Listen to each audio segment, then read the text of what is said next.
what is best in life? To crush your enemies, see them driven before you, and to hear the lamentation of their women. You shall not pass!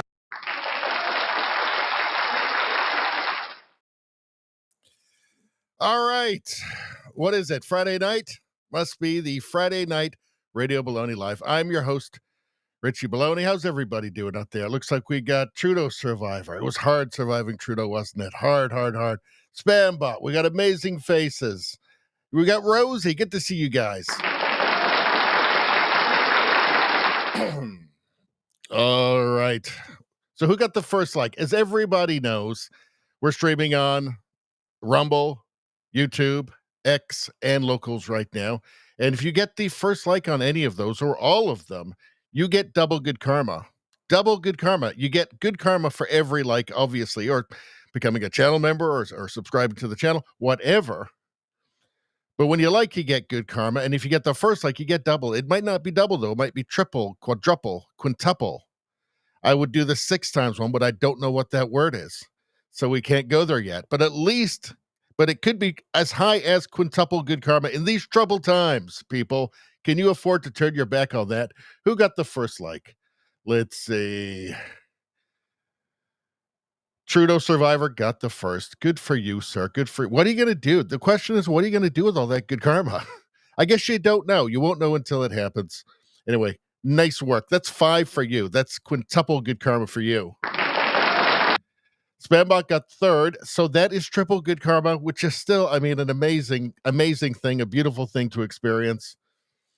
Amazing Faces is number 4, so that's the so that would be 2 good karmas for you, which is still a lot. I mean, you got to feel confident having that much karma, walking around with that much karma in your pocket. Pretty good stuff. All right, I don't know who got second, but second, if you're out there, that's quadruple good karma. I mean, come on. Glad you stopped by now, aren't you? Let's see. It's time for things to start going right. Let's see. We got Canuck 6-Trigger in the chat. Good to see you. Good evening to you. What are you guys saying? What are you guys blabbing about? What kind of beautiful car wreck do we have going on in the chat tonight? Let's see. I'm looking forward to your guys' chats tonight. I think you guys, I have a feeling you guys are going to be in really good form and you're going to make me laugh. No overtime for Spambot. Spambot, 100% the hardest working man in the chat. Nice. Finally. All right. Spambot got the only like on Locals. Well, you know what? So that would be quintuple. And then for being the only one, we're going to double it. So that's 10 times. That's 10 good karmas there. It's a very special night. What are you going to do? You're walking around with all that good karma in your pocket. Don't get too cocky, though, because that would be bad karma. And that would void all of the good karma. Just so you know.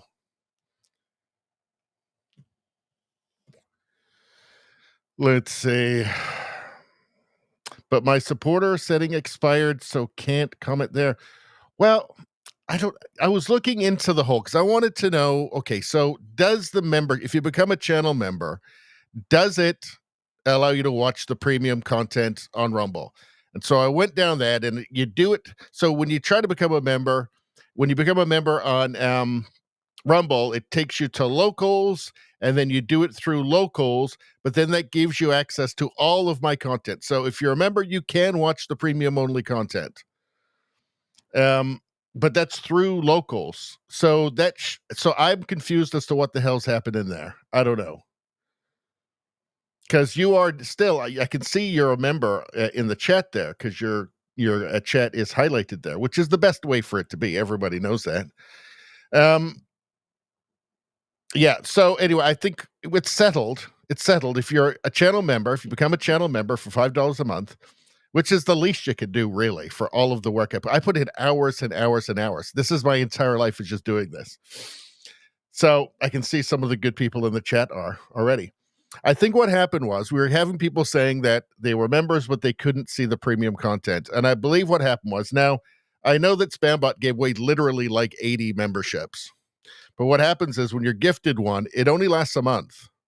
So I think what happened is that people were, had it for the month and were able to go to premium, and then it expired without them knowing about it, because that gifted membership doesn't last forever. It only lasts for 1 month.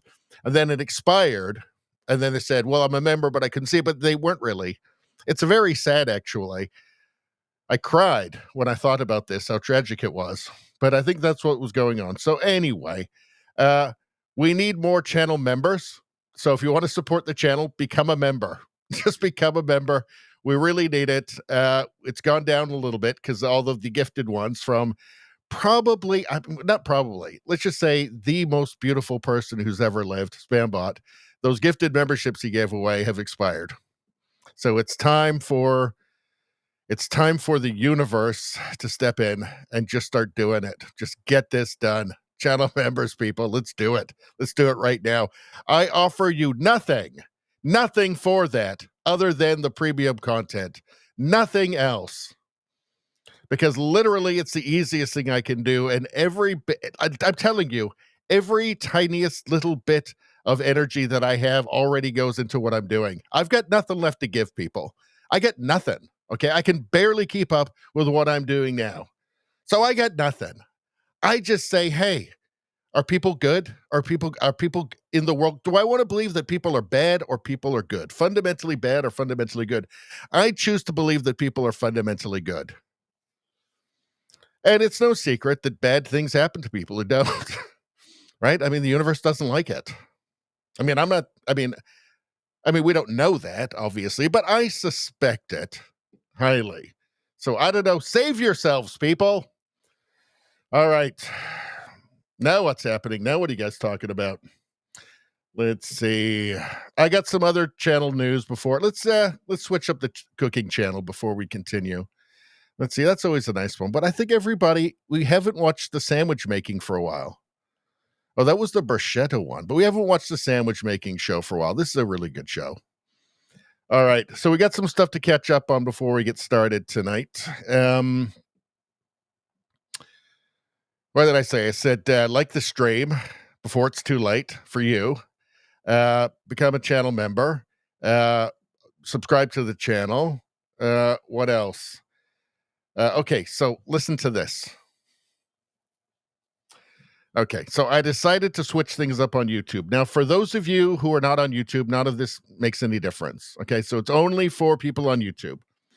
But my channel has been throttled so hard. It's getting like the views it did like 5 years ago now. Like it's just gone into, they've done a new thing, an exciting new thing where they recommend my videos to people who have absolutely no interest in them. And then and then my click-through ratio from my thumbnail. So there's impressions, that is how many times people see your thumbnail. And click-through is what percentage of those times they click on the thumbnail to watch your video. And it just has like cratered. So it's like a third of what it was just overnight. This stuff happens to my channel overnight. Don't change anything. I don't do anything differently. Just suddenly it goes from like a 6% click-through to now it's like 2%. With like lots of videos that are like Pierre Poilievre. Like if there's anything my viewers want to watch a video about, it's Pierre Poilievre, right? It's like a very Canada heavy channel. 1% click-through rate. That doesn't make any sense. So, and it just happens overnight. It just, all of a sudden, it just, boom, this new thing. So I thought, I'm going to try something else. I'm going to start up a new channel, and I want to put some of the content from the main YouTube channel onto this new channel and just see what happens.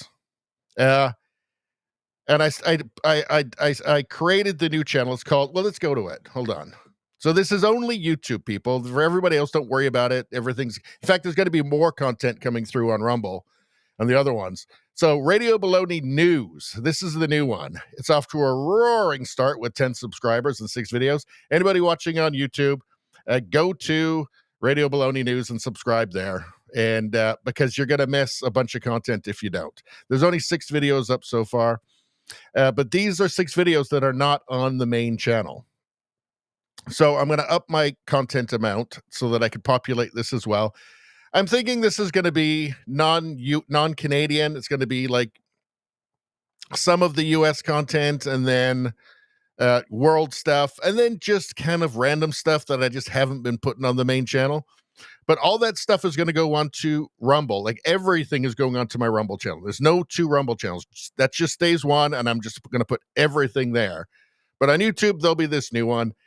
You know, it's not off to a really great start. Not as fast as I hoped. Hopefully, something will happen.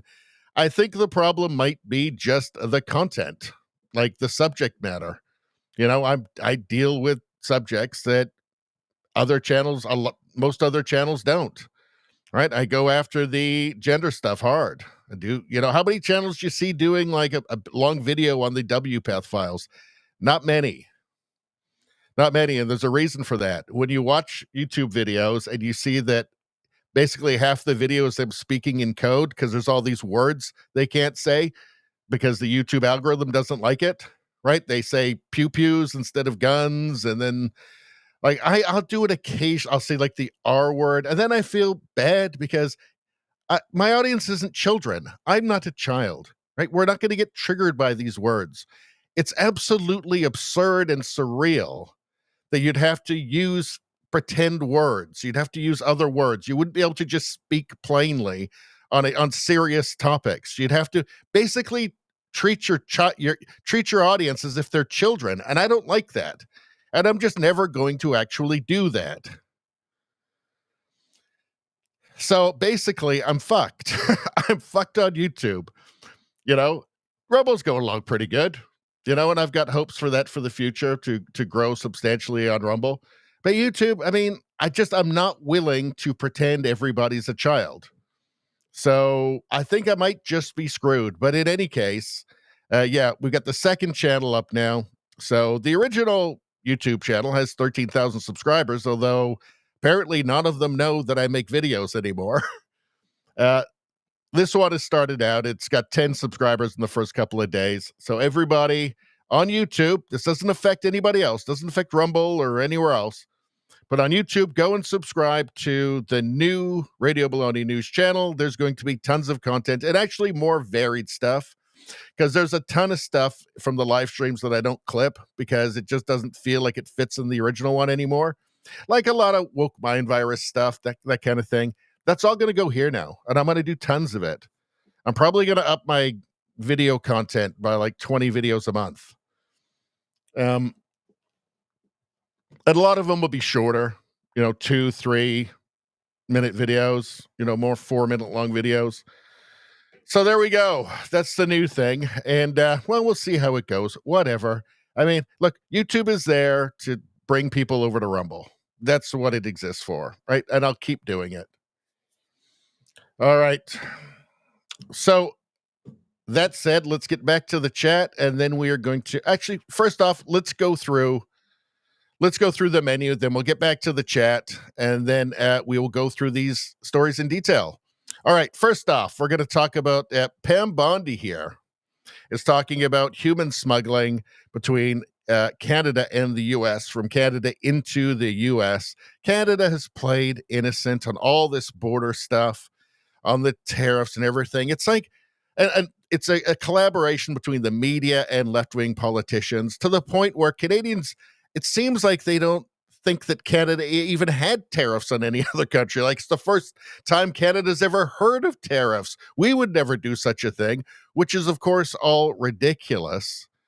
And I also think the claims about the border are also ridiculous. I think the idea 1% of the fentanyl going into the States is from the gigantic, huge, unattended Canada-U.S. border. I find that ridiculous. In any case, she is talking about human smuggling across the Canada-U.S. border, which I think is probably a lot worse than most Canadians realize.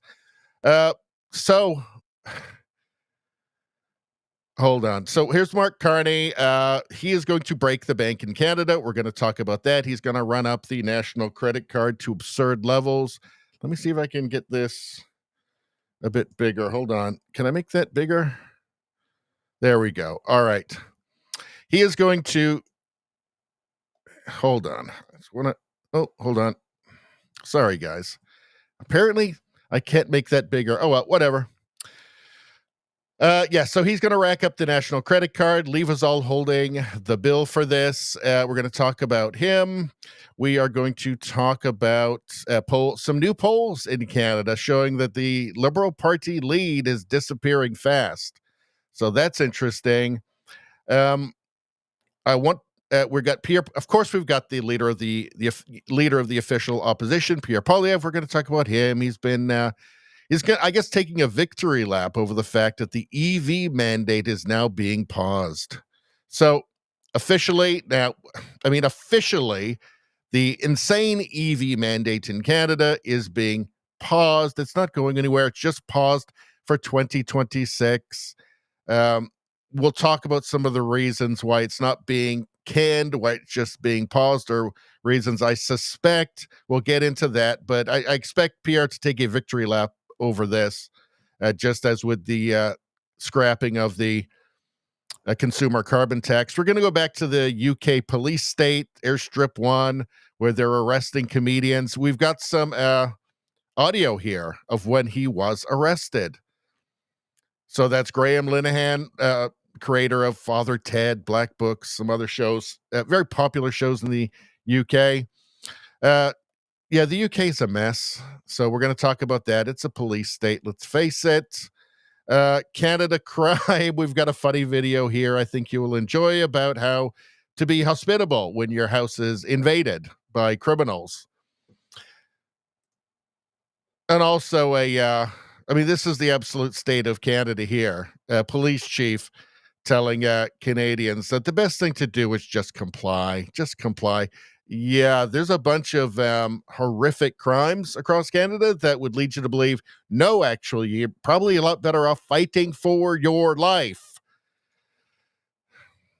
Let's see. Crazy Mom Donnie guy. He's got a t-shirt that says "Hot Girls for Zoran." Just weird. Anyway, he's harassing a Jewish mother and her daughter in the subway in New York because she's got the Star of David. Just weird. It's amazing how fast these liberals, these so-called liberals, really kind of turned. It's like a real dark turn. And it's actually not that amazing. We've got memes. Of course, we're going to take a look at some memes. We're going to go through those. We are going to some more Pierre Poilievre, which is going to be good.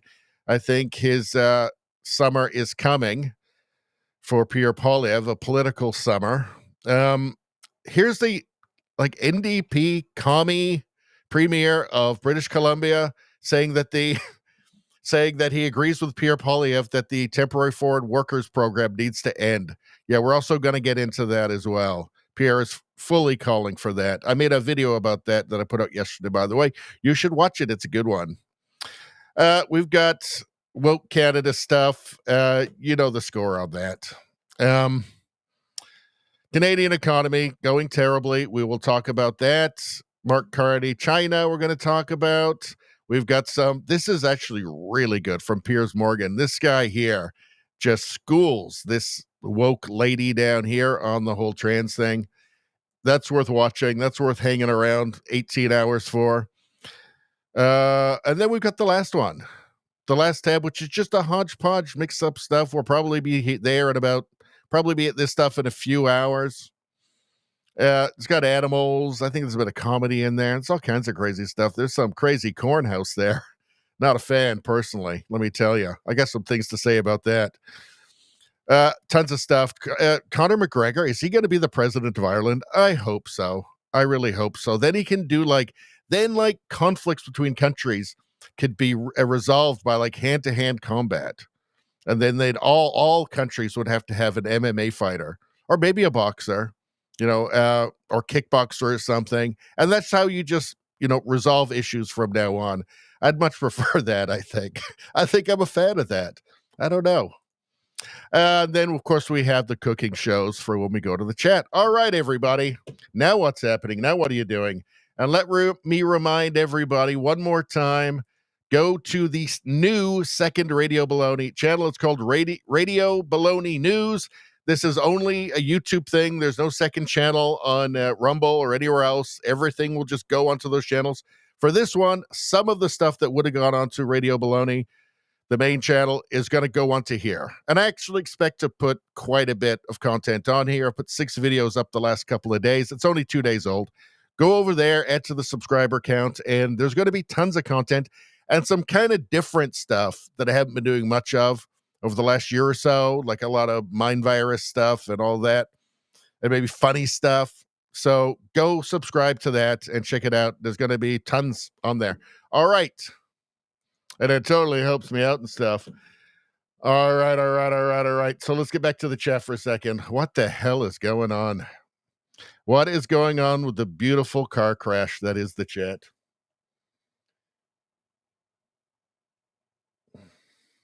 Rosie is sending me a chat from YouTube. Is this Radio Baloney? That's at Radio Baloney. That's the original channel you're on right there.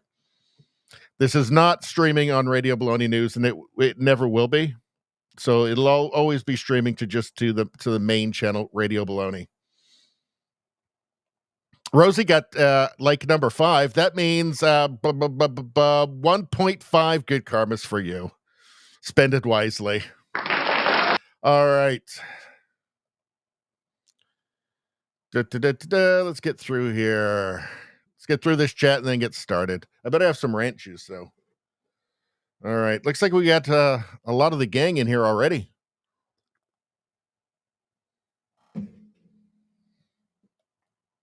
All right. Amazing Faces, how you doing? Trudeau Survivor joined the YouTube channel. Everybody be like Trudeau Survivor. Thank you very much, sir. All right. Trudeau Survivor, experimental. Well, I can mess around with the algorithm. I'm messing around with some like AI created, because I make all my own thumbnails, and that's not working. So that's not working. So I'm messing around with like some AI ones that are part of the program that I use. So we'll see how those work. Don't seem to be doing anything so far. I think with my channel, it's just the content. It's the subject matter. It's just poison to the algorithm. And I don't camouflage the language and the meanings of things. I don't like come up with euphemisms for things, and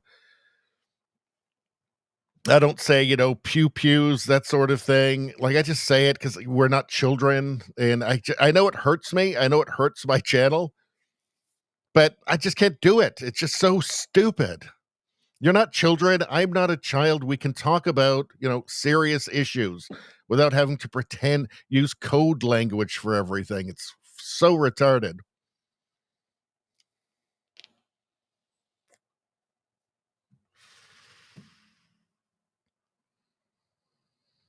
Let's see. Amazing Faces. Don't worry about that. No, don't worry. Don't you worry. Just keep coming in and being fun in the chat. That's all I ask. Let's see. Spambot says YouTube does not count people who click and then do not comment and do not thumbs up. Is that true? Is that true? I don't know. Something's going on over there. Every time the channel starts to take off, it's just like overnight, boom, there's a wall. It's not organic. It's not that I'm changing anything. It's just over and over and over again. Travis says, don't know what locals. Well, locals, it's actually Rumble bot locals. It's just locals.com. I don't really understand it. I'm on it, and it's and my channel is connected. I still really don't understand it. I never have. I've tried, but I don't really get it.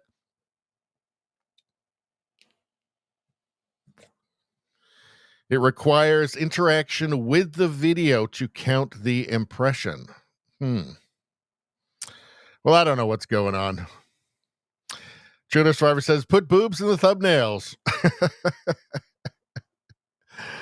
Let's see. Spambot says, does not apply to premium viewers. Their silent views do count. Oh, okay. Well, I don't know what's going on, man. But thank you for that. Maybe I'll look into that after this. I put a bunch of work in the last 2 days. A lot of work in. Like starting a new channel and doing all kinds of stuff. And it can become just depressing after a while. So,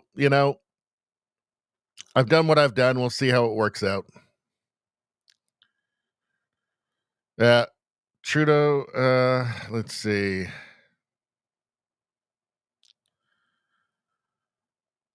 Oh, dear. I didn't know that. All right. Spellbot says, Richie, remind your YouTube folks to click and or comment. It's mandatory to get impressions now. Yeah, anybody on YouTube, like and comment. Click and or comment. Just do it. Just do it. I'm giving up on YouTube. I mean, I'll do it as long as they let me on there, because I think it does bring people over to Rumble. But and in fact, I know it does. But I'm just kind of at the end of my rope with it. Like there's just nothing that I can do. So try that, everybody. If you're watching on YouTube, try that. Let's see.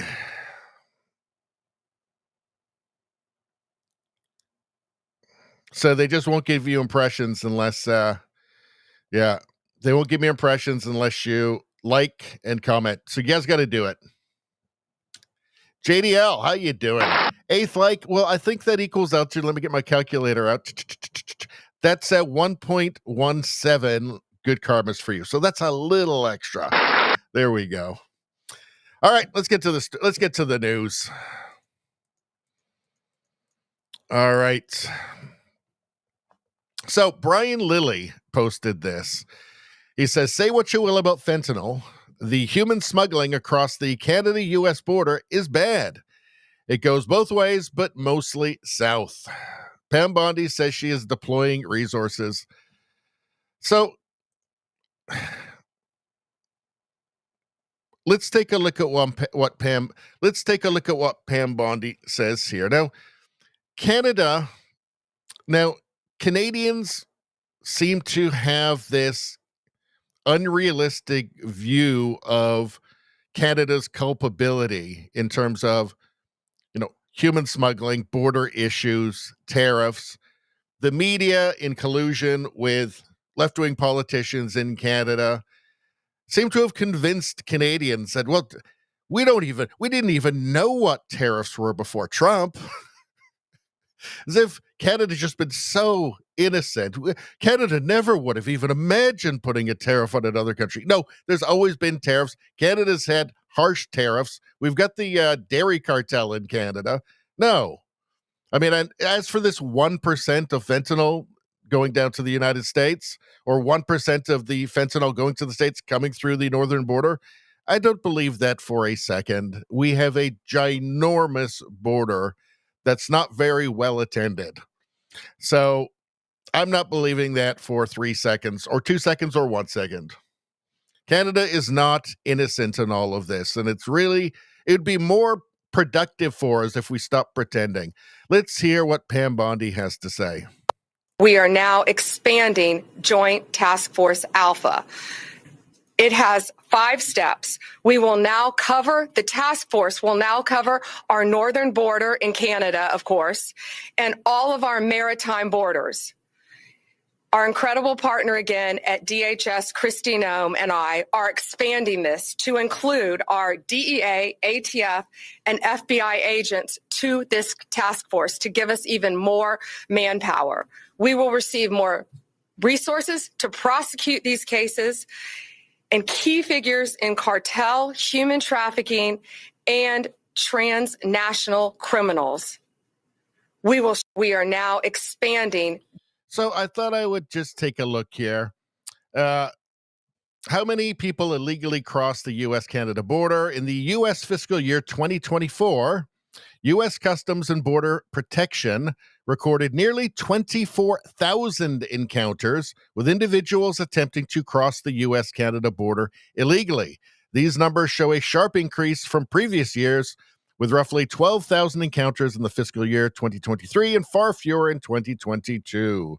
So it's really going up. As the southern borders become more secure, they're now going through the northern border. The majority of these apprehensions occurred in the Swanton sector along the border of Quebec with New York and Vermont.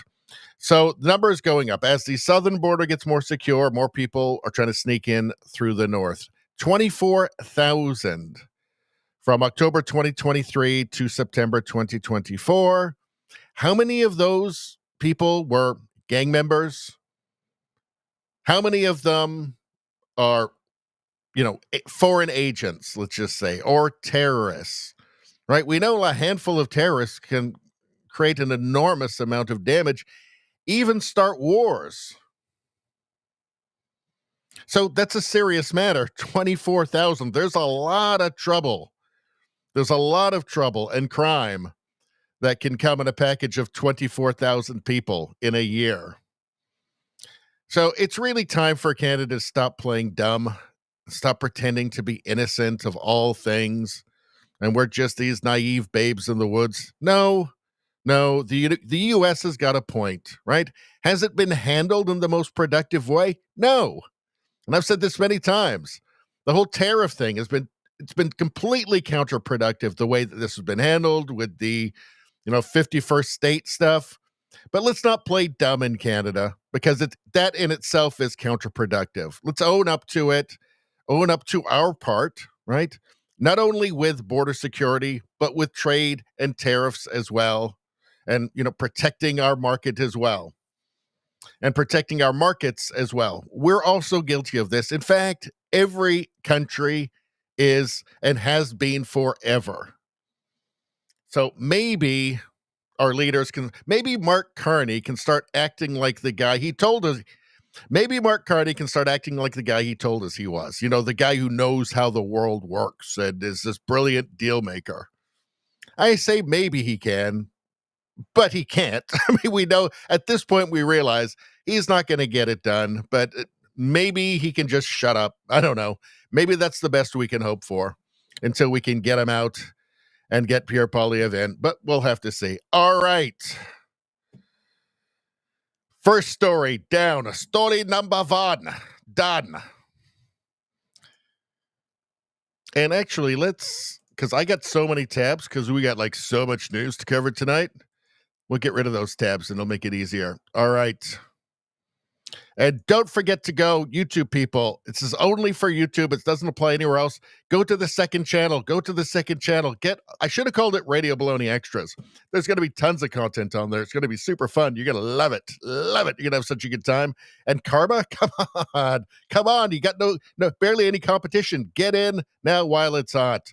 Only YouTube. On Rumble, everything is going on the main channel. There's only one channel on Rumble. Everything, including all the extra content, is going to go on there. On Rumble, just to make it easy for you guys. All right. What the hell? Noodles? Noodle cooking? Wow, this is an awesome show. I think this is my favorite cooking show of all time. You know what? I think it's mesmerizing. And it's calming somehow. It pacifies me. I don't know. What are you guys talking about? Let's see. I got to check out this stuff that Spambot's talking about here, where these impressions will not be awarded unless there's likes and comments. Because then so I got to check this out, because then maybe I got to do a new call to action in the videos. I don't know. Call to actions are a problem because people get really annoyed by them. Rosie says, just watched, liked, commented, forwarded post on Snapchat on Radio Baloney News. Thank you so much, Rosie. You are nature's greatest miracle. Thank you so much.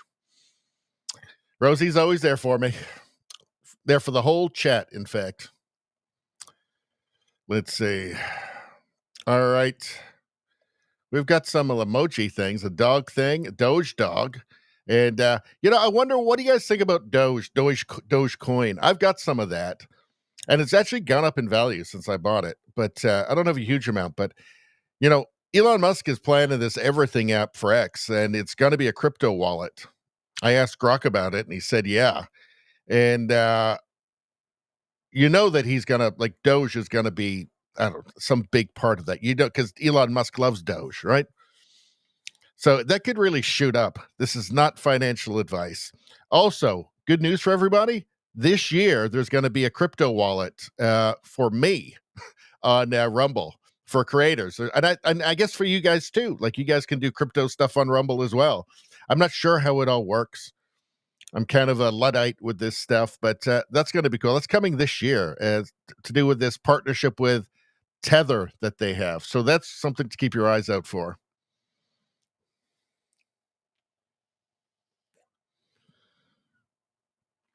Trudeau Survivor says liberals aren't playing dumb. Is the punchline that they just are dumb?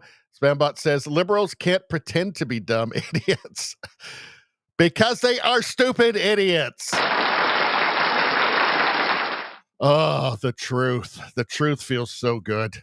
JDL, how you doing? Anyone from Quebec? Well, I'm not. Let's see. Trudeau Survivor says, I dislike call to actions. Let me just take a moment to remind you that only 20% of viewers are subscribed to the channel. Well, this is the thing. People really don't, but I still have to do this. Right to jail, right away. Because what else are you supposed to do? I mean, you got to do it or else people won't do it. Let's see.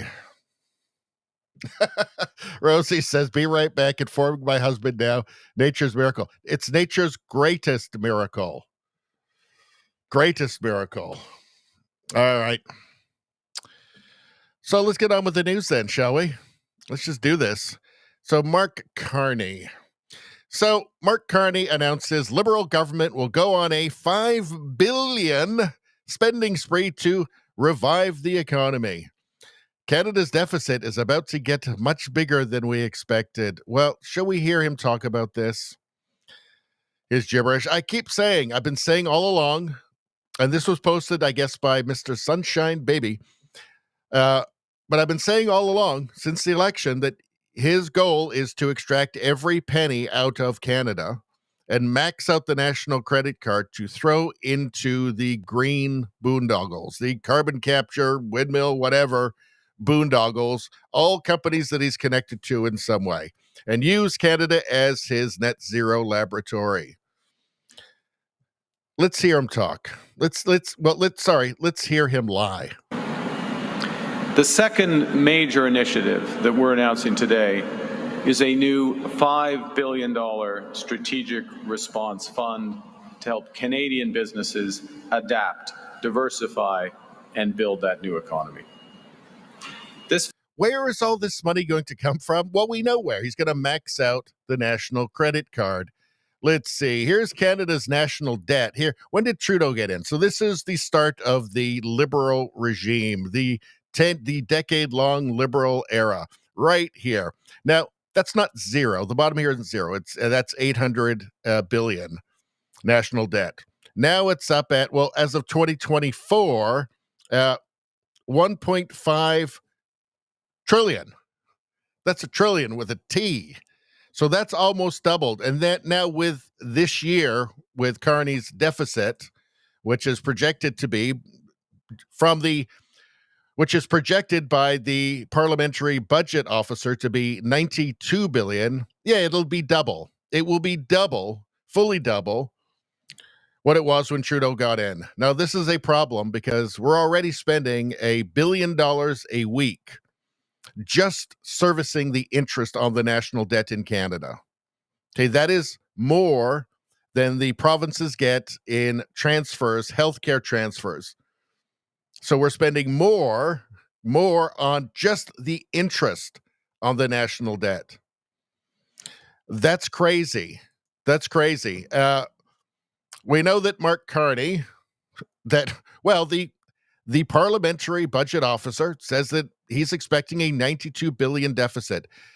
Just to put that into perspective, it was supposed to be $42 billion under Trudeau. That was Trudeau's plan. It's looking like it's going to be more than double that. This is crazy. This is insane. While we're going into recession, this is nutty. This guy is supposed to be a brilliant economist. Well, it's not like we weren't warned. It's not as if we weren't warned. I mean, there were some people who experienced his expertise in the UK when he was governor of the Bank of England, and they did warn us. Unfortunately, the media in Canada didn't show it to anybody. And, very few people took the initiative to find it out for themselves. I did my best, people. I showed it to as many people as I could. It just wasn't enough. All right, let's continue. Fund has three core objectives. First, to help businesses pivot to new products and markets. Secondly, to retrain and retain skills and production here in Canada. And thirdly, to make What does that mean? To retrain what into like the net zero future?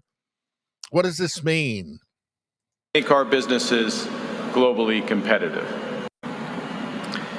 So when he talks about making our businesses globally competitive, what he's talking about is now this totally failed global plan, the GFANZ, the Global Climate Alliance, this idea that other countries will only import your goods if if there's carbon taxes on them, if they've got all kinds of carbon capture or carbon credits, all this stuff. That's all falling apart. Europe's abandoning all of that as their own economies contract. None of this is going to work. But when he talks about Canadian businesses being more competitive, that's what he's talking about, right? Burdening Canadian businesses with heavy carbon taxes and with all kinds of expensive regulatory measures and refitting.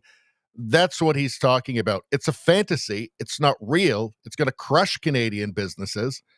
But in his bizarre unicorn net zero imagination, this is a good idea. Well, it'll be a good idea for the companies, for the green boondoggle companies that the Carney government is going to funnel all of Canada's wealth to. And of course, he'll be connected to them in some way as well. So yeah, it doesn't look good in Canada. Looks like a big mistake. Looks like Canada made a big mistake. Oh, well. Brian Watson says, how you doing, Brian? Look at that smug look on lolly face. Can't stand her. Melanie Jolie. She seems a bit depressed these days. I guess she found out that Justin Trudeau was Katy Perry's new backup dancer, or maybe hairstylist or something. I don't know. Maybe stage choreographer. I don't know what his role is exactly. But she seems a little bit depressed. I think he just left her in the dust. Brian Watson says, Carney's Muslim values at pride, everyday immigrants more important, listens to business rather than Canadians. Yeah, well, we're going to get into that as well, talking about his thoughts on the temporary foreign worker program, which are not good thoughts. But they just betray where his loyalties actually lie, is what it is. Let's see. Let's go back to the Noodle Show for a second. There's a bit more chat than I want to get to. Now, I do want to remind everybody, I'm going to keep doing this through the stream because I just started this new second channel, Radio Baloney News. I might change the name to Radio Baloney Extras. I don't know. For now, though, for the next while, it'll be Radio Baloney News. It's a second channel. I just started it 2 days ago. Please go and subscribe there. It's going to be full of tons of stuff that's not going to be on the main channel, the regular Radio Baloney channel. So go to Radio Baloney News, subscribe, and there's going to be tons of content on there and kind of some different stories that I haven't been doing much of, clipping on the main. It's all stuff that we do in the live streams, right? But, obviously I clip parts of the live streams. I clean them up. I'll add some content, just make them better and a bit more easily digestible. And a lot of stuff that I don't clip now, I'm going to clip and put into this. So weirdo stuff and woke mind virus. I just put one on about that super slow female cop chase where they couldn't catch up with the woman who was jogging, for instance. Stuff like that. All kinds of stuff. Go there. It's going to be great. You're going to love it. Let's see. Lots of good karma over there. Let's see. That was a call to action. That was a call to action right there. Also, like the stream. It is crucial. Let's see.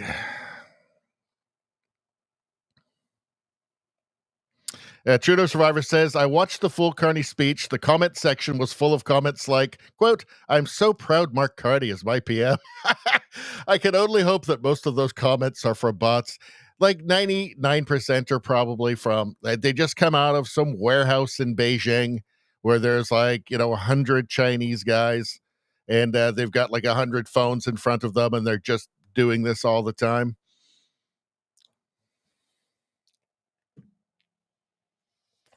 JDL says monopoly money there, monopoly money here. Yeah, only it's not monopoly money. He treats it like it is. I mean, it's $5 billion for that. It's $9 billion for the military. It's like, okay, that's all, the military, good, but they're not going to actually spend it on anything that'll be useful. It's going to be like $7 billion worth of low carbon tampons.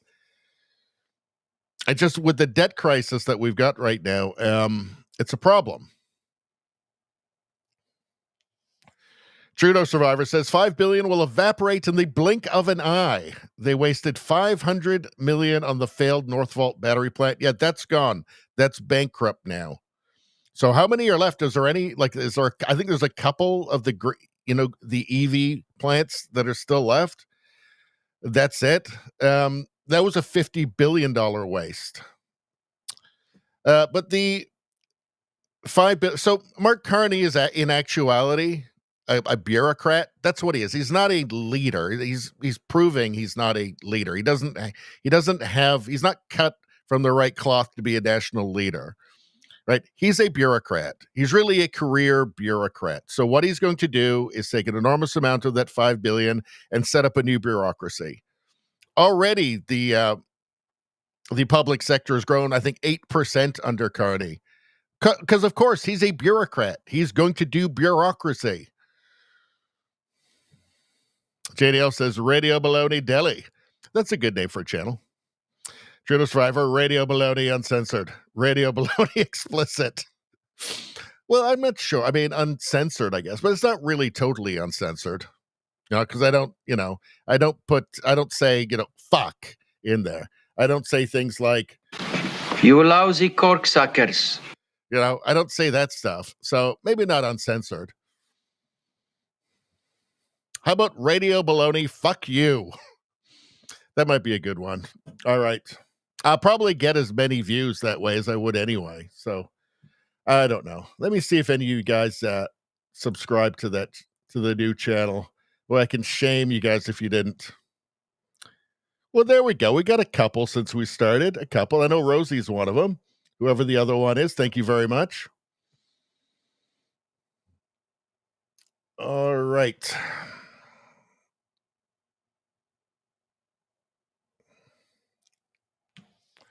Travis, how you doing? Melanie Jolie, Blondie, is depressed because of the Crown Diamond waste by Ford. Oh, the Crown Royal waste by Ford. Yeah, I made a video about that, by the way. You should check that out. He's such a fraud, Doug Ford. He's such a clown, fake conservative. Can't stand him. What's going on here? Should we do an ad? Will they let me do an ad? Oh, something's going on. There we go. Now what's going on? Maybe I'll wait. I'll wait until there's more people watching. A little bit later on in the show. All right, let's get back to... All right, Mark Carney. We're 50 minutes in already. I think it's going to be a long one tonight, folks. So here's Melissa Lantsman. She is a conservative MP, federal MP, and she posted this, and I thought this was quite amusing.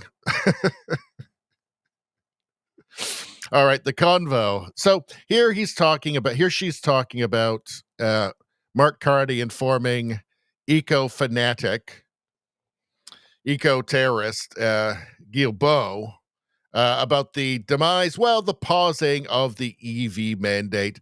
So Guilbeault he's been arrested for, when he was in Greenpeace for being an eco-terrorist, an eco-criminal. And it's his life work is to try and destroy Canada with bizarre environment fantasies. So let's see, the convo.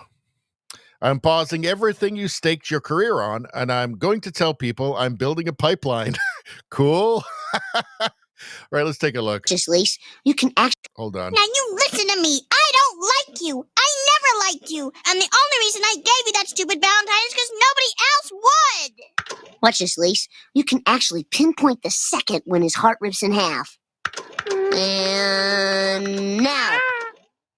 Now you. Well, that's funny, but I don't think it really went like that. Mark Carney is he is right on board with everything that Guilbeault believes.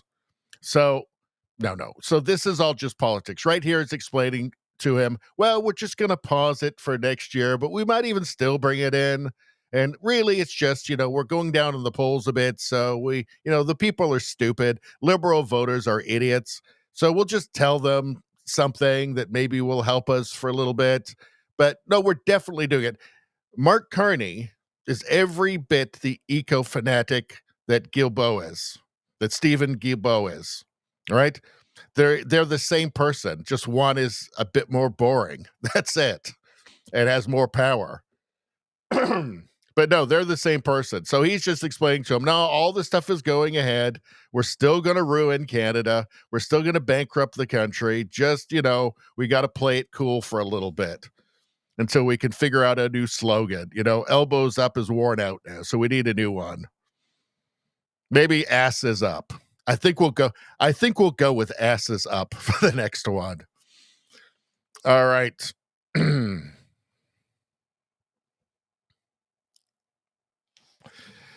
Yeah, I'm really sick of world leaders, of really, frankly, weak world leaders and idiot world leaders playing tough with other people's lives. I'm really kind of getting sick of it. Here's Mark Carney. He wants us to know he's tough. Mark Carney is tough. He's elbows up against Putin. Mark Carney fully prepared to go to war with Russia by supplying Ukraine with boots on the ground. We don't want the Third World War, okay? Let's just make this perfectly clear. I'll say it slowly. We do not want World War III. We don't want Canadian boots on the ground in Ukraine in a war that has absolutely nothing the fuck to do with Canada. So no, this is insane. This is not our war. Prime Minister, you and your office announced yesterday a willingness to support Ukraine with scalable assistance, military assistance to support a lasting peace of the country. But now we've heard the Russian president reject such security assurances. He says that any foreign troops in Ukraine would be a legitimate target. Does that change at all your stance that was announced yesterday? Look, President Putin is the cause of this war. He has not yet come to terms with the need for peace. We need to maintain, through the coalition of the willing, other allies, the Ukrainian armed forces need to maintain maximum pressure. First and foremost, that's the Ukrainian army. But yes, it will need to be backed up by robust and credible security guarantees. That's why Canada is in the coalition of the willing. And through part of that, Mr. Putin is the cause of this war.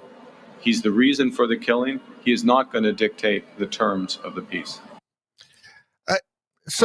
My question is, do his advisors have no idea what's happening over there?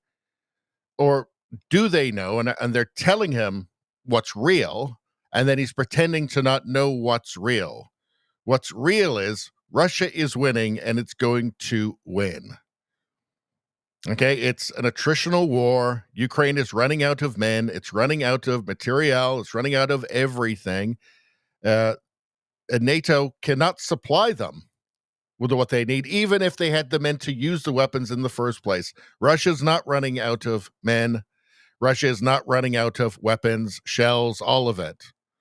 Right? In fact, their production is increasing. So Russia is going to win. That's just the way wars work. That's just the cold, hard reality. I'm not cheerleading anything. I'm just saying the reality is the side with more of everything will win in an attritional war. And that's what's happening. Russia is every day slowly grinding down the Ukrainian army.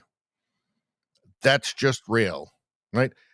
So either there is a negotiated settlement where they just simply have to agree to Putin's demands, one of which is no foreign troops on Ukrainian soil, obviously. So they can either accept that and just stop the killing, or Russia just wins, and then it's just terms of surrender, and it's the same outcome. That's it. Those are the options. I really despise this whole fight to the last Ukrainian thing. I mean, it's so ghoulish to my mind, the way these people talk. Mark Carney up here, flexing, right? So we all know that he's a tough guy. I don't think he's a tough guy. I think he should go to the front line. How about that? Show us how brave you are then, Mark Carney. We'll watch here. Send us some clips. Maybe do a live feed for us, right? We'll send you our best wishes. I find it ghoulish. I really do.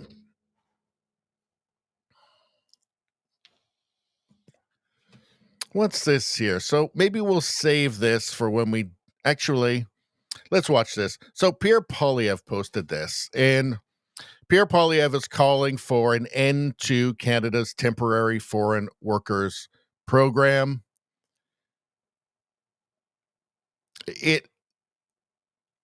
Right now in Canada, we're looking at, the highest unemployment figures for Canadians in decades.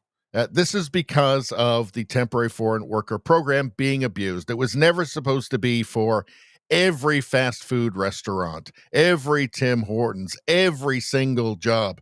It was never supposed to be about that. It was supposed to be very specialized jobs. There was, agricultural jobs that people would come up for a few months to the farms every year. Then they'd go back home.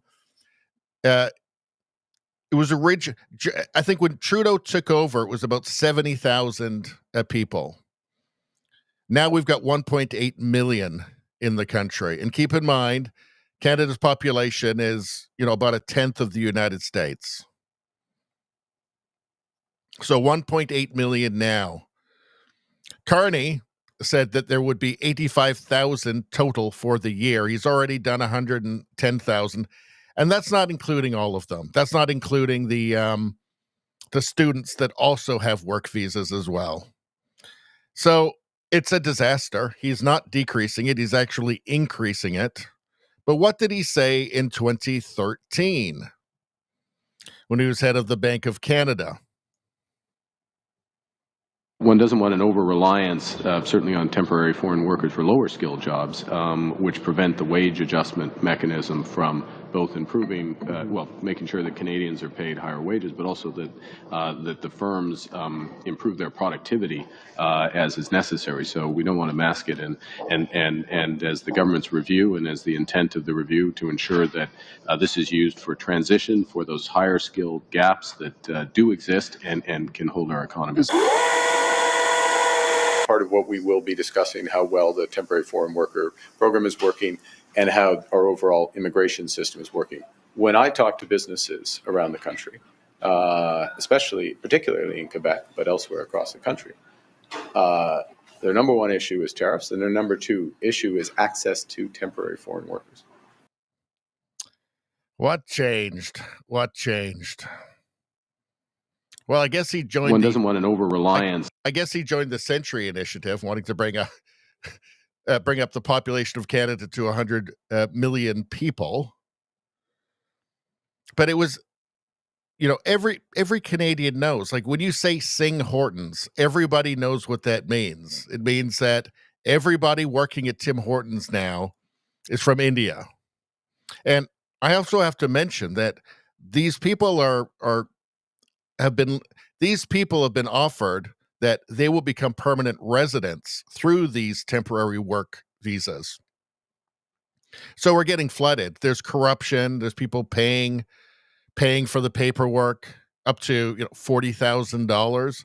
They're doing that. They're not doing that to get a $10 an hour job at Tim Hortons or $13 an hour job at Tim Hortons. They're doing that to come to Canada to become permanent residents and then citizens.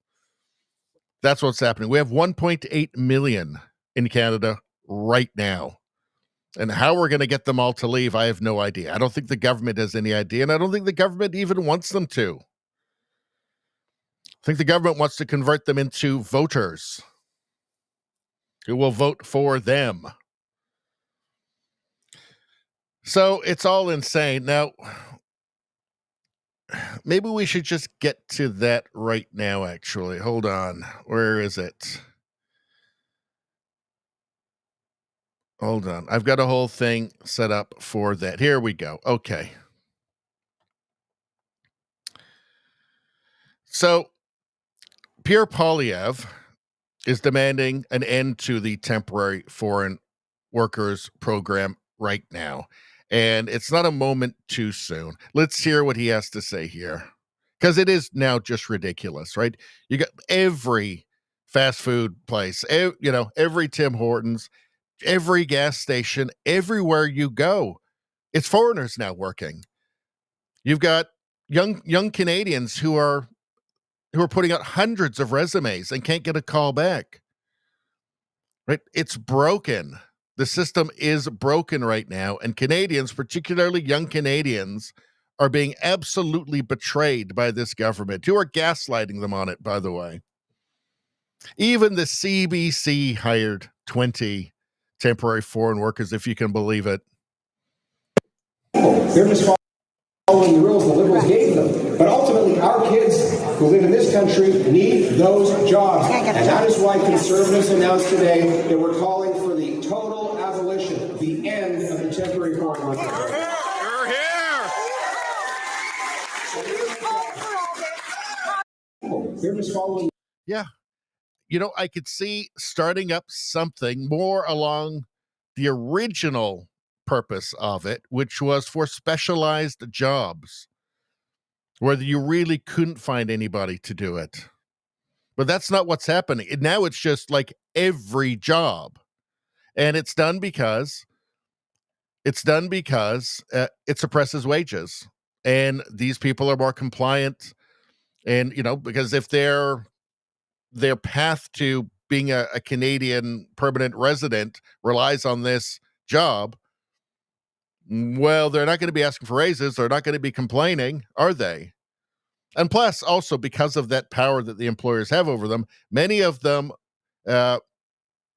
immigrants themselves who have brought over corrupt practices from, say, India here, are badly abusing these temporary foreign workers. In fact, the UN has even talked about it and put out a report on the abuse.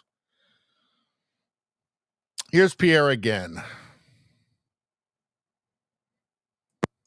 That's why Conservatives are calling on the Carney government to permanently scrap the temporary foreign worker program and to stop issuing visas for any new temporary foreign workers coming into the country.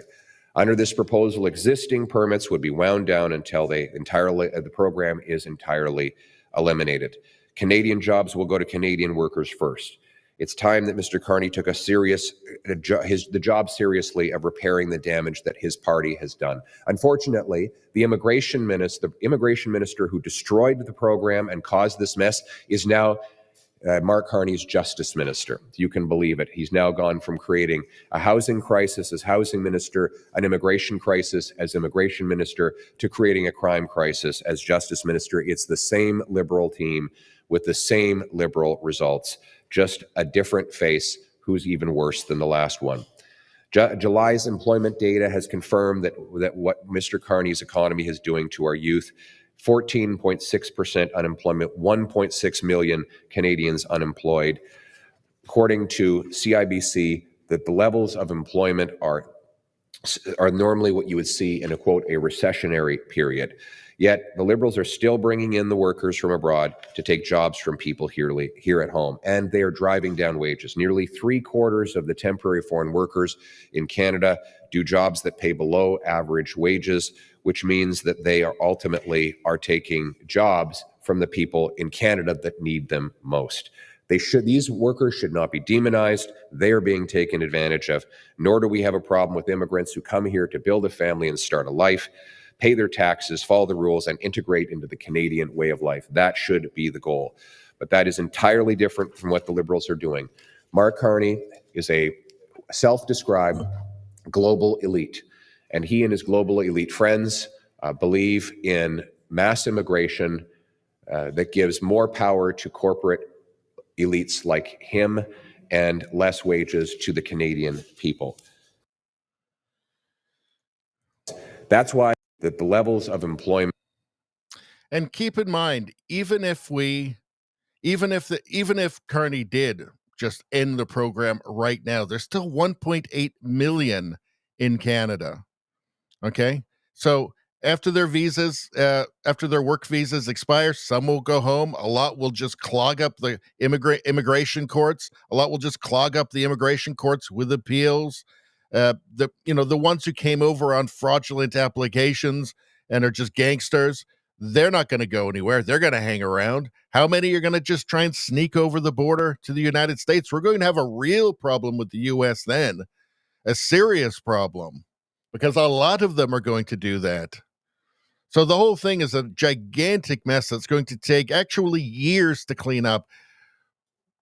When I say that Trudeau caused generational damage to Canada, okay, stuff that can't be fixed in 4 years, well, this is what I'm talking about. Stuff that can't be cleaned up in one term, right? With Carney, it's just getting worse. I predicted Carney would be Trudeau, Turbo Trudeau, Trudeau on overdrive. It appears that's what we're getting on immigration, on spending, on the whole lot, on crazy enviro stuff, everything.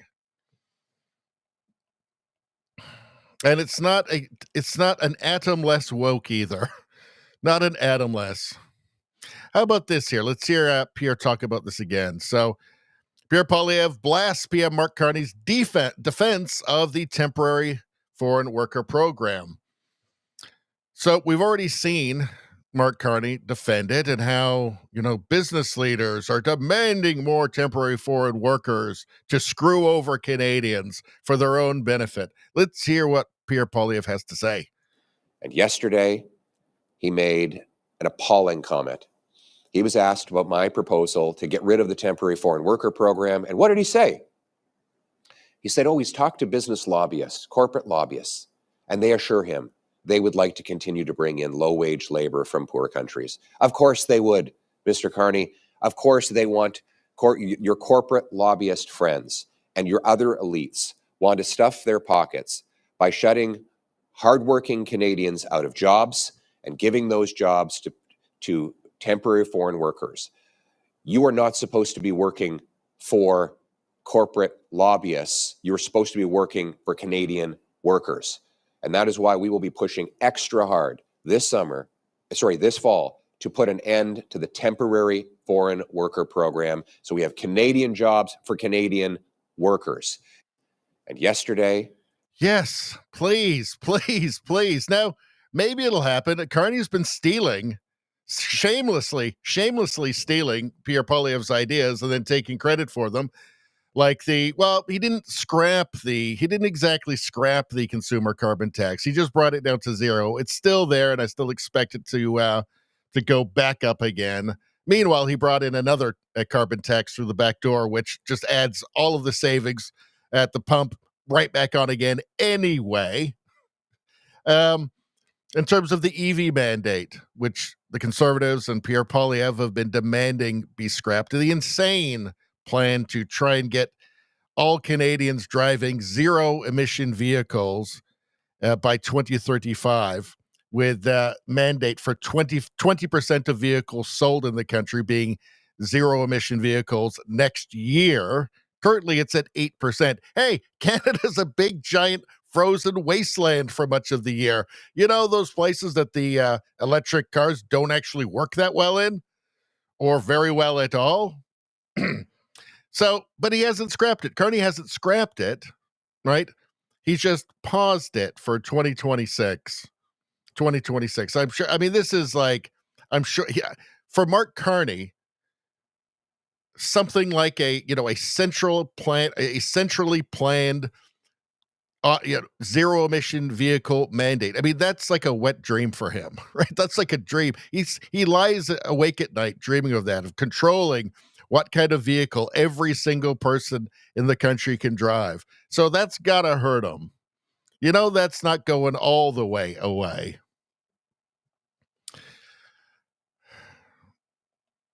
But right now his polls are slipping a bit, so it's not looking so good. And Mark Carney has no accomplishments. So, well, I mean, no good ones, nothing that would be good for the country. So maybe he'll steal the ending of the temporary foreign worker thing too. I don't know. I mean, you have to give credit to Pierre Poilievre if he does.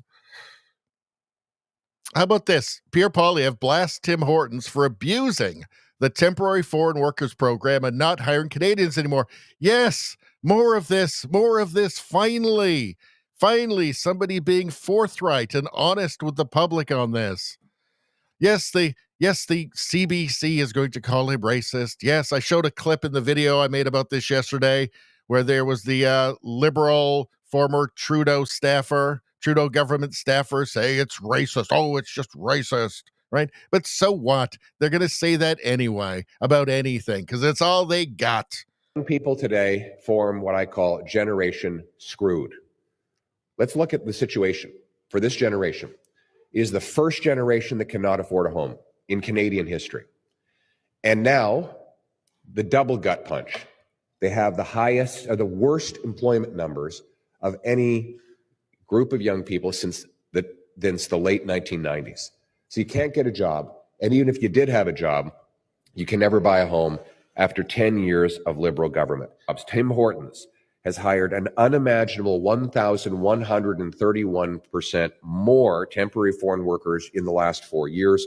In the first half of this year alone, the TFW program has imported 74% more low-skilled labor than in all of 2015. TFWs, the number of temporary foreign workers, is now 2% of our overall workforce, and a staggering number, an unprecedented number. There's no downside to these companies hiring foreign workers. But if there was a PR downside. That's Ezra Levant from Rebel News asking the question.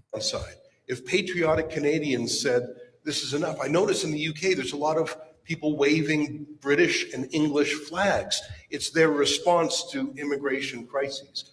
Would you consider naming and shaming in the public domain abusers of the TFW program? Yes. Yeah, name them and shame them.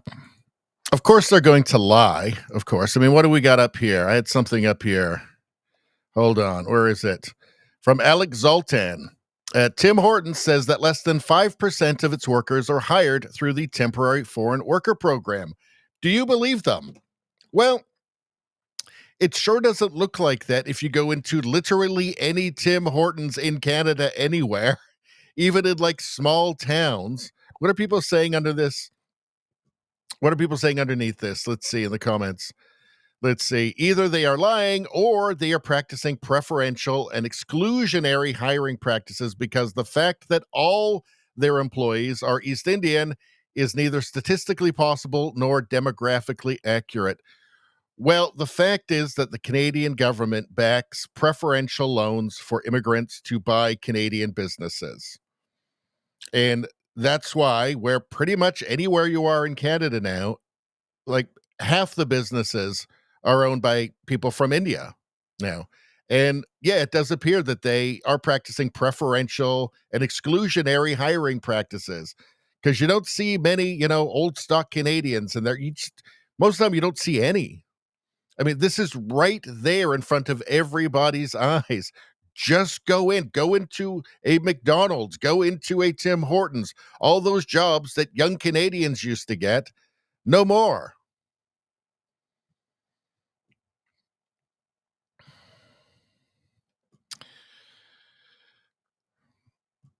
And, when you go into with the practicing preferential and exclusionary hiring practices, they may be, permanent residents, but they weren't born in Canada because you can hear the accents, right? So there's something very, very wrong happening. Why would you why would you want no Canadians to own businesses anymore? All just foreigners. It's crazy. It feels like a massive betrayal of the Canadian public. In fact, well, it just is, obviously. All right. Let's get to the chat. And I want to say, hold on. That's not where we're going. We want the noodle show. All right. So I'm going to keep doing this tonight over the next few streams anyway, because I need people to start subscribing to this channel. So Radio Baloney News, my second channel on YouTube. If you're on Rumble, don't worry about it. Everything is going to go onto the main channel. There's no other channel on Rumble, but on YouTube, I've added a second channel now where I'm going to do some tests for algorithmic things, but I'm going to be putting a lot of content on there. But again, I'm the seed of it was just to test out some algorithmic stuff and try new kinds of thumbnails, all of that.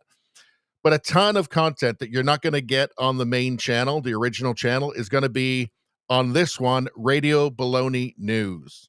Tons. So you're going to miss a lot. If you like my videos and you watch Radio Baloney, you'll miss a lot if you don't also subscribe to this. So please subscribe to it right now and go there and watch and like the videos and stuff and help me out. I'm telling you, I'm going to have to keep doing this for a while because YouTube is not going to let you know that I exist over there, that this channel exists. It's just not going to happen. Not with the shit that I talk about. So don't miss out. Let me see if I've been able to coax anybody else into doing it. Let's see.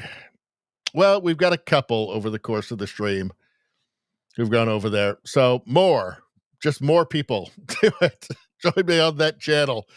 Otherwise, it's going to be depressing. All right. What is happening here? Danny, good to see you over on YouTube. You go and join that. You go and subscribe to the new channel over there on YouTube. Again, Rumble, everybody, don't worry. Everything's just going to go onto the same channel on Rumble. It's just a YouTube thing.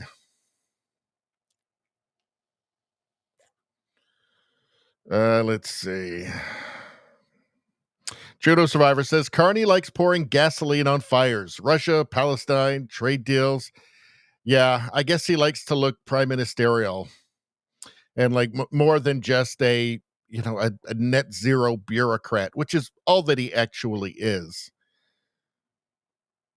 JDL, how much Russia phobia in Canada? It seems to have died down a bit. Well, a lot, actually. It was like a national pastime, finding places to put their Ukrainian flags for a while, but it seems to have calmed down and they've just forgotten about it, and now they're all into Palestine. So that's the new thing. All the Ukraine flags are gone and the Palestine flags are up now. Because they're useful idiots and they don't actually care about any of it, right? Just, it's whatever is new thing, current thing.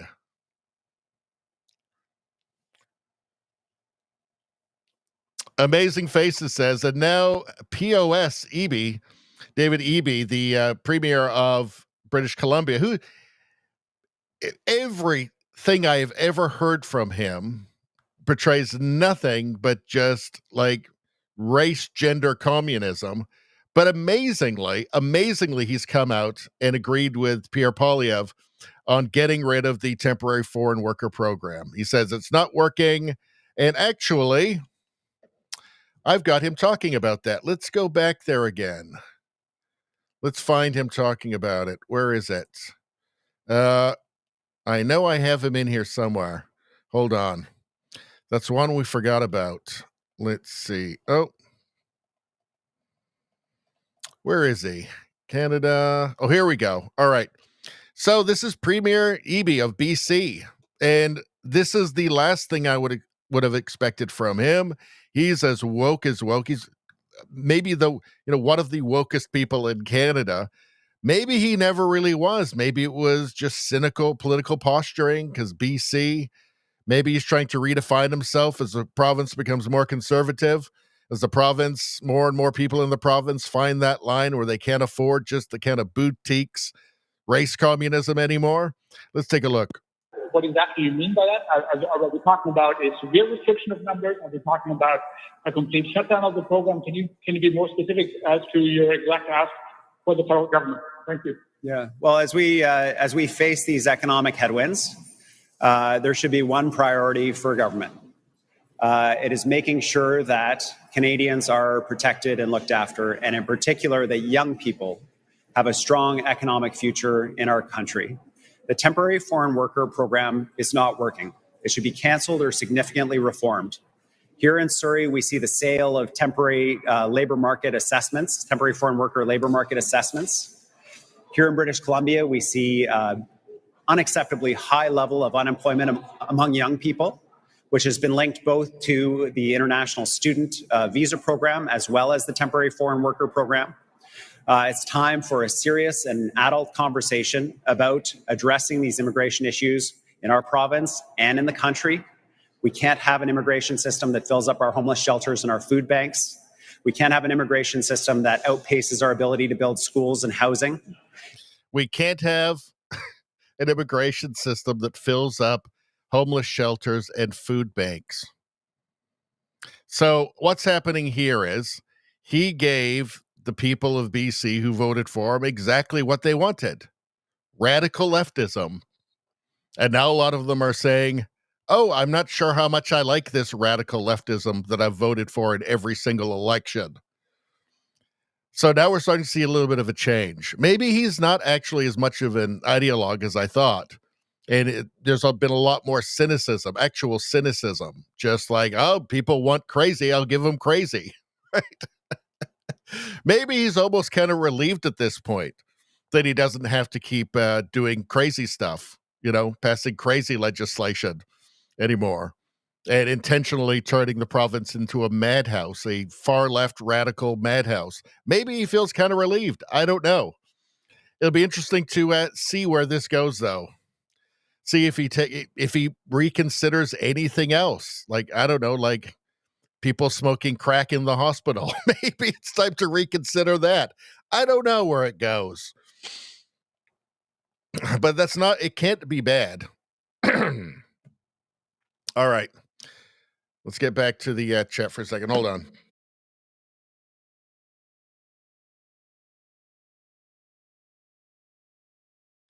All right. Amazing Face says, and now POS EB says he agrees with PP on that. It's not working, he says. No shit, Sherlock. No shit, Sherlock. Amazing Faces says, remigrate them all. Well, look, there's 1.8 million people who basically signed a contract, made an agreement to come temporarily, hence temporary foreign worker. Temporary study plus worker visa. Temporary. It's right in it. Like the word is right in it, right? It's right in there. Temporary.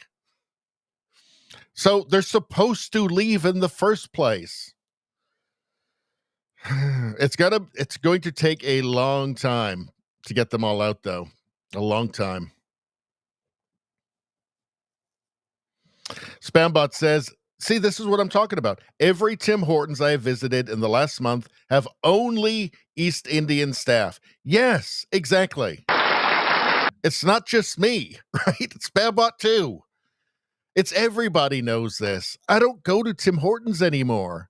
The last time I went in, there was fucking flies everywhere. There was like flies on the donuts, right? These people coming from places where there's different standards of hygiene. Like, I'd never been in a Tim Hortons where there was fruit flies flying around everywhere before. I mean, it's that's not Canada. That shouldn't be Canada. I don't go there anymore. It's gross. Amazing Faces, every Circle K store too, and no, it's everywhere. It's everything, and it's everywhere, right? And you even go to rural communities, like 3,000 people. It's there as well. The government is backing these low-interest loans, these preferential loans for foreigners to buy Canadian businesses. And they're buying them. I think when we find out really the details and the truth around all of this, it's going to be a massive shock. They just sold out the country under our feet.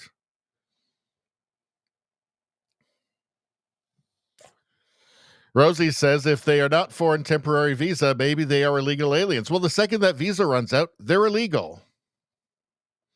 Izzy, how you doing? Good to see you. Like number 9. So like number 8 was 1.17 good karmas. So number 9, I'm going to say 1.1 good karma. 1.1. That's still pretty good. That gives you a little bit of an edge there. A little bit of an edge. That 0.1. You might need it. Let's see. Izzy says, this channel doesn't really exist, just a figment of my imagination. Now you're freaking me out, man. Do I even exist? Let's see. Rosie says, very powerful imagination. You're projecting the channel to Tennessee.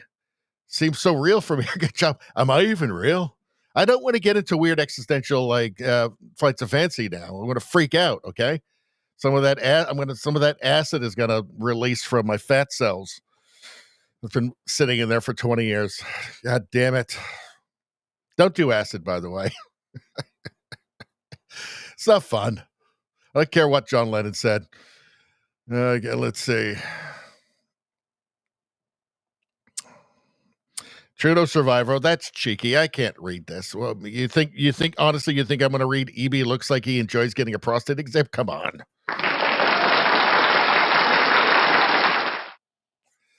I've only had one. I should probably go get another one. She had me. It was actually like an attractive female doctor too. It was quite attractive. And then I had to go into a fetal position for it. And then, it was pretty uncomfortable, I have to say. I mean, I finished, but it was uncomfortable, Let's see. Rosie says, did you see that many of the student visas are for community college created by and for Indians, naming them Stanford and other oppressive names? I swear, my American followers, my American viewers know more about Canada and Canadian politics and what's happening here than 95% of Canadians. It's impressive. Yes, I've seen that. All right.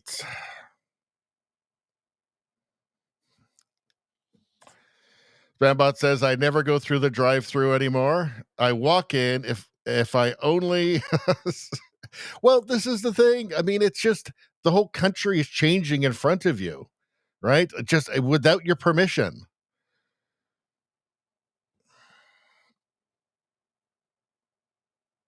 Let's see. Spambot fodder acid. Just don't bother. Spambot's probably had tons of it, I bet. I wouldn't be surprised. Mr. Steal Your Blocks, how you doing?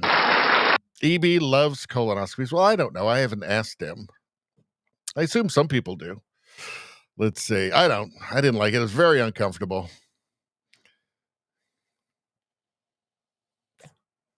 Spambot says, I fully support the local businesses on native land hiring mostly real native Indians. I will give them my business. Well, yeah, that makes sense. Actual indigenous Canadians, right? Yes, they're the same jobs that everybody else is missing out on and getting a start. Native youth as well are losing that opportunity to get their first job, just like everybody else. It's just bad for everybody. Steal Your Block says, this ain't the Canada we grew up in. No, it is not. It's a very different country now. There's generational damage at this point. Let's see. JDL says, our governments hate us. Yep.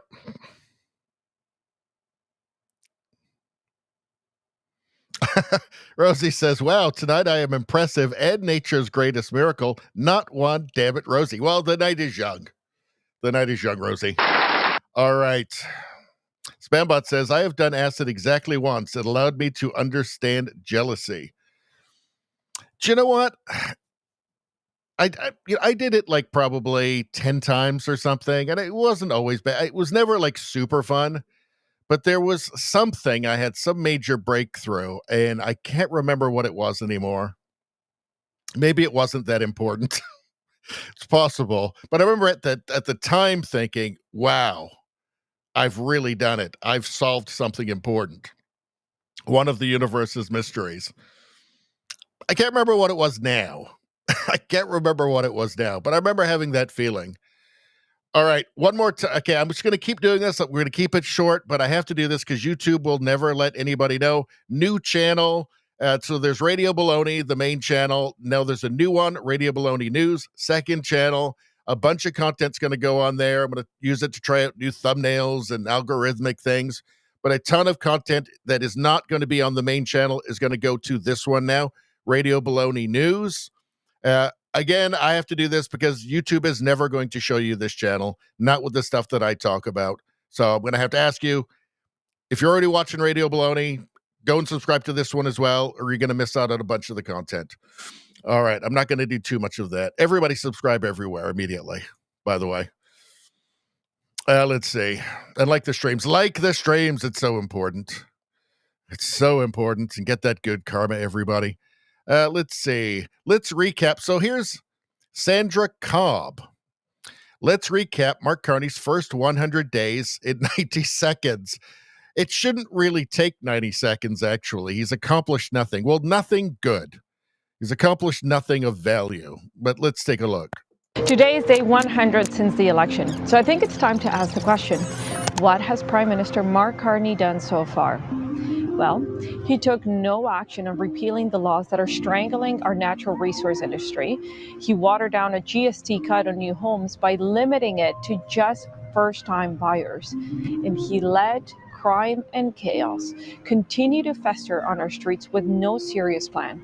He also refused to table the thing is, waiting for a progressive to do something about crime, to side with like law-abiding citizens over criminals, is a complete waste of time. It's never going to happen. They might say a few words to try and trick you into thinking they're going to do something. They're never going to do anything about it. It's against their ideology. Okay, it's not equity.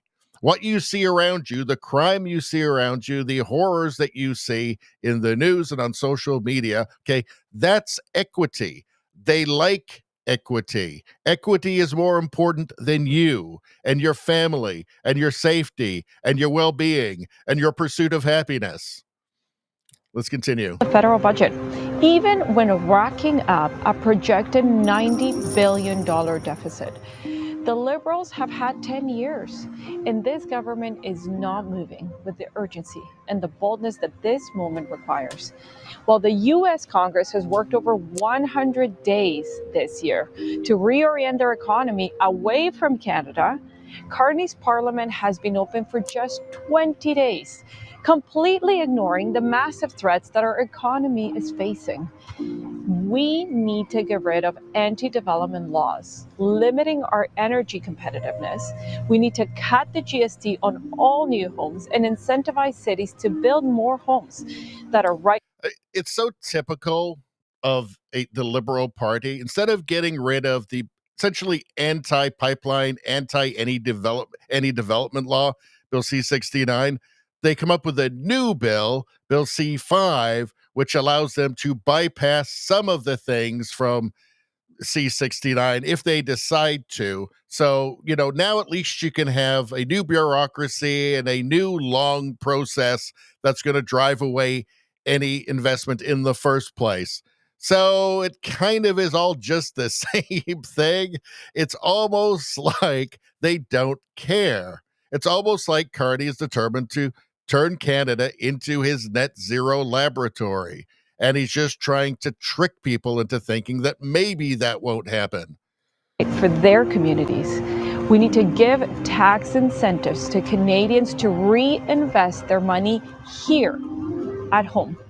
We need to repeal the Liberal catch and release and toughen up sentences for violent criminals, drug traffickers, and domestic abusers. All of this, by the way, was in the Conservatives' 100-day plan, but instead of that, Liberal MPs got a vacation. Share this video if it's time for the Liberals to get back. they need to keep criminals away from the public. Okay, and there's like a tried and true way of doing that. They need to just end immigration right now.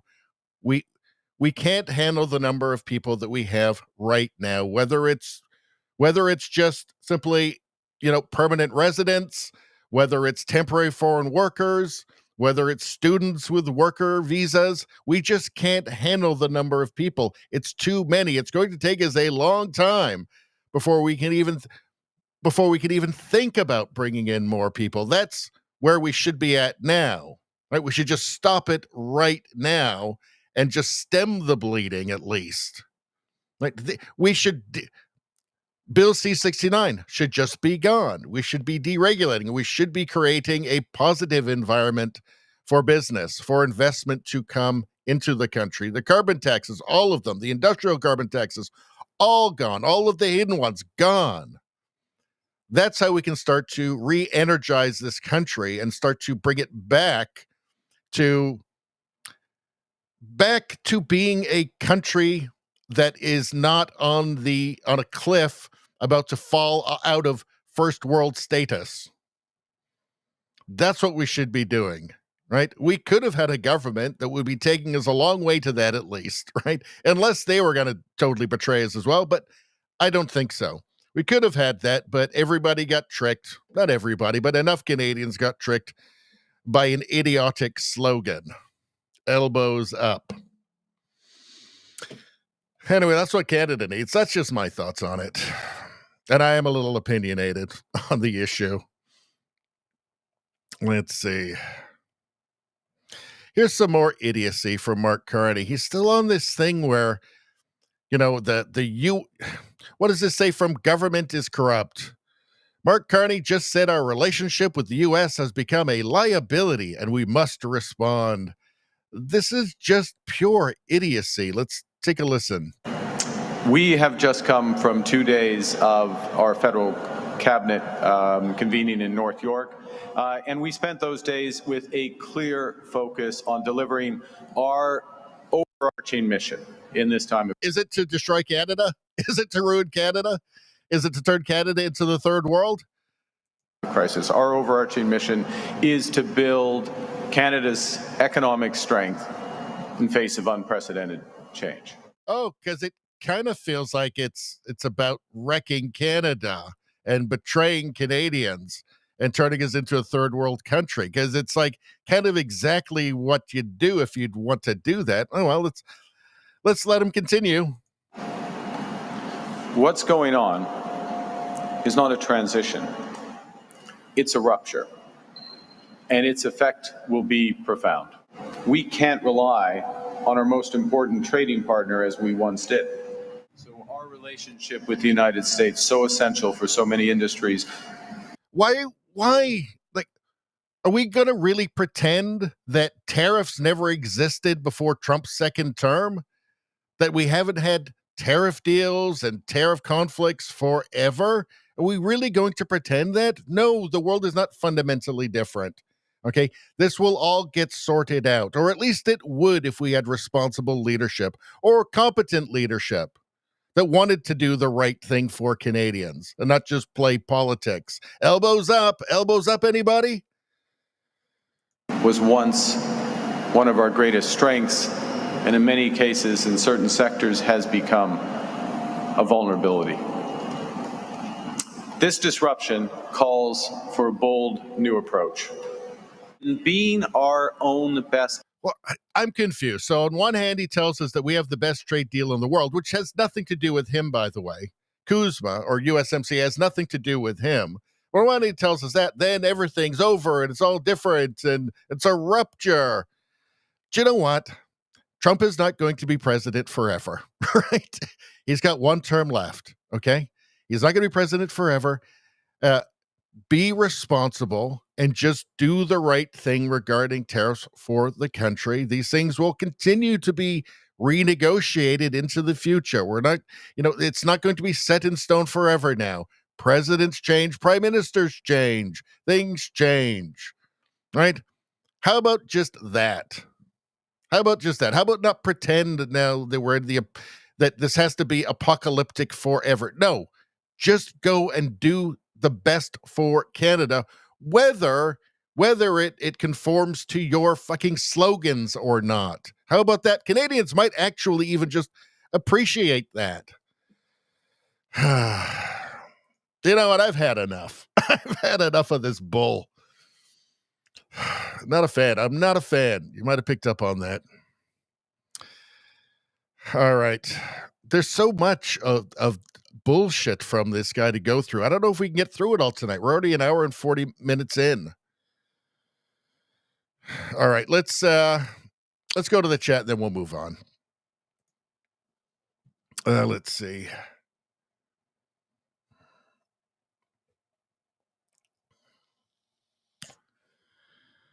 Let's see.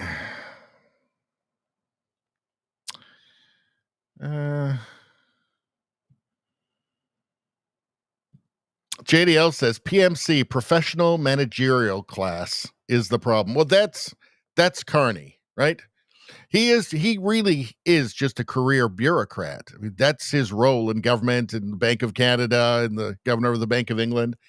He's a bureaucrat, and he's acting like one, an ineffective bureaucrat, which I think is pretty much most of them, right? All right. Let's keep going. What do we got here? So this is polls for Canada. So things are not looking as rosy. Seems like the honeymoon is over for Mark Carney. Things are starting to change a little bit. So Warren Kinsella posted this. Party's over. So what's he talking about?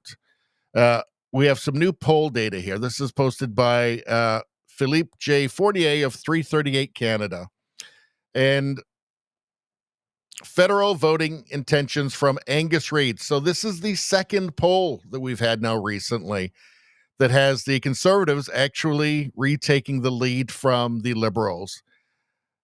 We see the Conservative Party of Canada, 40%, Liberal Party of Canada, 38%, NDP, 10%, Bloc, 8%. They're up a couple of points.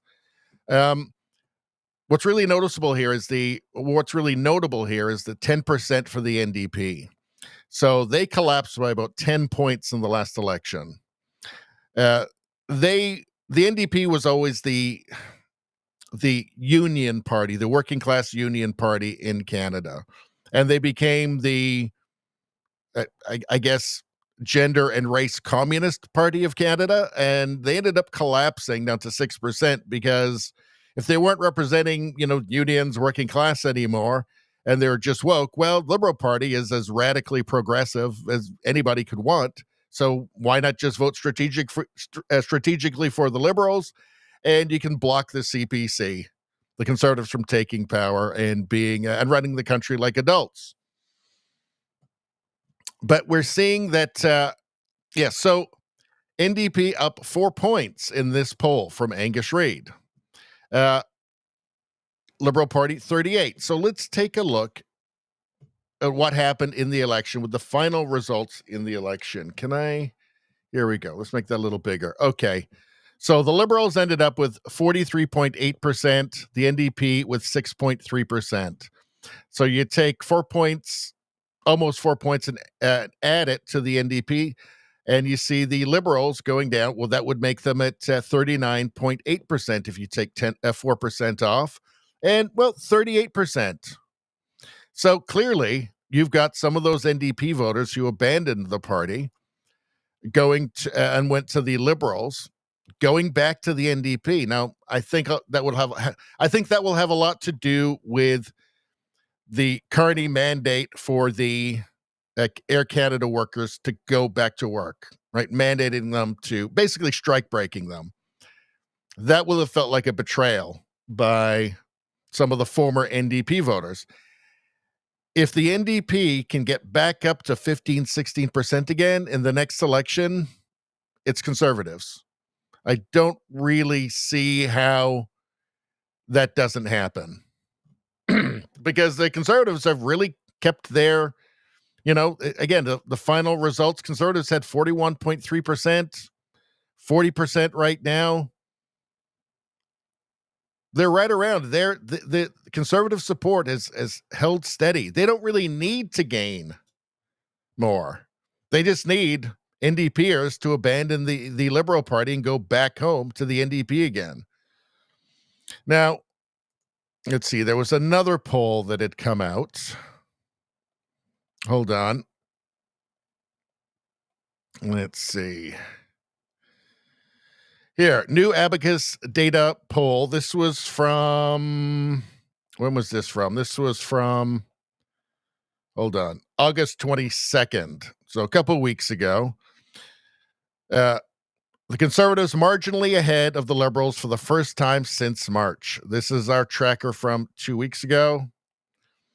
So that had the Liberals up 43-40. And I believe the new poll had the Conservatives up 42-40, I believe it was. Where was that poll? Oh, well, I can't. Hold on a second. Maybe it's underneath here. No. All right. Anyway, so there's two polls that show the Conservatives with a lead, with a small lead. But it looks like the honeymoon period is over. And will we see a no confidence vote? You need to have the NDP on board. You need to have the Bloc on board, obviously. If the NDP gets a competent leader, now my prediction has always been the new leader of the NDP will either be a tree with a face painted on it or a picture of a cloud that looks vaguely like Greta Thunberg. But if they can actually get a competent leader, and again, in their own rules, with the NDP rules right now, nobody can have more than, in their internal selection process, nobody can have more than 50% cis men voting for them. So you might be guaranteeing maybe that tree with a face painted on it or cloud that looks like Greta Thunberg. But if they could be sane and get a real leader, well, yeah, I mean, it certainly would look good for the Conservatives in the next election. And then they would also be more likely to, vote for a no confidence vote if it looks like they can gain a bunch of seats. We shall have to see. What do we got going on here? Let's do something other than politics. Let's go. Do you want to do some memes? Let's look at some memes. Here we go.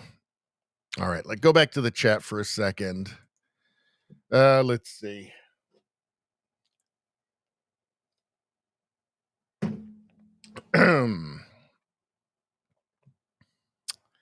Rosie says, weren't tariff disparities part of why the U.S. fought to break from England in the 1700s? Well, they had that tea tax, right?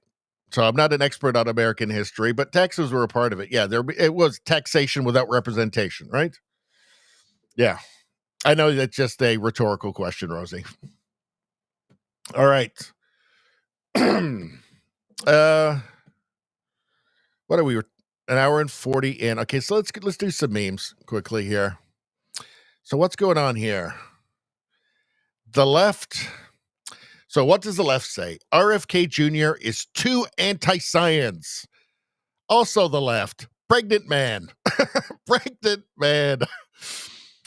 That's right. Now, how many of them actually do think that a man can get pregnant? That just saying a woman is a man makes them a man, and therefore men actually get pregnant. It's Orwellian doublethink, isn't it? I wonder how many of them. Is it really possible for somebody to believe two opposite things, two things that disprove the other, right? Is it possible to actually hold these same things in your mind? Is it actually possible to have that Orwellian doublethink? It's hard to imagine. I can't imagine that for myself, but are there people who can actually do that, or are they all just lying? I don't know. Let's continue. All I know is that All I know is that that looks like Bill Gates holding onto his belly. Let's see. For my next trick, I'll make Democrats support the drug cartels. Well, it is weird. It's like an ironclad law for the left. Like whatever Trump does, you have to be against it. Just whatever it is. He blows up some drug cartel guys. It's got to be bad because it's Trump. They could have been future engineers and doctors and stuff if they hadn't gotten blown up with their boat full of drugs and weapons.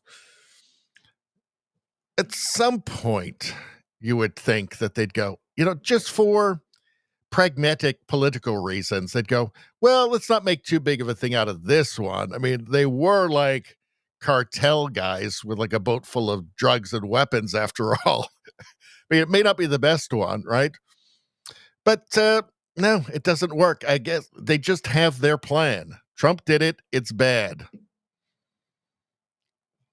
Let's see. What's this?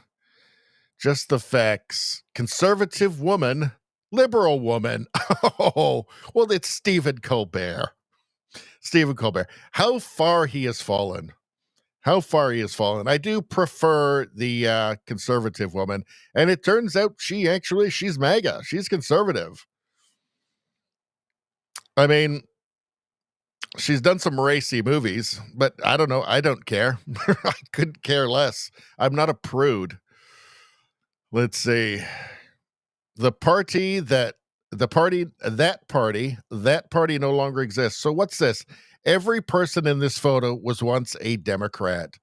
So let me read that again. Every person in this photo was once a Democrat. So Elon, Tulsi, Trump, RFK Jr., yes, all former Democrats. And it should be something that would give the Democrat Party pause for thought.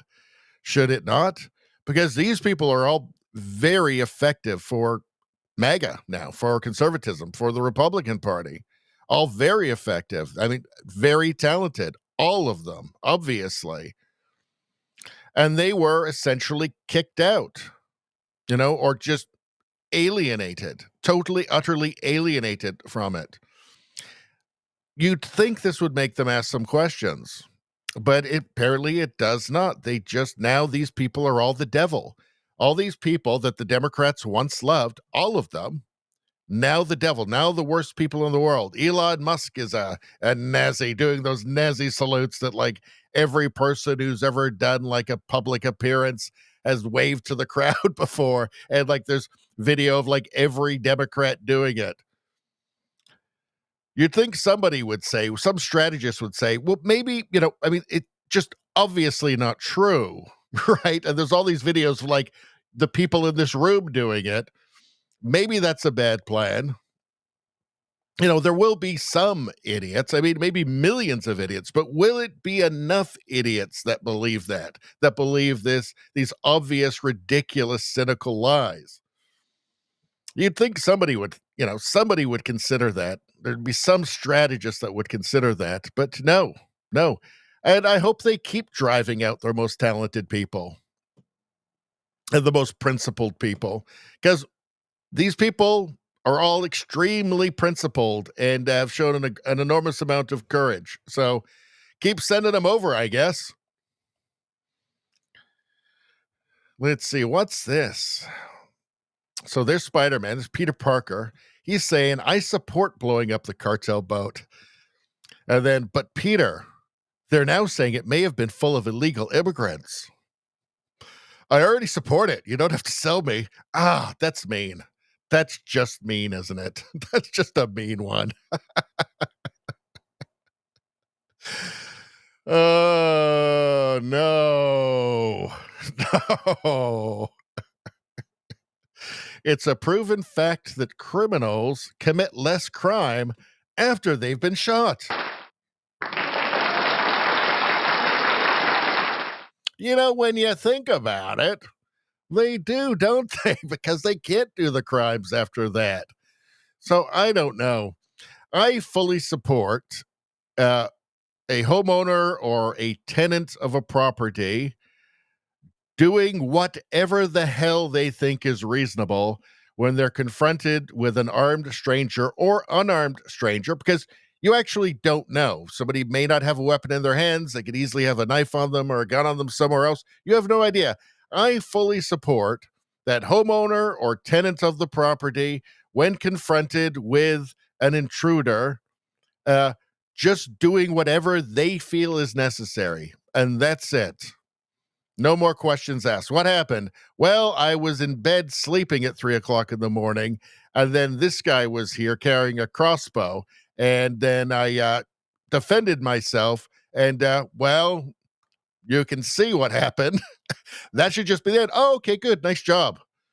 I'm glad you're safe. I'm glad you and your family are safe. That makes sense to me. Equity doesn't make sense to me. So what is equity in this situation? What is progressivism in that? Equity is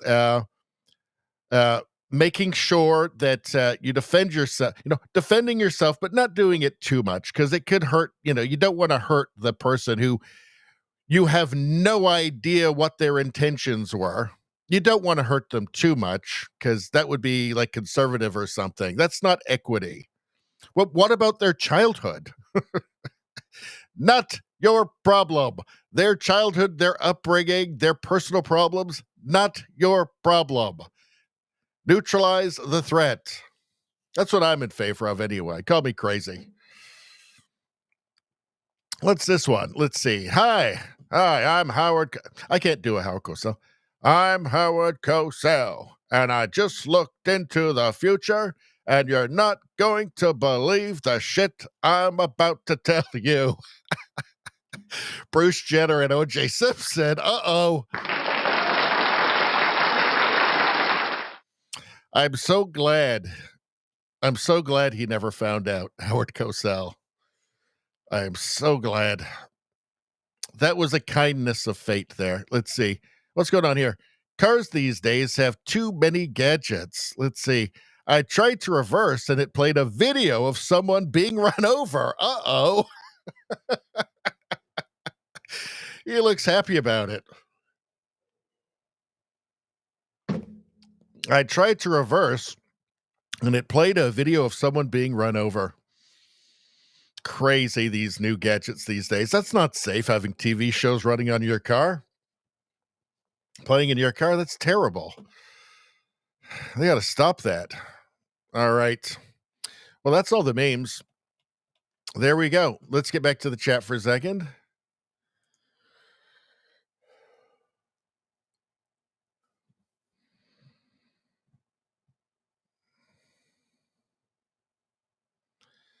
Let's see. Radio Streamer said, how you doing, Radio Streamer? That video on the rear car camera came on LOL. Rosie says, video of someone being run over. That's good stuff. Let's see. Only 10 likes so far. What's going on? Radio Streamer is saying Radio Streamer is chastising everybody. Only 10 likes. Come on, people. We can do better than that. Come on. Come on. Everybody like the stream right now. It's so easy to do. You just press the button. You just press the button. Let's see. JDL says, we didn't have gender when I was a kid. Well, I mean, gender until recently, fairly recently, was just synonymous with sex. It's just the same thing. Everybody meant the same thing.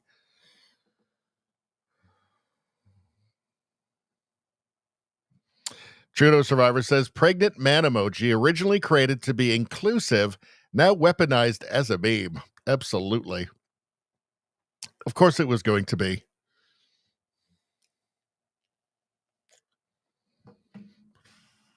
Let's see. Jenner and Simpson, exactly. That was pretty clever. Let's see. Travis says, watched, liked, and commented on every video on Radio Baloney News. Lots of good karma for me, I guess. I'm going to say you get for doing that. I mean, that's really going above and beyond. I'm going to say, screw it. I'm going to say 50 good karma for you, my friend. First one to do it. That's a beautiful thing. Nature's greatest miracle. Wonderful. Thank you, Dramus. Excellent. Now, you got a lot of good karma there. A lot of good karma. So expect good things to happen to you. Everybody, subscribe to the channel, all of the channels, and like the streams and become channel members. The best thing anybody can do, if you like what I do, become a channel member.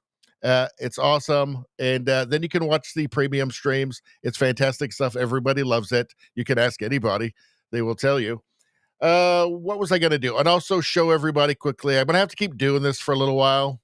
I won't do it forever for a little while, but I just started up the new channel, Radio Baloney News. It's a second channel on YouTube. Don't worry, anybody on Rumble, all the content, everything is going up to the same channel on Rumble. This is just on YouTube, so I can play with the algorithm a little bit and try out some different thumbnails and stuff. But it's a serious channel. There's going to be tons of stuff you're not going to get on the regular Radio Baloney channel that you're already subscribed to. So subscribe to this as well, and you're going to get tons more content and different stuff. It's going to be fun. Help me out. It's lonely over there right now. I just created it a couple of days ago. Help me out, everybody. Do me a solid, will you? Come on. All right. With that said, in fact, I'm going to see if anybody's doing it. Anybody helping me out over there? Well, we got 3 over the course of the stream. We need more. Come on, people. Do me a solid here. Let's go. All right. But anyway, I need to take a break for a couple of minutes because we're 2 hours in. I will be back shortly, you guys. Just give me a couple of minutes.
All right. Thank you for your patience, everybody. Subscribe to the channel and like the stream and become a channel member and everything. Blah, blah, blah. All right. What are we doing next? What are we at?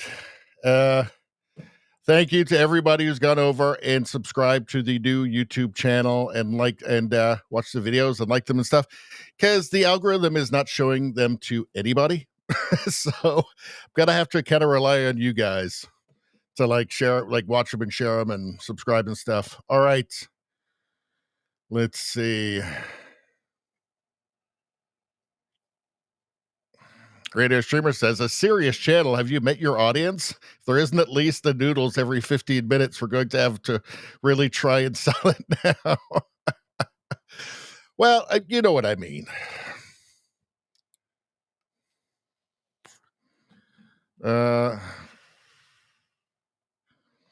Radio Streamer says, jokes aside, I wish you the best at it. I'm sure you'll do fine. Well, right now, these videos on there are getting literally 13 impressions. like 30 impressions. I mean, the algorithm has already checked out what my content is, says, oh no. I mean, here's the thing. This is the problem for me, is that I can't just fake it and try and, do something that the algorithm will like. No, I mean, the things that I'm talking about I actually care about. So important issues, and it's stuff that the algorithm does not like. It does not want me talking about gender, child gender experiments. It doesn't want me talking about that. It doesn't like it. I mean, everything's within the rules. It's just that it's everything that the people who create the algorithm don't want me to talk about. So it's my own fault, really, I guess, but whatever. We'll see how it goes. Maybe I'll be surprised. I just started, so maybe the algorithm doesn't even know I exist yet. Who knows? Or that channel exists. JDL says, JJ, Nevada's missing tonight. Well, maybe he'll show up later. I think sometimes he shows up kind of late. Let's see. Rosie says, Rumbum and G-Flood are rare now. And Mickey Turtles, MHJ, and Xerxes. Well, people kind of come in and out, and it's just the way it goes. There's stuff I used to watch, which I don't watch anymore. I just watch it sometimes. Let's see.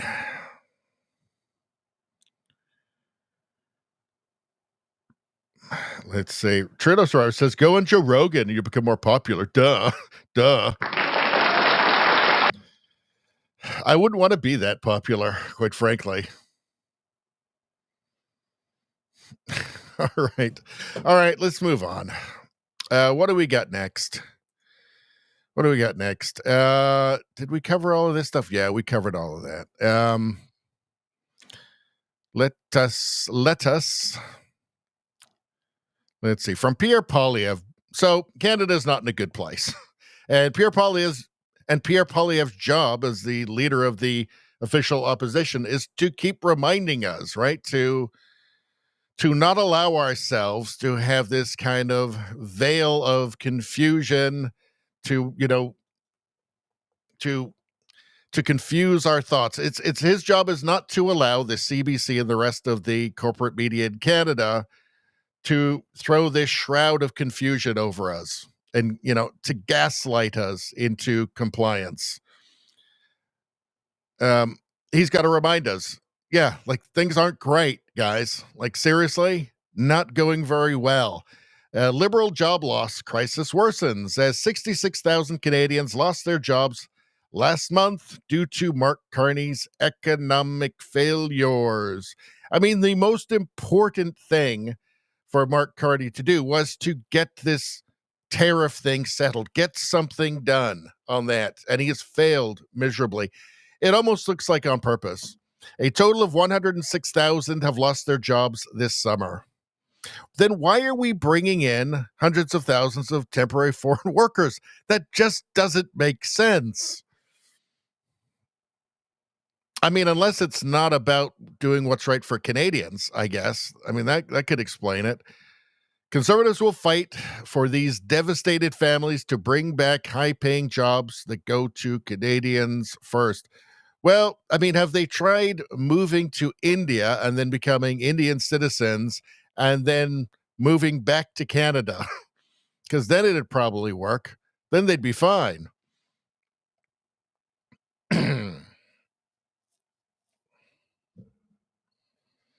Let's see. What else have we got here? So there's going to have to be cuts to spending. There's going to have to be some level of austerity in Canada. It's inevitable. The more you spend, the more in debt you become, the more inevitable it becomes that you're going to have to cut spending. If you take a look at the UK and France, there's talk about them needing an IMF bailout. And part of that is austerity. Part of an IMF bailout is austerity. They demand it if they're going to bail you out. Could Canada find itself in the same position? Well, I mean, let's take a look. Here's our national debt now. Here's where it was when Trudeau took over. Here it is now. It's doubled, and it's getting worse under Mark Carney. Deficit projected to soar to $92 billion this year. That's according to the parliamentary budget officer. So we have some big, big problems here. We're spending $1 billion a week just on finance. We're spending $1 billion a week just on the interest of the national debt. That's more than the provinces get for health care from the federal government. That's not sustainable. So you can have cuts now, or you can have really big cuts later.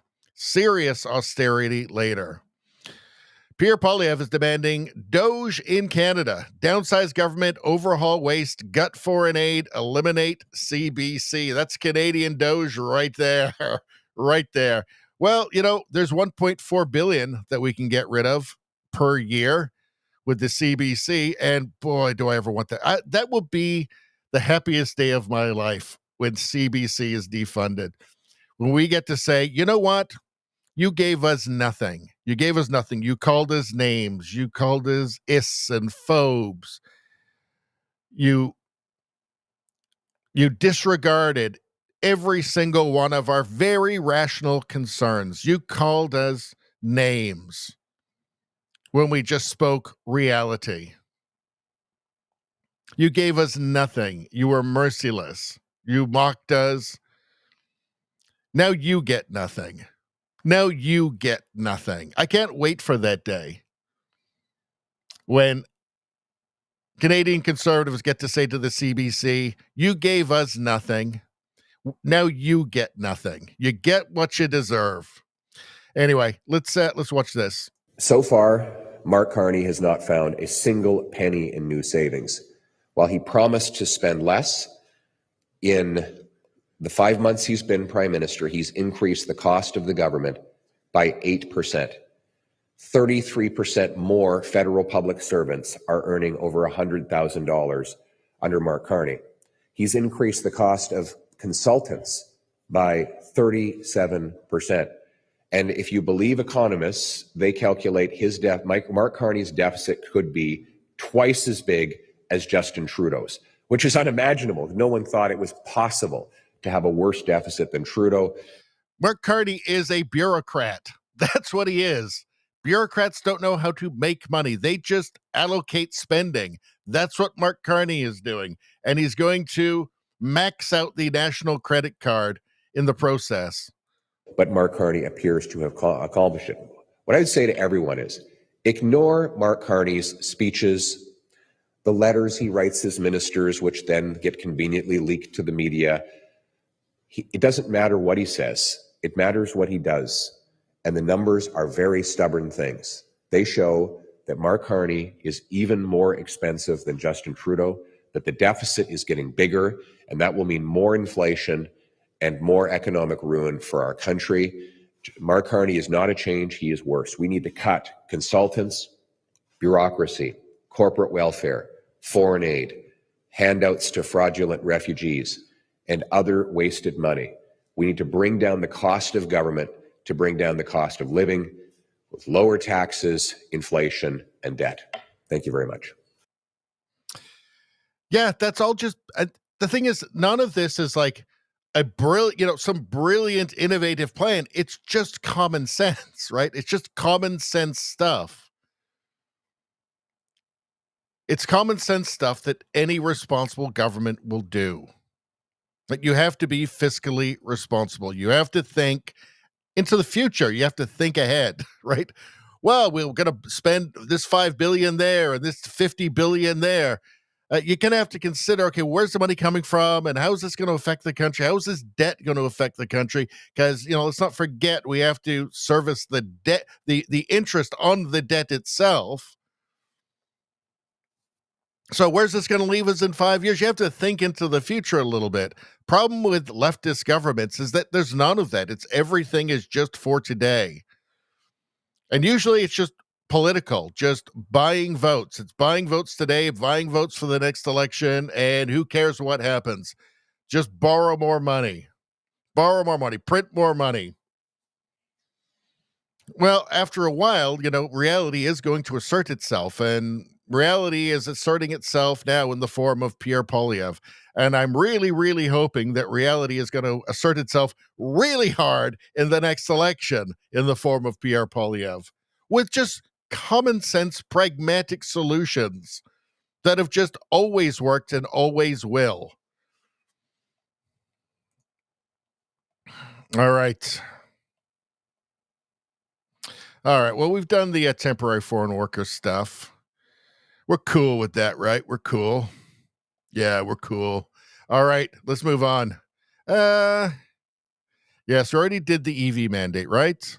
Did we cover that tonight? We did. We covered that. All right. It's dead. It is dead. Let's move on. Oh, UK police state. All right. Let's do this. All right. Give me a second, though.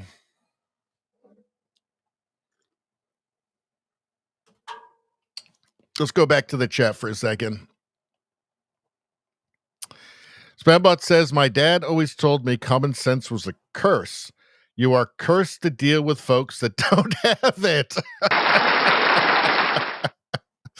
That is the problem. People who just refuse to recognize reality, it's like talking to an alien. There's something unsettling about it, actually. There's something there's something uncanny valley about them.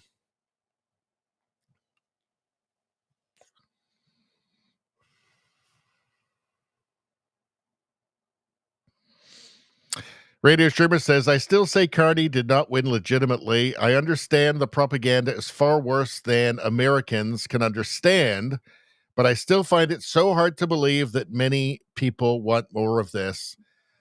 The difference is, because the propaganda is very, very, very, very intense in the United States too, but it's just that there's an alternative, right? So they got Fox News in the States, which is more popular than both CNN and NBC combined. Now, I know that's still not much compared to if you look at NBC News and CBS News, the nightly newses on the networks, and then all of the entertainment industry and just the subtle propaganda just in TV shows and everything, right?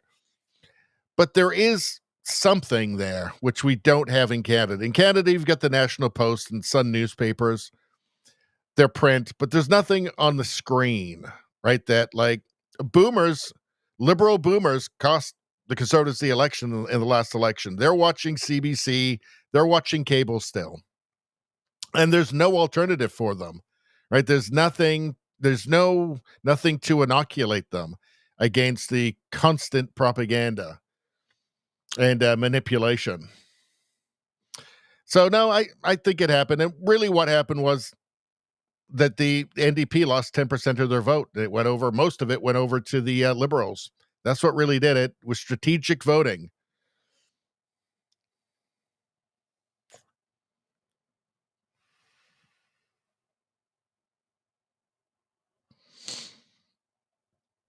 Let's see, what's going on here? Blah, blah. Rosie says, blah, blah, blah. He just keeps going, then stops to interrupt us. Well, I do interrupt you guys in the chat. I got to get you back on track. He gets us off track, then accuses us of not paying attention. But we know he loves us, and he knows we love him, so it's all good. I don't know. I don't love you guys. Shut up. Let's see. All right. Blah, blah, blah, blah, blah. What else we got? I'm interrupting your chat. God damn it. The beautiful train wreck, which is the chat. Let's see what else we got here. Radio Streamer says, I have to deal with everyone around me wanting me to repair everything they own for free. I got a toaster, by the way, in the back. Anyway, we'll talk about it later. They get mad when I say no. I get mad because I dared to read a book. There you go. Fuck them. Fuck them, Radio Streamer. Fuck them. You're right to be angry. Don't take that shit. Let's see. People who learn nothing then want you to fix it. Fuck them. That's what I say. Fuck them. Don't take that shit.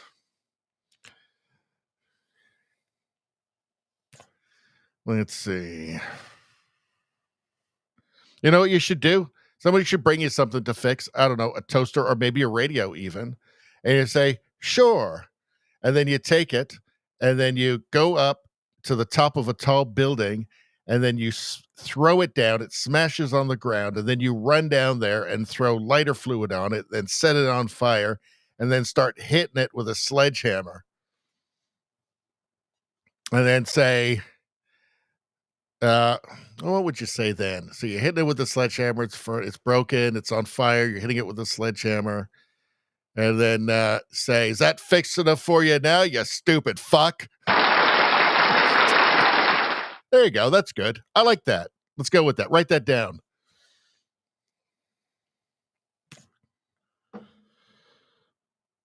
Radio Streamer says, the point is, talking about liberal voters here, they get enough of another view to at least start looking into. I see your point. But reality still has a better argument. Has it not kicked their checkbooks ass hard enough yet? Well, again, if you're talking about the liberal boomers, and we're only talking about those ones that were infected with the mind virus, there's lots of great boomers, obviously, and lots of them watch this channel too. But, if they're comfortable enough, they may have noticed it, but they're not going to notice it as much as they know. Like, they're not looking for jobs, for instance, right? And they've got nice pensions, and their home equity went through the roof, so they loved that. And although that's coming back down again now, but they probably hoped that Carney would put it back up again. So, yeah, I think that reality has asserted itself, but they haven't noticed it quite yet. And I think it'll be when Carney comes after their home equity. That's when it's really going to go.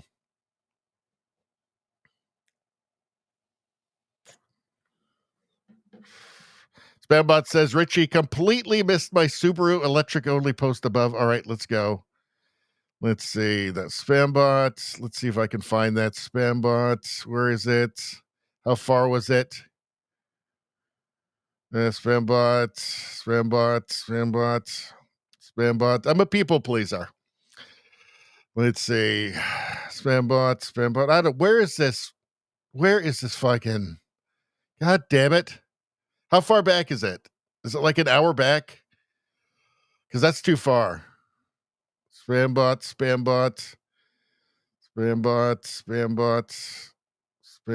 Subaru. I don't know where the... Okay, just repeat it and put it back in the chat, and then we shall deal with it. We shall give it the respect that it deserves. All right, I can't find it, man. Can't find it. What am I?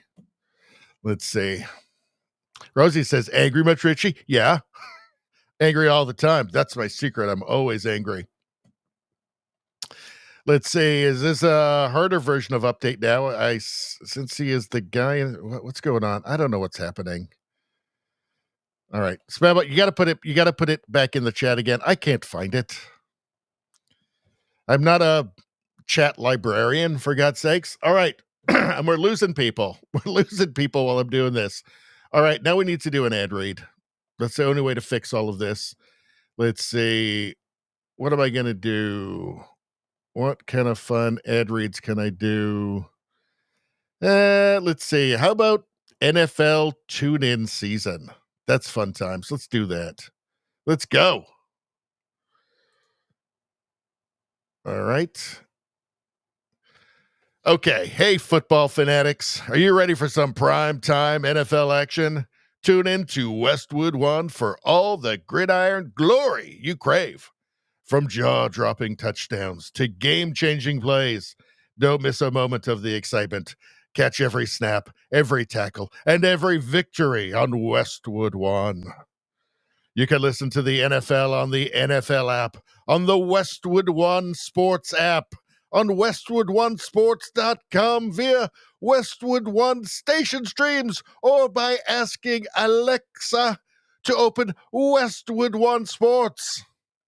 If it's the NFL, it's on Westwood One. A dramatic reading of a dramatic Westwood One ad. Beautiful. I have to read those ones. I have to stick exactly to the script, and it's okay. It's okay. It's a beautiful thing. Still a beautiful thing. Let's see. I hope everybody enjoyed that. Let's see.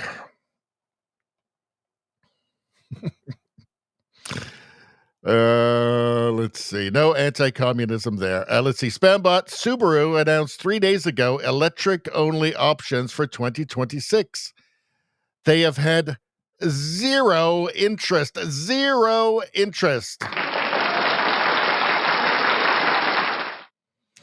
It's a niche product. It's always been a niche product. It's going to continue to be a niche product, right? Until you have charging stations that can charge your car in like 3 minutes and they're everywhere, it's always going to be niche because it's not convenient, right? It's not, I guess maybe in Europe, it's a little bit easier because people don't drive as far. But in North America, you've got suburbs. Like, you can't be constantly worried that you got to find somewhere to spend, half an hour charging your car.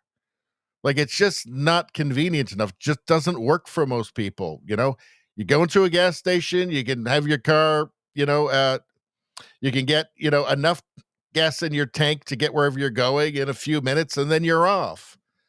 Right? This whole thing of like, I've got to find somewhere to charge the car, and you're not doing it in 3 minutes, in 5 minutes. You're going to be there for half an hour, maybe longer. Like, it's not going to work. It's a niche product, and that's why Tesla works so good, because they're the top product out there. They're the best.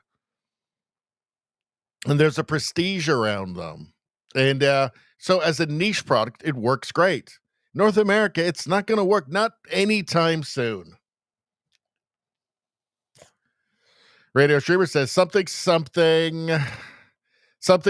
words well delivered, 9.2 out of 10. That's pretty good. Needs commie hate. I know you can't. At least I recognize your great read. Well, thank you very much. I can't put commie hate on those ones. I just can't. They just don't allow it. I bet you they'd like it if I did, but they say don't. So what are you supposed to do? Let's see. Spambot says, I would consider hybrid. Me too. But the problem is with the mandate in Canada, which now they're delaying it a little bit. So it's not going to go in next year. You can't get a hybrid. It has to be zero emission vehicle. The whole thing is idiotic, but that's just the icing on the cake of idiocy, right? It can't even be a hybrid.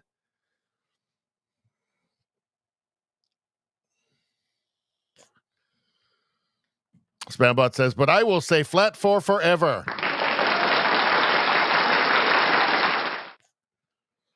Radio Streamer says, sure, hybrids are okay. Full battery is just insane. Yeah, in Canada, come on, it's not working. Spambot says, low center of gravity equals best track car ever.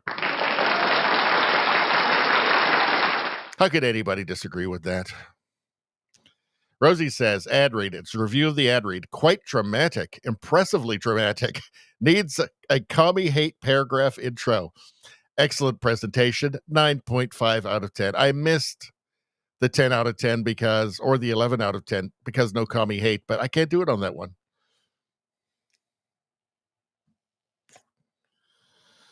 Let's see. Radio Streamer says, an engine running at a constant speed with a modern charging system can be very efficient. Hybrid. Why exclude hybrids from it? It doesn't make any sense. So dumb. All right, let's get to this. So, UK police state. So, I've made a video about, in fact, that video is on Rumble, but it's not on the main YouTube channel. It's on the new, I believe it's on the new Radio Baloney news channel, the second channel. So, this is the new channel I've started. I just started it 2 days ago. Please go and subscribe. There's going to be a ton of content that's not going to be on the YouTube Radio Baloney channel. That's going to go onto this channel. There'll still be lots. The live streams will be on the main Radio Baloney channel, but this one's going to be just a ton of extra stuff. I think most of the world news stuff is going to be on here. I think I'm going to start putting the meme review videos onto this one. So please go over there, subscribe, help populate the thing, and let's make it successful. Thank you very much. And where was I? Okay, so if you go there, by the way, go subscribe and watch the Graham Linehan video there. And this is, hold on. Okay, and that tells you the story of Graham Linehan, who is a British comedian. He created and wrote Father Ted, The IT Crowd, Black Books. These are classic British comedies. And he has become a women's rights activist, but I guess a trans exclusionary women's. I don't think he's a radical feminist. He's basically has objected publicly to trans activism and man and women's spaces. So women's bathrooms and women's prisons, change rooms, all that sort of thing. And now he's gone from being like kind of this beloved liberal in the UK to public enemy number one, bad guy from Germany in the 30s, all of that. The usual. And he's been living in the United States, and he returned to England and he got arrested immediately for tweets. So before we go, I will just show you a couple of tweets here. So what did he do? He wrote this: if a trans-identified male is in a female-only space, he is committing a violent, abusive act. Make a scene, call the cops, and if all else fails, punch him in the balls. So this is a joke. This is not an actual call to violence, right? A big clue in the fact it's a joke is he's talking about if there's somebody in a female, if there is a male in a female-only space claiming to be a woman, punch him in the balls, because women don't have those, right? He said, a photo you can smell. So these are trans activists here. And he says here, I hate them, misogynists and homophobes. F them. So he's referring to trans activists as misogynists because they will really attack any woman who stands up for themselves. And also they seem to believe that they seem to want to trans every gay person. Seems to be the goal. This is him in the hospital after being arrested because he had a health scare, I guess, from the stress of all of it. So he gets arrested. So a comedian gets arrested in the UK. That is their priority. Of course, it's two-tiered. If you take a look here, Chris Rose posted this. Graham Linehan should have joked about pushing people under a train, like our health secretary Wes Streeting. So you can see here 3 tweets joking about pushing somebody that he doesn't like under a train. No problem there, because he's on the right side of it. He's on the progressive side. He's on the gender communist side. So fine. Two-tiered policing. Let's hear this tape. So, from Basil the Great here, leaked audio of the moment Graham Linehan was arrested. So let's take a look. And it's really dystopian.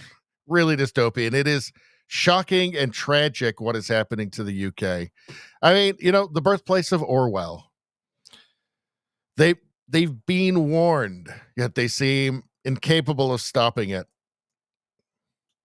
It is alleged that on the 19th of April 2025, you published a post on X that was deemed to be intended to stir up hatred and incite violence on the grounds of sexual orientation. What was the post? I'll tell you. So, what was the post that was inciting? And can't tell you. This is unbelievably dystopian. You sure you know from him?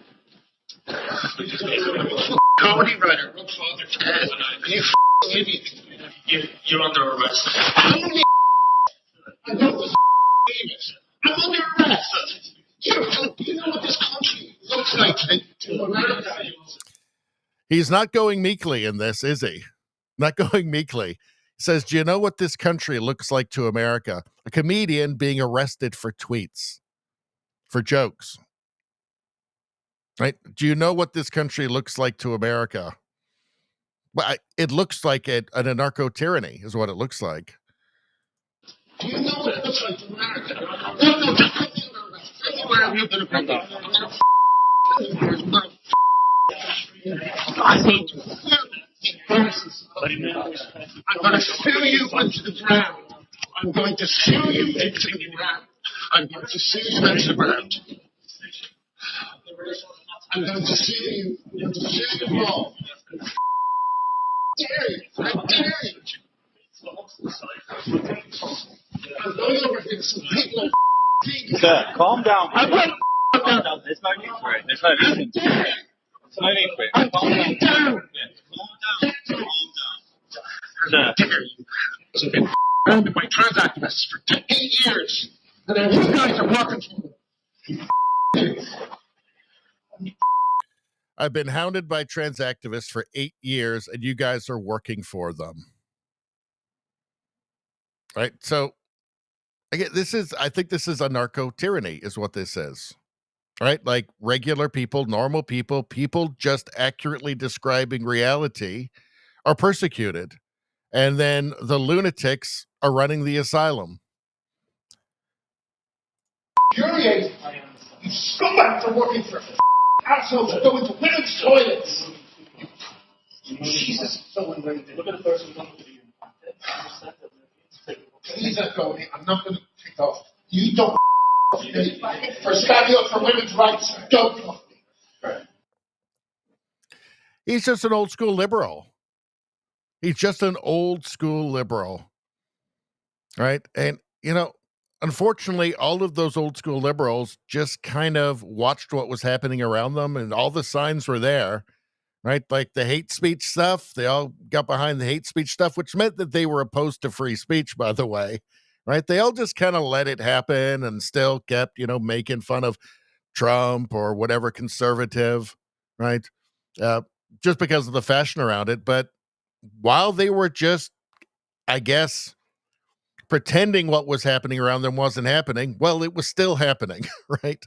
And I was in this position. I mean, now he's like, in terms of, this guy was a celebrated liberal comedian and writer in the UK. Now he might as well have joined, the neo-Nazis, right? I mean, just being an old school liberal didn't help him in the end because they hate liberals. The illiberal modern progressive left hates liberals, right? That's obvious now. But in any case, I think this guy's obviously showed a great deal of courage in, not allowing the state, the fanatics, the activists to have dominion over his own conscience, which is what they want. That's what this is about. This is the state saying, no, you don't have dominion over your own conscience. We do. Again, the word Orwellian keeps coming to mind, doesn't it?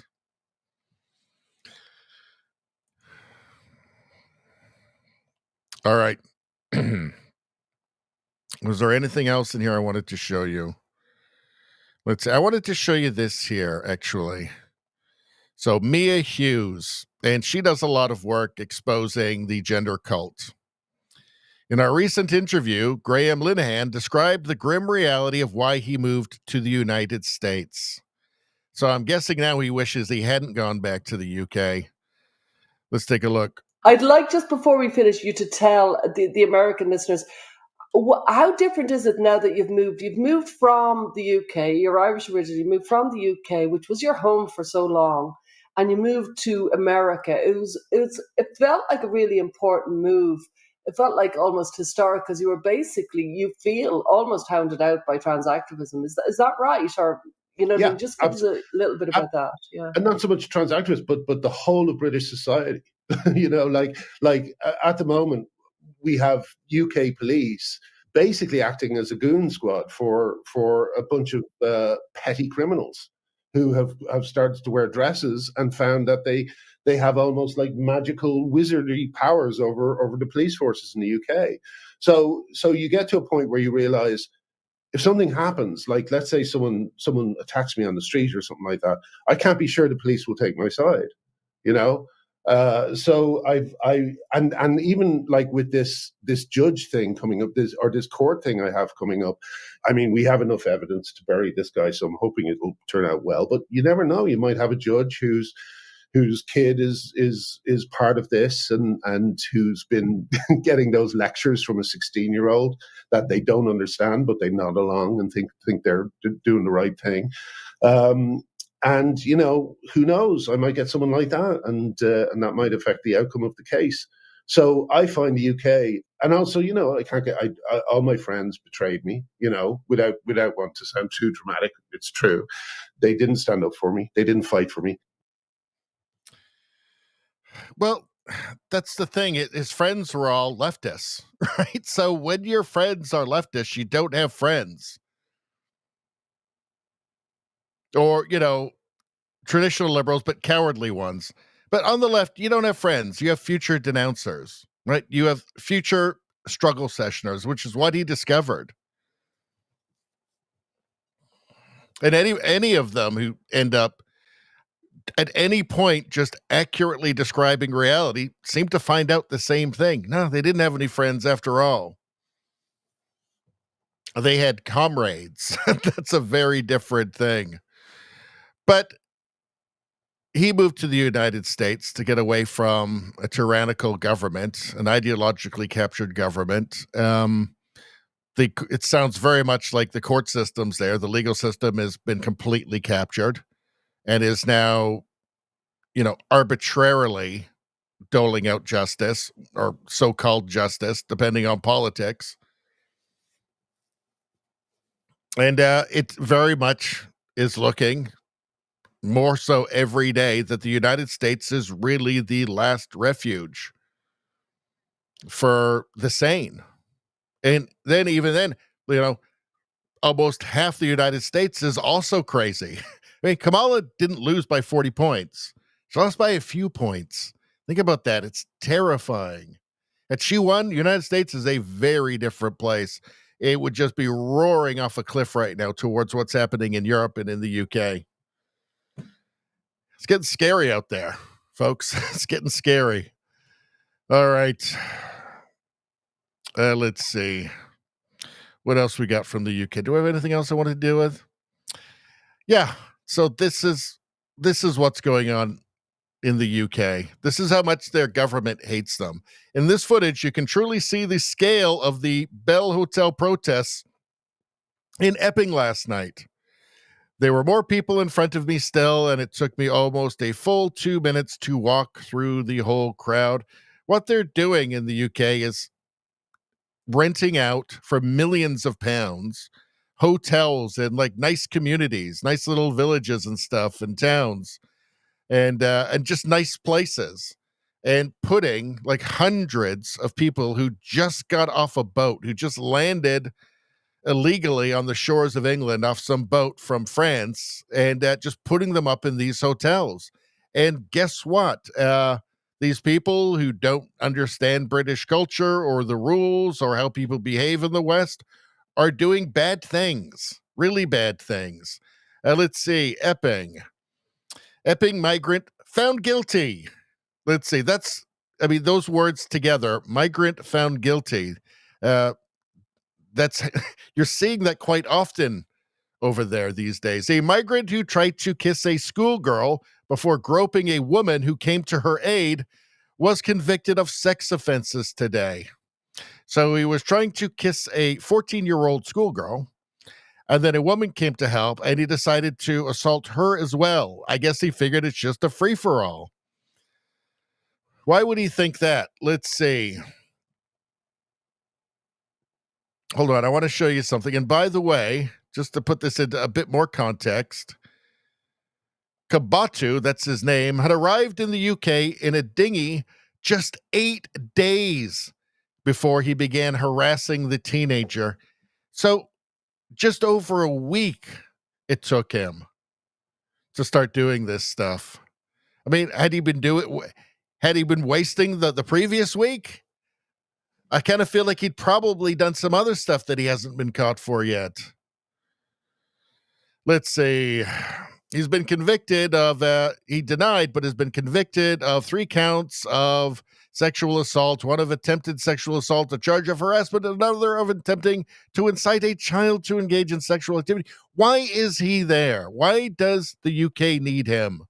A guy who just showed up, uninvited.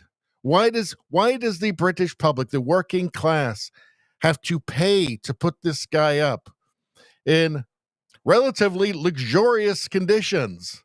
In a nice, they're not putting him in dumps, they're putting them in luxury hotels and feeding them 3 nice meals a day. Why? Why? This is what a government that hates you does. Okay? That's what a government that hates you does. So you've got these people marching, the regular people in, the British are waking up and they're flying flags and they're starting to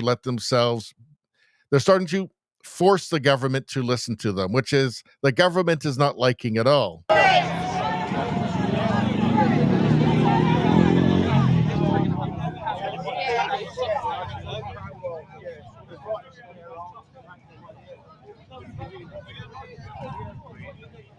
love you all. Thanks for showing up today. Thank you, young folks. That's a lot of people. Too many people. So many people.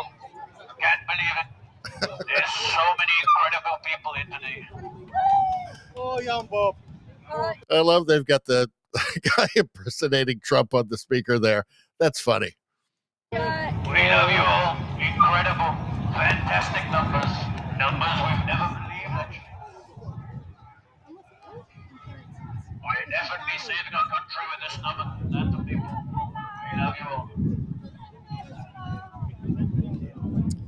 Numbers we've never believed that. Hold on. I wanted to see what his sign says. What does his sign say? It says, deport foreign criminals. Deport foreign criminals. What's it say under there? I can't see what it says. But deport foreign criminals. Just think about the fact that they have to carry a sign that says deport foreign criminals. Now, I know it's actually, you've got the same kinds of lunacy in the United States. But the fact anybody would have to hold a sign, have a placard that says deport foreign criminals on it because the government isn't doing it. I mean, what is a government there for if it's not going to do that? I mean, that should be the least of it. Like, just at least get foreign criminals out of the country. What good are you if you can't even do that? I mean, if you start to ask questions like maybe they hate us. Because why wouldn't you do that? That seems like something you do to somebody that you hate. You'd inflict foreign criminals upon them, and you'd make them pay. You'd make the victims pay for the privilege. That is insanity. It is lunacy. It's alternate universe stuff that somebody would have to hold a placard demanding that the government deport foreign criminals. Come on, how is this real? How is it real? How does a government last with that insanity? It's just truly shocking and insane. I mean, A man has to march with a placard saying deport foreign criminals because the government won't even do that because it doesn't want to. It doesn't want to deport the foreign criminals. It could. It does not want to. And it wants to make him pay. Him pay for the pleasure of having them in his country.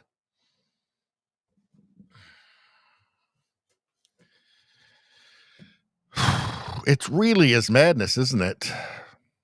Anyway, this is happening all over the UK now. And you see they've got their flags, which the government really is. When you've got a government that doesn't want you waving your own flag, the flag of the government itself, when you've got that, there's something seriously wrong. You know there's something wrong with your government at that point. As well as inflicting you with millions of people that don't fit into your country or your culture that you didn't want. All right. What else do we have here? Hold on. We got something else. How about this? This is also some lunacy. This is from Tommy Robinson here. Prison officer union bosses say sniffer dogs have been banned from the unit that held terror plotter Hashem Abidi after terrorists complained they offended the Muslims. Okay. Again, this is lunacy. This is equity. So when we talk about woke dysfunction, this is what we're talking about. Equity is dysfunction in all of its forms. It is always dysfunction, but let's continue. I cannot believe this is actually happening. Sniffer dogs are there for a purpose, to sniff out crime, to sniff out terrorists, except if they're Islamic. Well, this is one example of staff being overruled and prisoners being appeased simply because they complain, and it doesn't matter what your religious beliefs are. They should never, ever override security, particularly in a separation centre, which houses some of the most dangerous criminals that are in the system. So how can this be allowed to stand? We hear all the time about two-tier justice, but none of us thought for a moment it would mean the right to deny being accessed by a sniffer dog. It's been allowed to happen because a management committee that oversees the regimes and the conditions in separation centres have overruled staff, and they've decided to take those complaints on board and disband the dogs from sniffing prisoners when they're getting searched. It's ridiculous. It's appeasement, and it needs to stop. Things need to change, and we're hoping that this independent review that's been commissioned by the government will look into all these issues, listen to the staff on the front line, and put things right. Now, Mark, I'm no Sherlock Holmes, but if you have an exemption from a sniffer dog, it stands to reason that's a route to criminality. It stands to reason they'll be more likely to be shipping drugs into a nick. Well, it's not the only example, unfortunately, Martin, because you have volumetric control, or supposed to have volumetric control in prison cells, especially in separation centres, to stop people holding too much property in their cells. And there was one cell on that unit that had over 120 books. Now, how do you search a cell when there's over 120 books? And imagine what can be hidden in those books. In fact, the shelves were creaking under the strain. That's another example of staff on a unit being overruled and prisoners being appeased. How can this... I mean, I can't believe we're even having this conversation. I think people watching this will just be headbutting their tables and chewing their chair legs. How has this been allowed to happen? Because we've got people in the service who are too fluffy, listen to prisoners instead of doing the right thing by staff. Staff are up for the right thing. They wanted the unit to run properly like it did when it first opened at Frankland. It was the flag bearer of separation centres. And over... The woke are so good at getting into positions of power where they can make the decision. They can make the decisions. Where they can make the decisions. They are so good at it. And we've seen it. Every institution in the Western world been taken over, infiltrated by these equity, gender, and race communists everywhere. And it's just causing woke dysfunction in everything. This is dysfunction. That system is not working as it was designed to anymore. It's not serving its purpose anymore, right? That's dysfunction. When things don't work anymore, they're dysfunctional. And that's what happens to everything that this stuff touches. Everything woke turns to shit. Yes, it's true now. It was true then, and it will be true forever. And all like far leftist. Look at the French Revolution, completely dysfunctional. I mean, even aside from all of the constant beheadings. Soviet Union, totally dysfunctional. Communist China, totally dysfunctional. It's still quite dysfunctional today, even after introducing their, capitalism with Chinese characteristics. Always dysfunctional. All right. What are we, 2 hours? Hold on. We are almost 3 hours. Wow. Okay. Do I have anything else here? Let's see. What does this say? So he's responding to this. I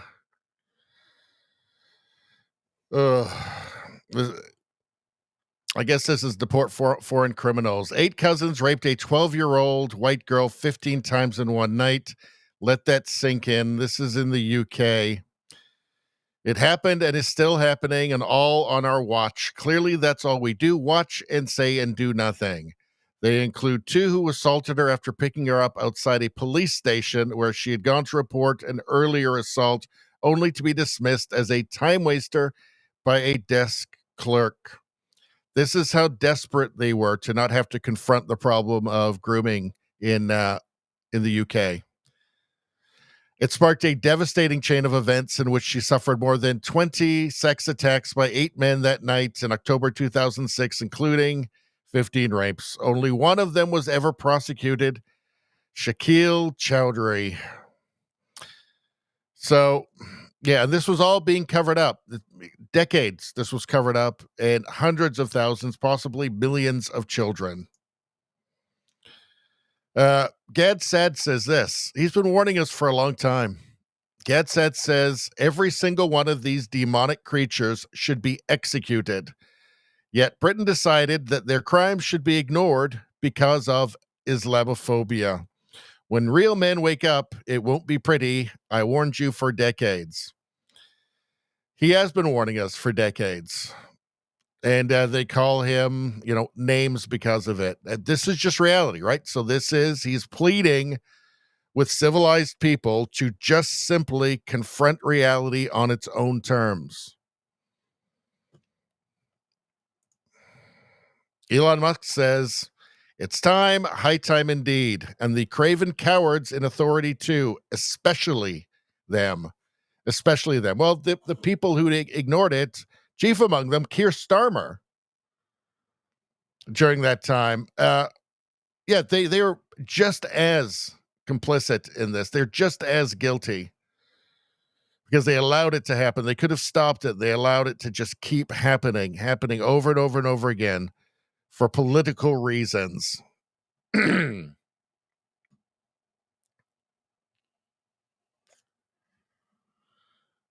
Let's see. What's this here? So what's here? Listen to one of the most prominent pro-Palestinians in the world, Miriam Francois, act like a complete child to the point where her microphone had to be muted. In fact, most of the Westerners who support this, they have no idea what they're talking about. It's all just stuff they learned on TikTok, but let's take a look. I don't see any future in Gaza with Hamas in any kind of power, do you? Did we come up against the white man mantra of it's complicated? I think we did, folks. Here we are. White man mantra. So this is all they know, right? This is all they know. So it's, of course, everything comes down to white men, right? Not white women, apparently, just white men, conveniently. We are again. Well, hang on, what colour are you? Responding hang on, to... what colour are you? I'm sadly of your camp, Piers. You're white. So why are you... She says she's sadly of his camp, so she's sadly white. That this is not the hero of the story. This is not the hero of any story. It's actually deeply embarrassing to see somebody like this, a masochist like this. What a fool.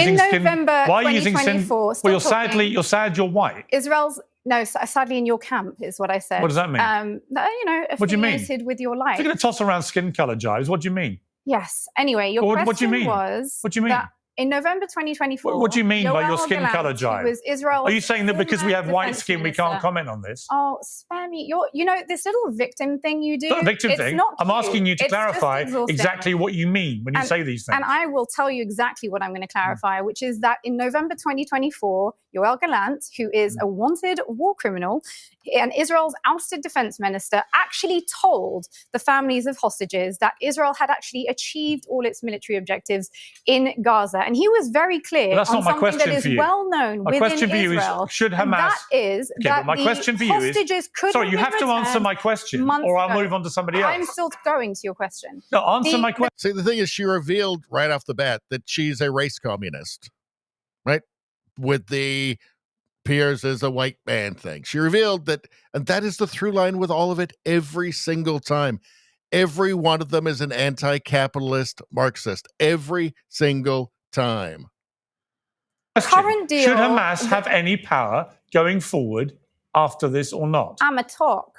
Political objectives of this deal are not, unfortunately, peace, which is the only sort of deal that we should be discussing at this Should point. Hamas have any power after this? A political. I'm not Palestinian. How is it for me to even answer that question? What I will tell you. You seem.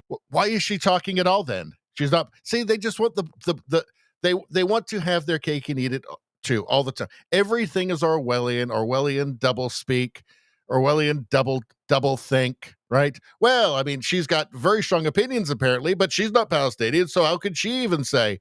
Sure. A world authority on everything Israel's doing, but you can't even answer a basic question about whether Hamas should have any power after this. Yes, sweetheart, I just do analysis. I'm not your sweetheart. I'm not your daddy. I'm not any of these stupid little jibes you're doing. I am white, a slur you seem to think is somehow worth delivering in the middle of this. The current deal that we have on the table really does show you how childish they are as well, how childish their thinking is, and how really unserious they are in their thinking. How they really betray just their kind of that it's all fashion to them. It's really just fashion, right?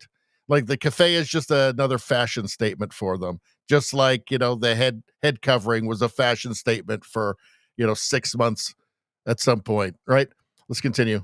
Is really not a ceasefire deal, unfortunately, because there are no guarantees that phase 2 and 3 of the deal will ever be brought about. And I think that's really where the focus of this conversation should be. You can't answer my question about Hamas having power. Why don't we talk about serious things, Piers? Why don't you just answer my question? I would actually say whether Hamas has power after this is a pretty damn serious question. Do you think they should? I will get to that. Do you think they should? I will get to that. Get to it now, because it's the question I've asked you. I will get to it on my own time. What's your answer? My answer is, are you ready to hear it? Answer it. Little drum roll for you. Dum-dum-dum-dum.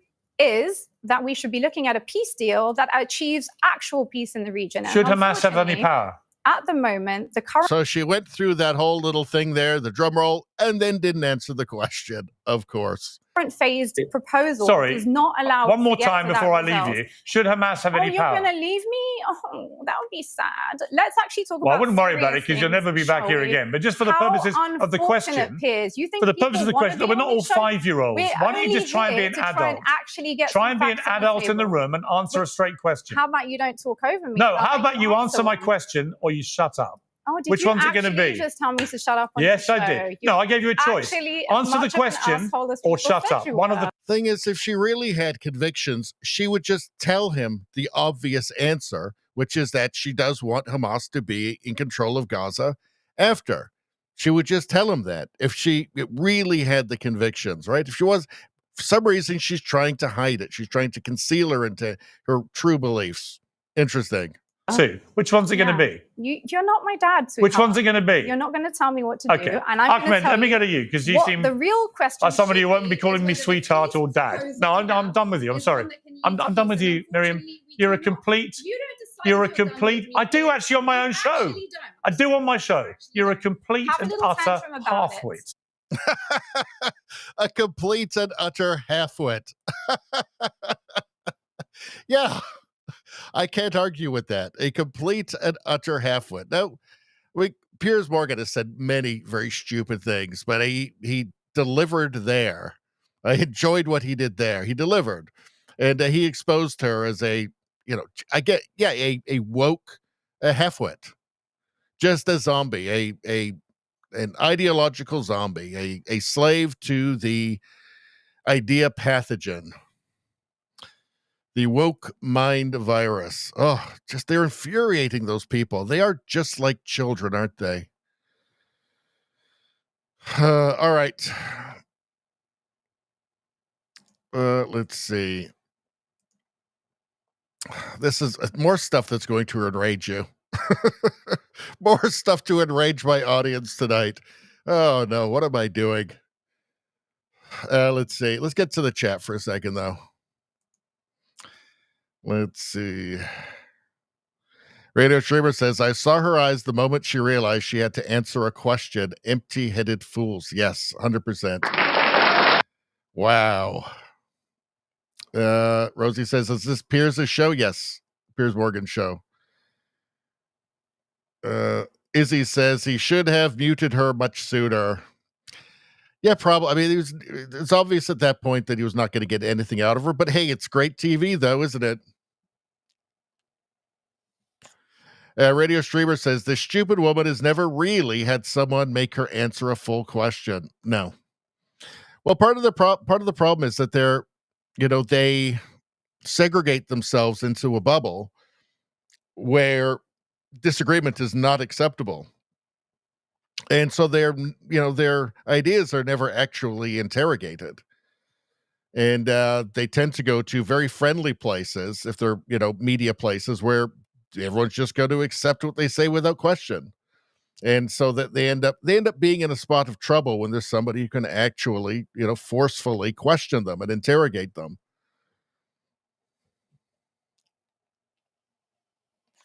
Rosie says, victim, she's a racist. She attacked him. Yeah, I mean, the second that somebody starts out with, you're white, especially from another white person, it's so gross. But they've got no argument.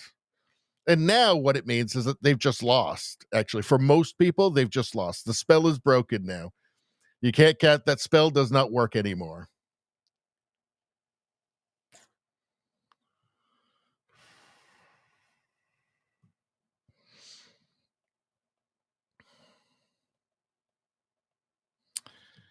Rosie says she's zoning in and out. Oh, no. Well, it is a long stream. We're already 3 hours in. Oh, Spambot says, talking about the sniffer dogs in the UK prison, they should bring in sniffer pigs instead. Ooh.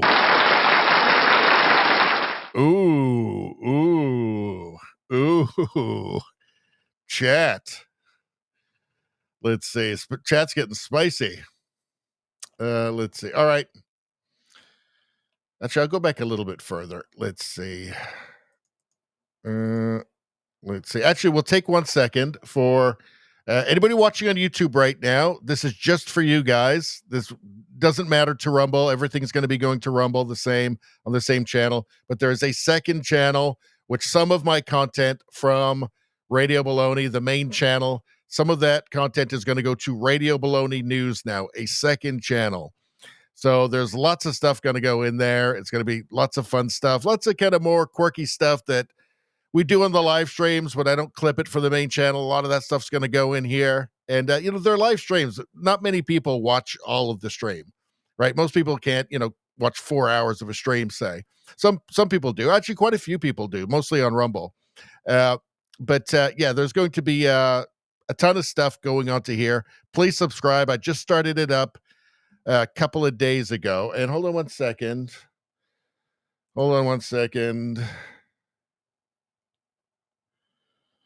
Yeah. So we've gotten a few more people signing up to it during the stream. And I started up basically to test out new stuff, some new algorithmic stuff and thumbnails, that sort of thing. And it should be really helpful to me, but there's going to be a ton of great content going on there. Again, if you're watching on Rumble, don't worry about it. Everything, including all the extra stuff I'm going to put on here, is going to go onto the Rumble channel anyway. So you don't need to worry about that. Let's see. Rogue Thought, how you doing? Good to see ya. Hello, chat. Been listening other than noodles. Noodles is calming, right? There's a great catharsis in the noodle making. Most of these stories are definitely infuriating. Yeah, it's been a maddening one tonight. It has been. Rogue Thought says, I subscribe to your new channel. Thank you, Rogue One. Thank you so much. Awesome. Izzy says, I watch nearly every minute of your content, but only on Rumble. Well, don't you worry, because it's all going onto the Rumble channel. You don't need to worry about second channels there. There is no second channel on Rumble. There's just my one. If there is a second channel on there, tell me about it, and I will complain to Rumble. If somebody's found it, I don't know why somebody would. That'd be kind of dumb, but Spambot says, I have an instant distrust of any good-looking woman on a panel these days due to the universities turning them into what? What could they be turning them into? What could the communists at the universities be turning these women into? How about vapid idiots? Like the one we just saw. Exactly. Let's see. Hey, JJ Nevada. People were asking where you were earlier. I said, sometimes it comes in late. You know, it's cool. Smelled noodles. You knew the noodles were on. The noodles are your favorite. They're so hypnotic. Spambot says, it's guests like that make women look bad. Yep.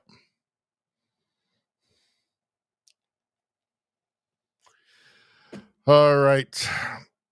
Where are we next? What are we doing next? All right. So in Canada, with, a crime wave happening and home invasions going through the roof, there was just a case where a man was murdered in front of his family by a home invader. There was, of course, the case in Lindsay, Ontario, where a man woke up in his apartment at 3:20 in the morning, and there was a home intruder with a crossbow who attacked him. The intruder ended up in hospital after the man defended himself, and then the man who defended himself, the victim of the home invasion, was arrested for defending himself too hard. So, police chief in Canada calls on all residents to comply with the criminal home invader. So this is the state of Canada. In the unlikely event that you find yourself the victim of a home invasion, we are unlikely. It's getting more and more likely. Urging citizens not to take matters into their own hands. While we don't want homeowners to feel powerless, we urge you to call 911 and do everything you can to keep yourself and loved ones safe until police arrive, and be the best witness possible. This could mean locking yourself in a room away from the perpetrators, hiding, fleeing the home, but don't engage unless absolutely necessary. But as it stands, we know the best defense for most people is to comply, as you've just heard, a number of safety recommendations. In the unlikely event that you... So it doesn't want you to feel helpless, but also best defense is to comply and make yourself completely defenseless. This is Canada. This is Canada now. Gadsat says, if a rapist wishes to engage in undocumented lovemaking with you, please assume a receptive position. Canada, that's our advice. He says, it breaks my heart to see what has become of this once proud nation. It's just getting worse and worse and worse, and everything woke turns to shit. Yeah. And Canada voted for a fourth term of this. Oh,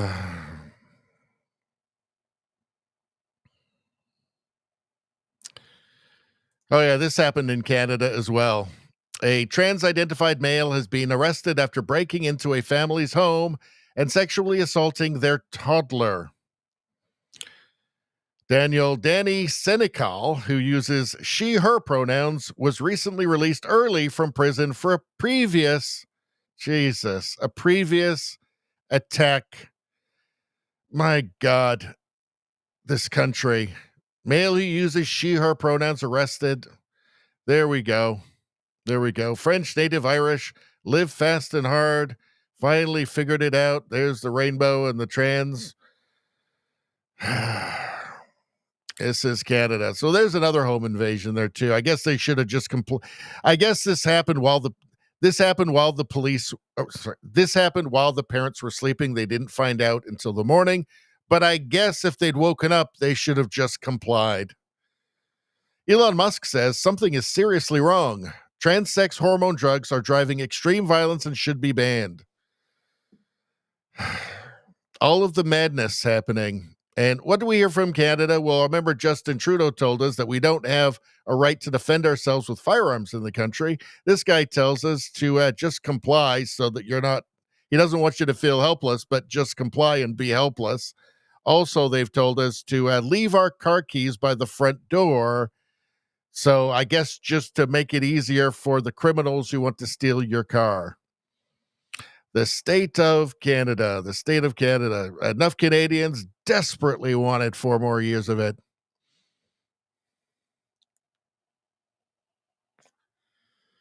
All right. Yeah, somebody mentioned infuriating, right? Infuriating. Well, let's get away from the Canadian infuriating stuff for a second. Here's New York. So the Shirian collection. New York City maniac hunts Jewish mother and daughter in subway. Hot girls for Zohrani. Hot girls for Zohrani. So that'd be Zohrani Mamdani. Hot girls for Zoran. That's it. I think that's Zoran. I don't know why they put an I there. Hot girls for Zoran, and that's Zoran Mamdani, the, probably the next mayor of New York. Shirt says it all. I mean, what kind of man would wear that? For one, even if you're supporting him, what kind of man would wear that? There's just something very wrong with it. Watch as this woman and her mom are chased through Union Square after the man spotted her Star of David. So these liberals, quote unquote liberals, they really showed their stripes quickly, didn't they? As soon as it became cool for them, they just decided to go full on Gaza and hating Jewish people. It's quite amazing. It's almost as if they never had any principles right from the start. You turned on a fucking nasty Israeli fucking song. You're talking, bitch. He's attacking us. Can you please have somebody? That's a fucking lie. You're monsters. Because I'm a Jew. Opinions. There you go. This is leftist men. This is leftist men here. This is your typical leftist man, I guess, these days, right?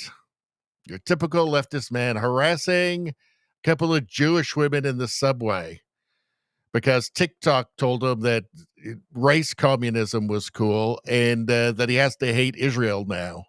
And by extension, they've kind of given up the whole kind of pretending, Zionism thing, right? They kind of given up on that. They're just going straight out for it now. Just any Jewish person. There you go. This is, I guess, now the perfect Democrat voter.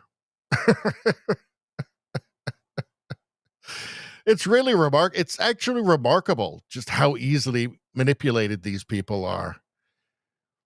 I'm actually kind of shocked by how easily manipulated they are. Just how little principles they ever actually had.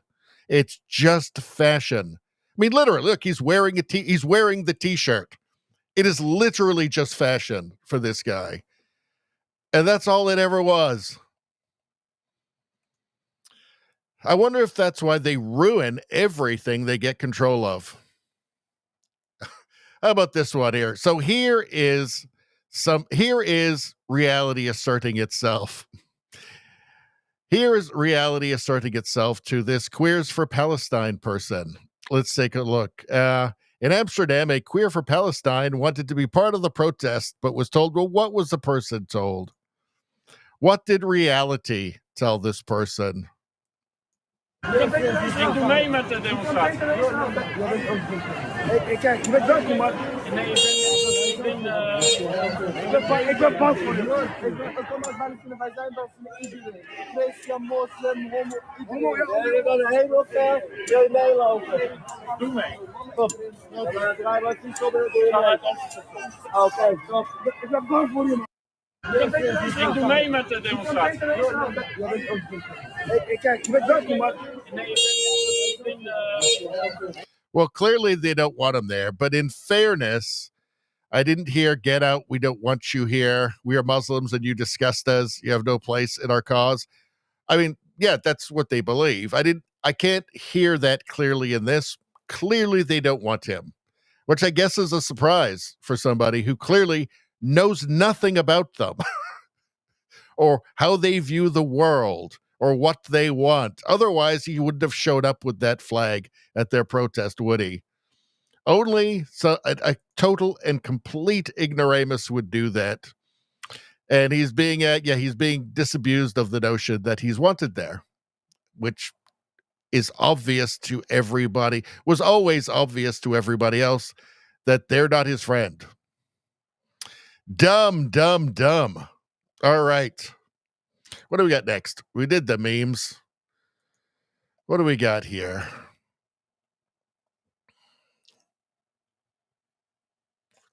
We already did that. Okay, so that's good. All right, we're getting towards the end here. Do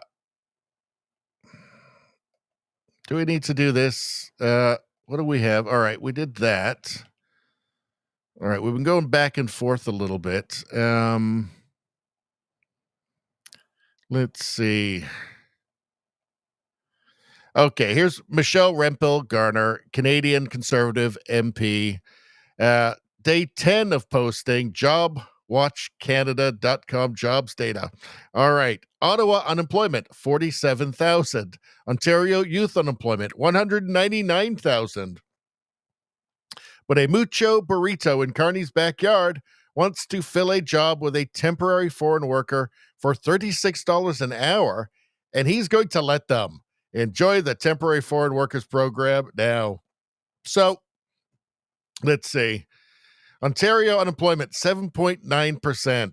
A lot of unemployed youth, yet Mucho Burrito in the Ottawa area is hiring a temporary foreign worker for $36 an hour.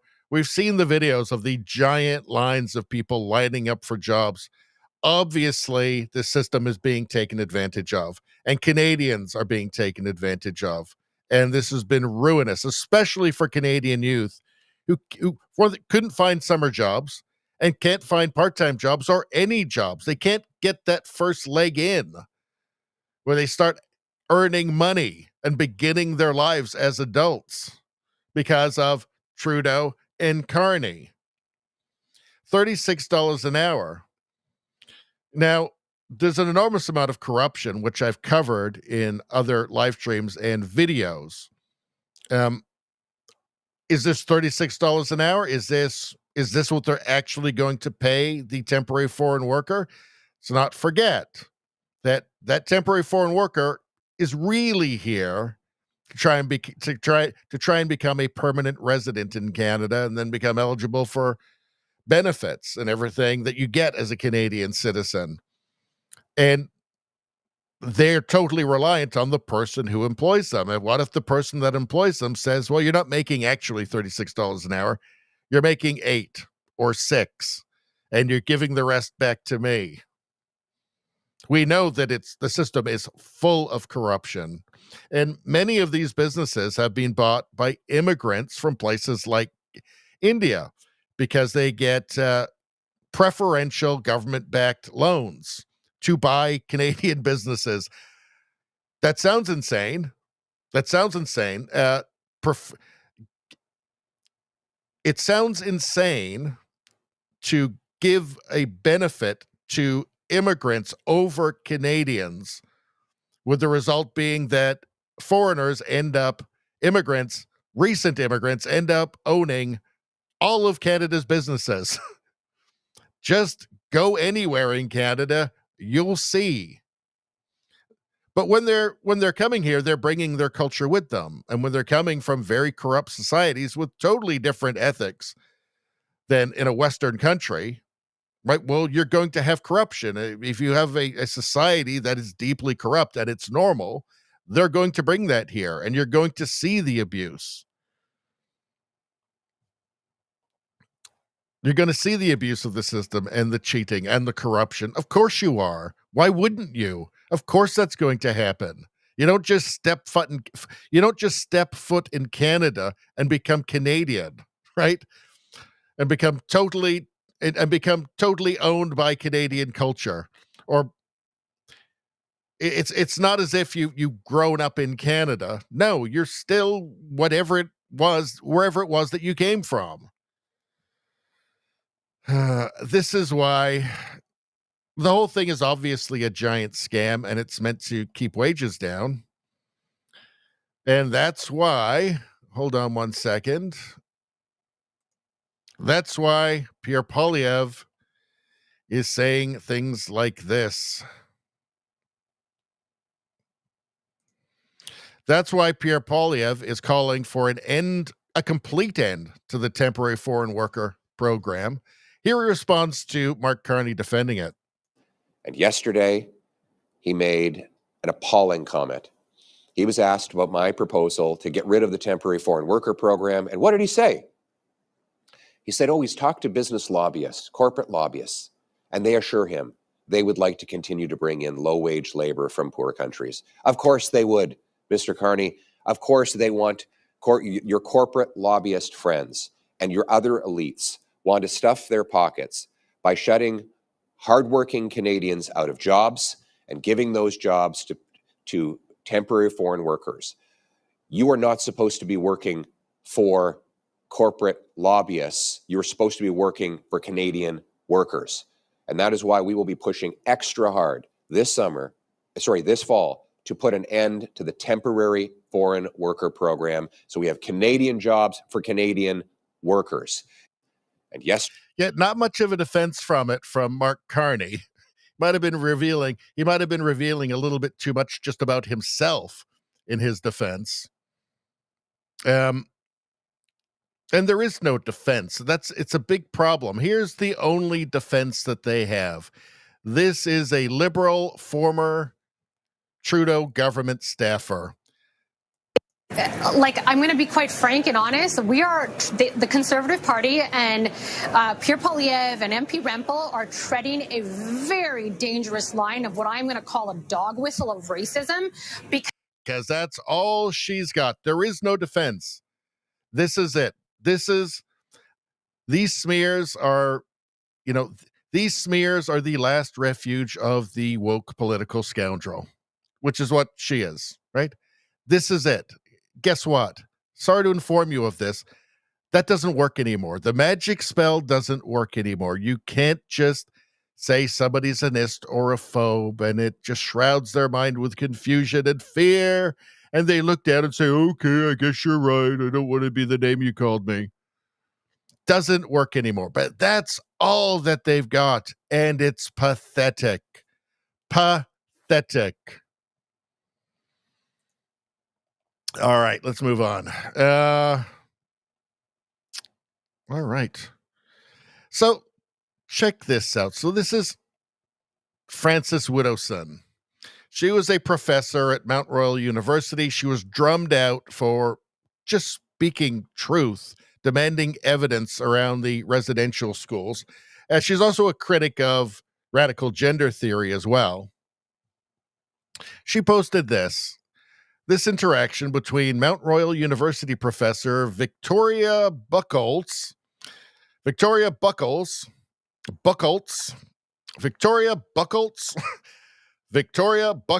and MLA Jennifer Johnson. So she's a member of provincial parliament in Ontario. Jennifer Johnson occurred on September 16th, 2024. And Jennifer Johnson is a conservative. So this is a great example of woke strategy, right? And just enforcement of ideology. They're not here to have a discussion. They're here for you to kneel to them. So you might notice something about this Victoria lady. But we'll get to that after this. Let's take a look. I'm going to throw it over to Victoria now, and she'll just touch on a little bit more about that. Hi, Jennifer. I really want to thank you for meeting with us today and taking the time to try to signal that this is more of a priority for you.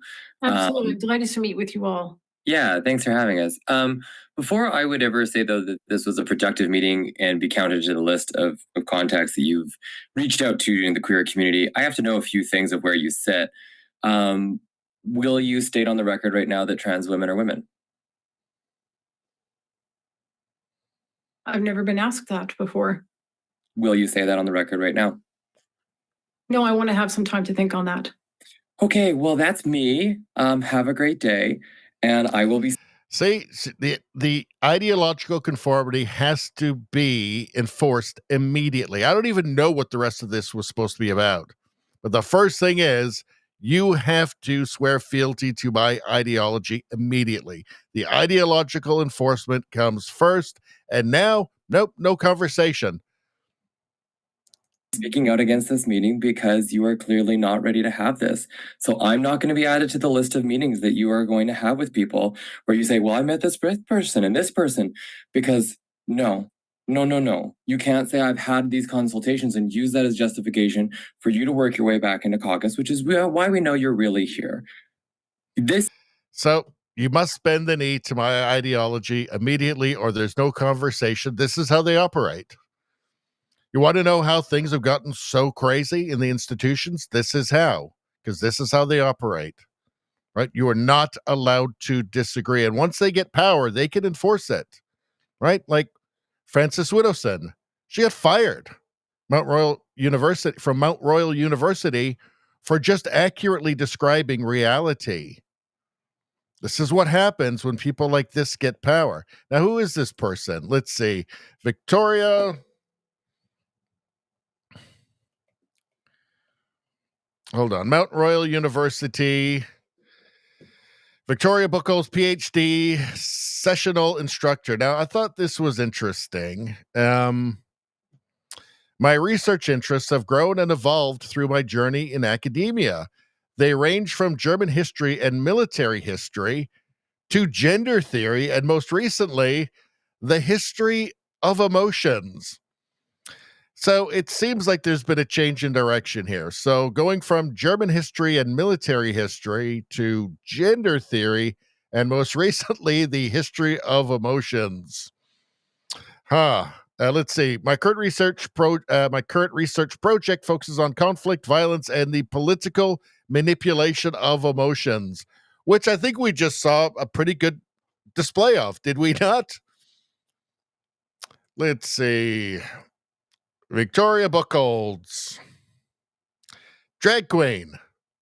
So transgender rights activist, entertainment producer, and drag queen. So yeah, your suspicions are correct. It's a gentleman, and by identifying as a drag queen, well, that tells you right there, like you can't be a female drag queen, right? It's got to be a man dressing up as a woman, right? So I don't care about drag queen. I don't care about trans. That's an adult. Whatever. Don't care. What I care about is the ideological enforcement of gibberish, of just gender communism. Guaranteed, every single one of these, every single activist you see is a communist. They are all Marxists every single time.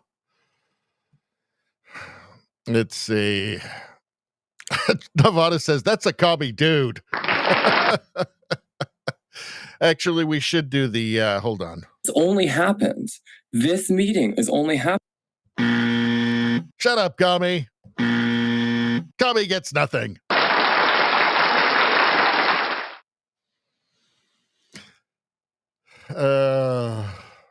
Rogue Thought says, you failed the purity test created by Satan himself. Trudeau Survivor says, she has huge hands. Very big hands for a lady. True. Nevada says, bitch sounds like my plumber. Oh, God.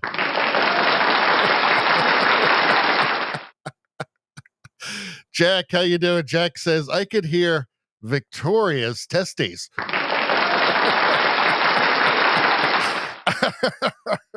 I think you can. If you listen closely, you can actually hear them rustling on the chair. Rogue Thoughts says, if you're not being called a racist, you're not fighting the right fight. Well, it's just a blanket accusation for just any accurate description of reality at this point. Spambot asks, why does Victoria have an Adam's apple? Well, that's an interesting question. All right.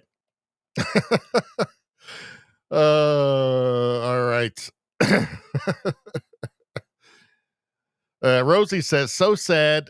Quote, you cannot play in my sandbox unless you support my mental illness. Yeah, well, it seems like this is not somebody who's been medicalized or anything. It's a drag queen, but also just, I guess, like a 24/7 drag queen, I guess. Which I don't care about any of that. What I care about is just shutting down, any kind of rational debate about anything. That's the problem. Rogue Thought says, I have a doctorate in feels with a Z. With a Z. That's how you know it's real academia.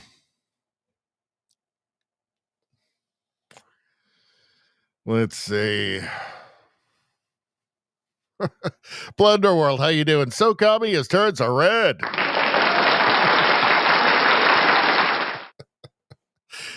Okay, the chat is turning into I'm going to say a beautiful trade wreck at this point.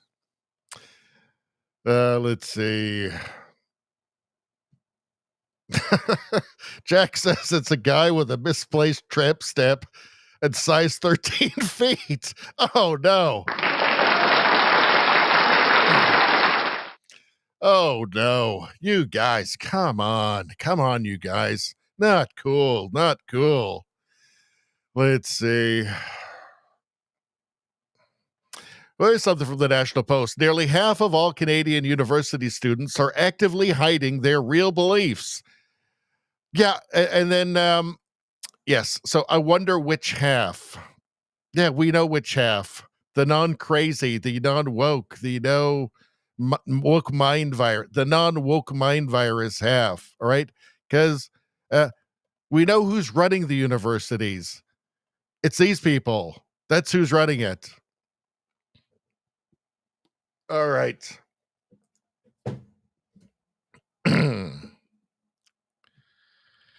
Let's see. How about this? Mark Carney says Canada is looking at ways to increase trade with China. Of course. This is posted by Mark Nixon. So liberals bend over backwards for Beijing, but can't do the same for our number one partner, the USA. China has worse tariffs on us. China has worse tariffs on us than the United States. In fact, hold on one second. Might as well just bring it up.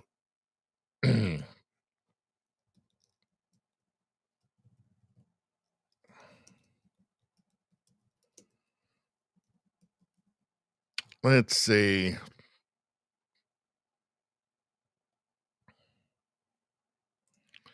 Hold on one second.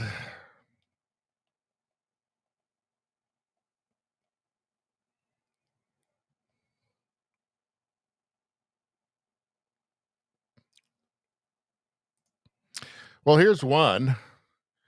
Let's see. Beijing, the world's largest importer of canola, imposed preliminary duties of 75.8% on Canadian canola seed imports in August.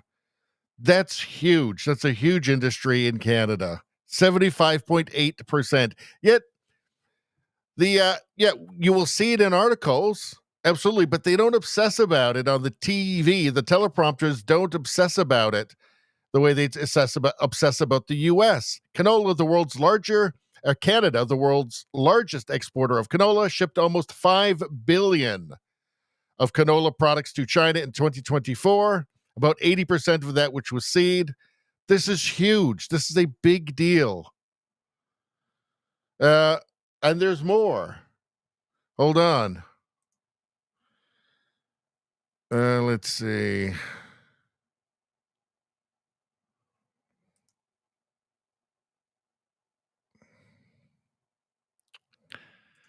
Let's see.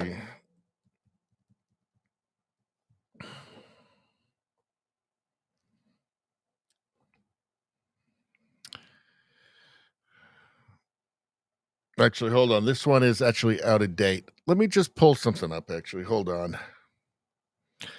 Grok is actually pretty good for this stuff. Just for coming up with basic facts and statistics and stuff, it's pretty good. What?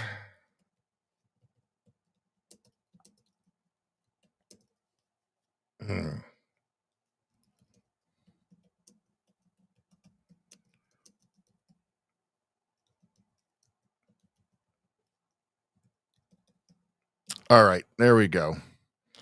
Should be up in a second. Okay. Here we go. China has imposed significant tariffs on Canadian exports, primarily in retaliation for Canada's tariffs on Chinese electric vehicles, steel, and aluminum products introduced in October 2024. The major Chinese tariffs on Canadian exports, effective from March 20th, 2025, are as follows. Okay, so it's actually 100% tariff on canola oil, canola meal, peas, that's billions of dollars, 25% tariff on pork, aquatic products. China imposed a 75% preliminary anti-dumping duty on Canadian canola seed. So these are really substantial. That's a big deal. This is a very big deal. In fact, this is worse than the American tariffs. Yet, for some reason, the media isn't obsessed with this. Why is that? Why is that? I don't know. I wonder if it has anything to do with, let's see. Meet Peter Yuen, another liberal candidate with ties to Beijing. Let's see. Globe and Mail reports that compromised Carney met with pro-Beijing groups during the liberal leadership race. He stood by a candidate who urged others to help threaten and abduct a political opponent with a bounty and hand him over to a hostile, authoritarian, anti-human rights regime. He's up to his knees in China. The Liberal Party of Canada called the pro-Beijing group and had them scrub their webpage of evidence, but it's archived. The web post referenced in the Globe and Mail article is inaccurate, as is the suggestion that Mr. Carney had any in-depth discussion. Well, not though, because it still exists. There, that's the meeting he said didn't exist. There it is. All those Chinese businessmen. How about that? Let's see. Hold on a second. Oh, hold on. There we go. All right. Government watchdogs have found that China is interfering in our election to promote Mark Carney's policies on America. Really? Really? By Yoli Yomien, WeChat's most popular news account. Intelligence reporting links the Yoli Yomien account to the PRC, Chinese Communist Party's Central Political and Legal Affairs Commission. The content of this information operation contains story about the Prime Minister, Liberal Party of Canada leader, and candidate in Nepean, Mark Carney. This content has been amplified in a coordinated and inauthentic way. This information operation had contrasting positive and negative narratives. Sure, that's what they say. Contrasting positive and negative. Really? By the way, Mark Carney got a $250 million loan from a Chinese state bank right before he started running for prime minister. So, you know, he's up to his his elbows, let's say. Mark Carney's handpicked candidate attended a Chinese communist military parade in Beijing on the regime's dime. Mark Carney says he has no idea why China supports his campaign. Let's take a look. Why is the government of China actively promoting Mark Carney's campaign? Mark Carney says he has no idea. Absolutely no idea, and I have absolutely no idea, and I think I'll leave it at that. You know, maybe it's not the best idea to just leave it at that. Just saying, I have no idea why they love me and they want me to be prime minister. I have no idea. Well, I'll just leave it at that. Really? Because we kind of expect a little bit more. Like, we don't want to just leave it at that. We want to know exactly why. It's not just because they like you. You know, it's not just because they think you're a great guy, right? And like, oh, he really deserves it. He's a hardworking guy or something. I don't know. It's obviously for their benefit. It's the only reason. The only reason they would do it. They would try and influence our elections to get him elected. Let's see. What's this? Mark Carney talks about data needing to flow to China right before he installed himself as the leader of our country. Great stuff. I wonder why they like him. As companies become more integrated, their operations in China become more integrated internationally, and we need data to be able to flow across borders, and some important initiatives have been taken there. As He's pretty friendly with China. Pretty friendly. How about this? Mark Carney praising China's incredible leadership. No wonder they like him. And China has shown incredible leadership. With President Xi's historic commitments to peak emissions by 2030 and to decarbonizing the Chinese economy by 2060 at the latest. And China has shown incredible leadership. With President Xi's historic commitments to peak emissions by 2030 and to decarbonizing the Chinese economy by 2060. While they're building a new coal plant every day. Thanks, Mark.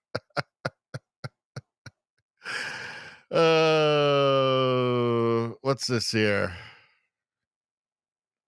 All right, so I think you get the point. Let's see. Carney says Canada is looking at ways to increase trade with China, even though they've got worse tariffs on us than the States, which again, the Canadian media is not really, they're curiously incurious about it. Let's take a look.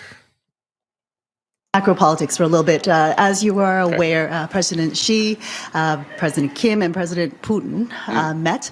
What does this signify to you in terms of the geopolitical nature of what's going on? Has the world become more dangerous because of this resurgence of alignment? And how does that impact how you will deal with China when it comes to trade? Yeah, I would say the following. Is the world a more dangerous place than it was during the 90s and early 2000s? Yes, it is. There were challenges then, but there are bigger challenges now. The power balances are shifting. Alliances are shifting. The interplay of technology with state actors and very active states, foreign interference, for example, from states in attempts to interfere with our democracy, with our society. Oh, you don't say. Like who? Like China, maybe? Do you mean China? Are threats, and that's one of the reasons why we are redeveloping our national security policy, for example, which is something that we will see you will see in due course. So that's the first point. The second point, and you frame it as a sort of macro-political, macroeconomic question. There are opportunities, and there will continue to be opportunities, those opportunities will grow, to have some commercial relationships with foreign powers with which we do not agree about everything. Okay, there are extreme versions of this. Russia is an extreme version of this. We are not interested in commercial relationships with Russia. We have sanctions on Russia. We've sanctioned 3,000 individuals and entities because of their illegal war in Ukraine. Our relationship with China, our relationship with India, I'm just going through the countries that were at this event: China, India, North Korea. See, North Korea, we're not really looking to develop a relationship there. We have fundamental differences. So China, India. So you say, develop relationships with countries that we don't agree on everything. Okay, well, we don't agree on everything with the U.S. and it's the world's. We don't agree about everything with the U.S., but it's the world's largest economy, and we're right next door and share a giant border with convenient roads and railway tracks going across all over the place. Okay, so can you just figure it out with them? Because they're not an ocean away. There's no frozen wasteland separating us. right? How about you just figure that out? That would be the sensible thing to do, right? Instead of pretending that our relationship is over and somehow Canada's going to lead some global rebellion against the U.S. I mean, it's fucking idiotic, is it not? Isn't it incredibly stupid? Does he not know that? What is his goal? Obviously, his goal is not to get things sorted with the United States, which is the only sane thing to do, by the way. Obviously, that's not his goal, right? At this point, he's just clearly sabotaged the whole thing. I believe it's still, he just wants to, he's still dead set on pushing this net zero global alliance bullshit. He's dead set on this still. And he sees, like trying to align more closely with a crumbling European Union that's a basket case, that's economically contracting anyway. And then China, again, like, there's no oceans in between us and the United States. We're part of the same continent. We have this giant border. Just deal with that. That's the only thing that makes sense. This is utter and total stupidity. Just the rhetoric that he uses. It's just so... No, we don't need to change the whole world. And the whole world isn't changed. And everything isn't ruptured. Right? No, this can all be solved. In fact... the representatives like Howard Lutnick of the Trump administration have laid out how we can smooth this over, how this can all just work out. No more reciprocal tariffs and deal with the border. There, we can start from there. That's all we need to do. We wasted months and months with reciprocal tariffs on USMCA CUSMA compliant goods. That was idiotic. By the way, that only hurt Canadians because it made food more expensive. So this is all just lunacy. I mean, I don't know.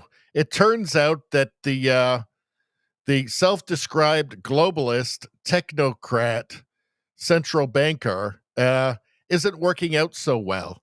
Turns out he doesn't necessarily have the well-being of the Canadian people at heart. Who would have guessed that a self-described globalist central banker wouldn't have the interest of the common man at heart? Who could have guessed? What a shock. What a shock. How about this from Pierre Poilievre? Breaking. Good news. Canadian company approved to build 2 new pipelines. Awesome. Bad news. They're both in the United States. Almost got us happy. Almost got us excited for a second there. All right. Mark Carney, China. Oh, we're getting close to the last tab. This one is super fun. Let's get back to the chat for a second, though. And also, by the way, anybody who's watching on YouTube right now, I've started up a second channel. Radio Baloney News. The main channel is Radio Baloney. If you're watching this, you're watching the live stream, you're on Radio Baloney. This here, what I'm showing you is the second channel. It's only a couple of days old. It's Radio Baloney News. There's going to be a ton of content going onto this channel. And I'm using it to just experiment with some new stuff, maybe some new thumbnails, some algorithmic stuff. There's going to be a ton of fun stuff on here. So you won't be getting all of my content on the channel you're watching right now, which is Radio Baloney, the original channel. So subscribe to this and then like all the stuff and comment, and it will help me grow this channel now, which is a very small. I just started it, 13 subscribers last time, according to this. And then you get all the content. If you're watching on Rumble, don't worry. Everything is just going to go onto the same channel. So no worries there.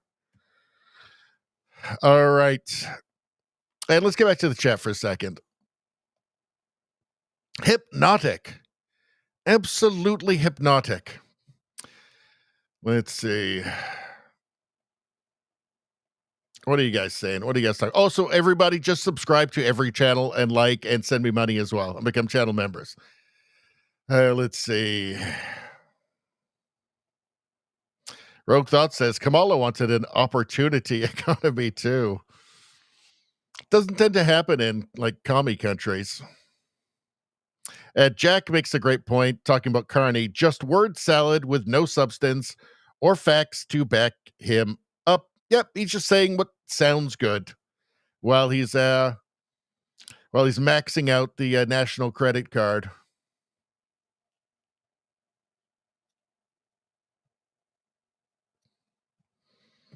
Rogue Thought says, what's with Canadians voting in prime ministers who praise the Chinese government? Well, Trudeau loved them too. Almost like they're all puppeteered by the same masters. Yeah, well, I mean, a lot of it has to do with the fact that the Chinese government keeps interfering in Canadian elections to the benefit of Liberal prime ministers.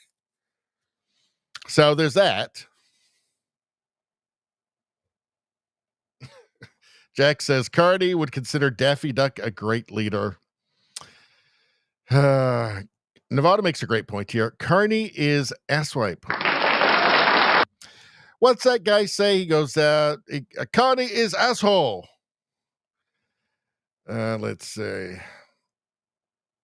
Trudeau Survivor says, China, USA like Carney because he's a buffoon. Well, Trump likes him because Trump's getting what he wanted. Canadian businesses are moving operations down to the States because of Mark Carney's policies combined with the tariffs. Trump knew that would happen. That's why he told Canadians to vote for Carney. And stupidly, they did.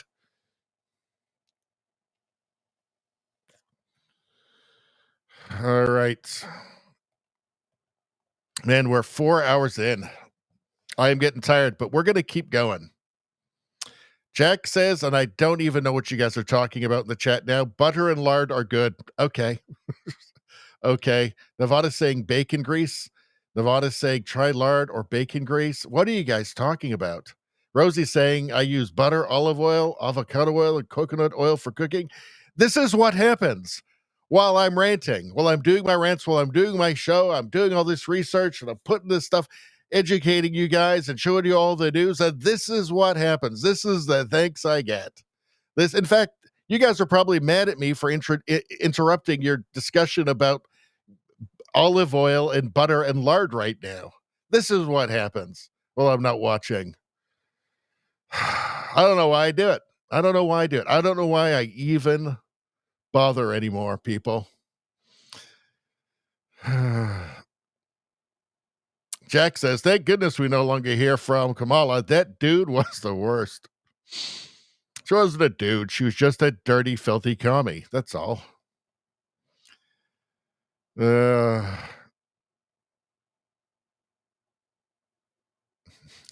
says, talking about Cardi, blah, blah, blah. We're going to squeeze every dime out of you and then leave, blah, blah, blah. That's what's going to happen with Mark Carney. I've been predicting it literally the entire time. You guys know that. But what you don't know is that I'm about to maybe do an ad read or something. I don't know. What kind of ad read could I do? Well,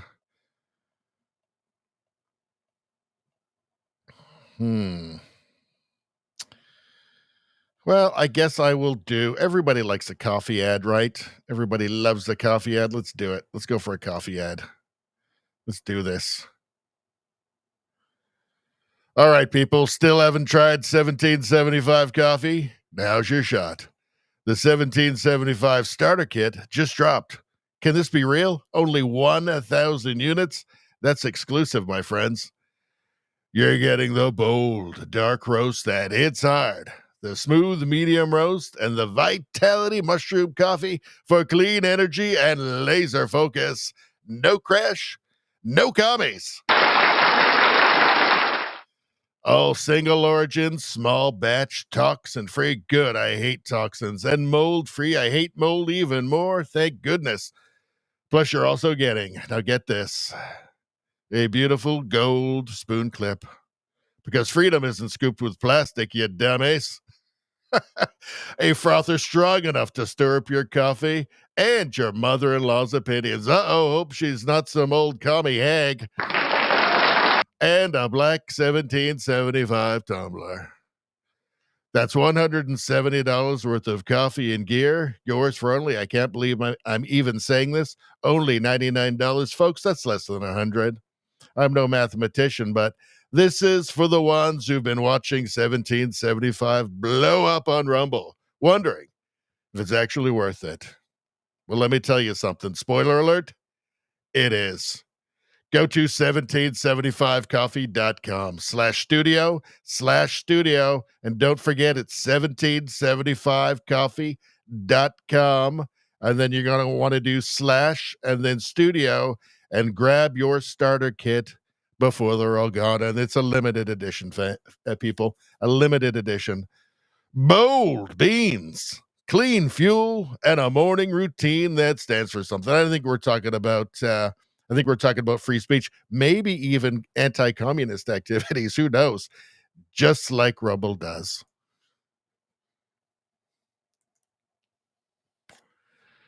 What a beautiful ad read that was. I've got to say, I've got to hand it to myself. That was a beauty right there. It got the anti-communist stuff, the commie hate, the coffee stuff. It was fantastic. Free speech. Come on, people. Who delivers you a coffee ad like that? Who delivers you a coffee ad like that better than Radio Baloney? Come on, nobody. You know it. I know it. We all know it. The best in the biz at anti-communist coffee ads. You can't deny it. Rogue Thought says, the best ad read ever. Just great. Thank you. You're the best. The best ever, too. Jack, and Chuck Schumer is not married to a small male girl. He's got a crazy wife. Rosie says, coffee ad. Commie hate, growls, bold. 1A, only thing missing is 2A. That's 1777 out of 10. People, I believe that is the most you can get out of 10. Thank you very much. No 2A, you're right. Maybe I'll have to start putting that in there too. JJ Nevada completely ignored the ad read and just says, I could watch Noodles all night. I could too. It's because it's hypnotic. It's good for the soul. She's a wonder. She's an earth angel. This is really good. This guy here, here's Piers Morgan.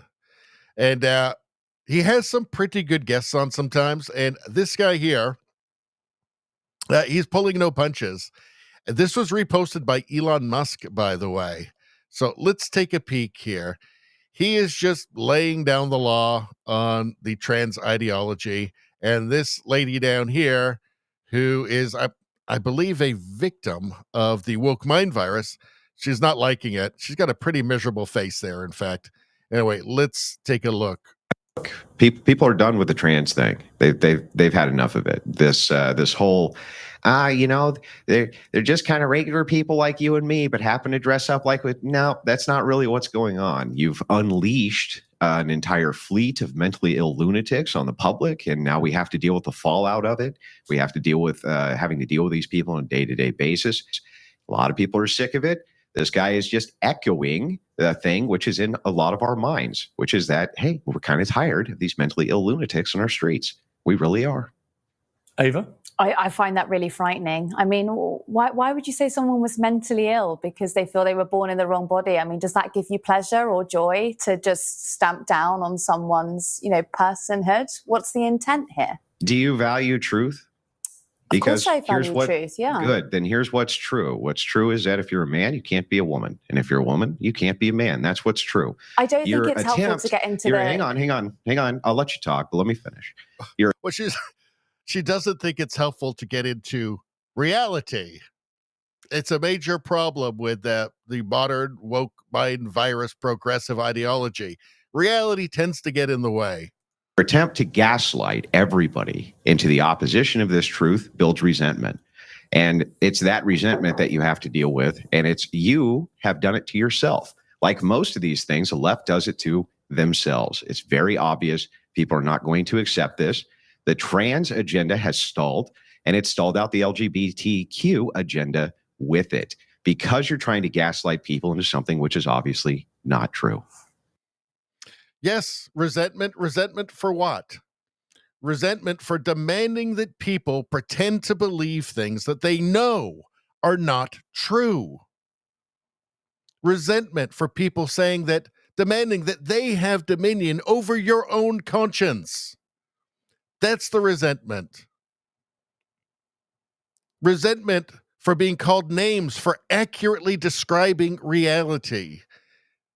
That's the resentment he's talking about there. And she looks just as dumb as she sounds too, doesn't she?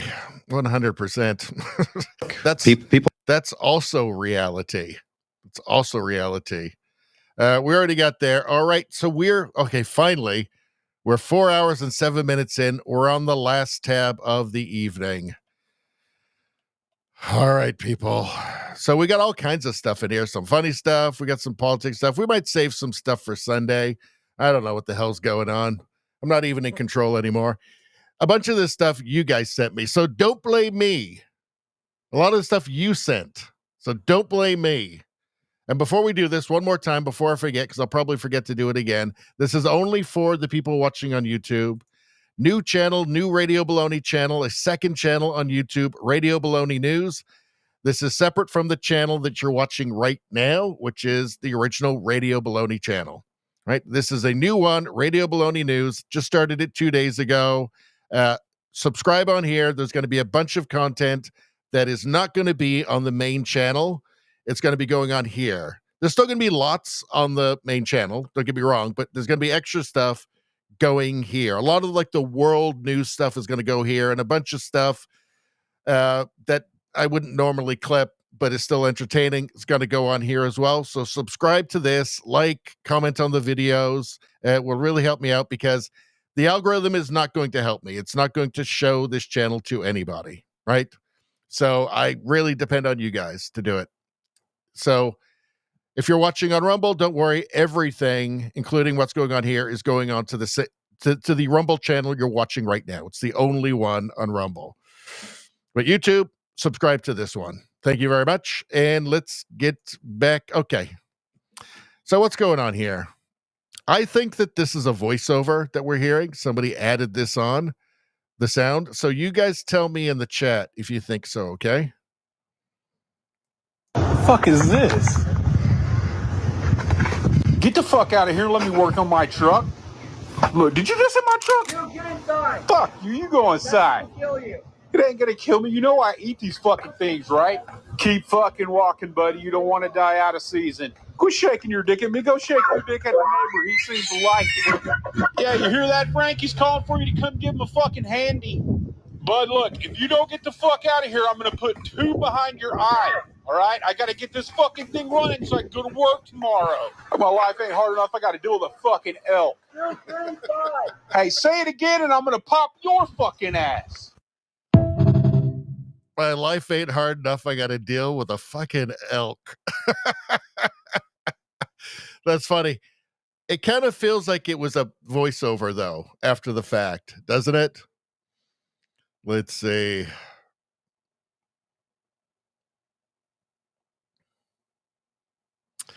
All right, let's move on.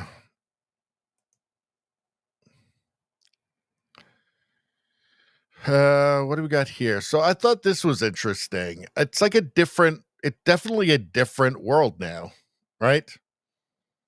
Spambot says, I have a quarter elk in my freezer. All right. Nice. Nevada says, might have been real. Yeah, I'm not sure, but it just kind of felt like it might have been, voiceover after the fact. Kindness and knowledge. When the Titanic sank, it carried millionaire John Jacob Astor IV. The money in his bank account was enough to build 30 Titanics. However, faced with mortal danger, he chose what he deemed morally right and gave up his spot in a lifeboat to save 2 frightened children. Millionaire Isidore Straus, co-owner of the largest American chain of department stores, Macy's, who was also on the Titanic, said, I will never enter a lifeboat before other men.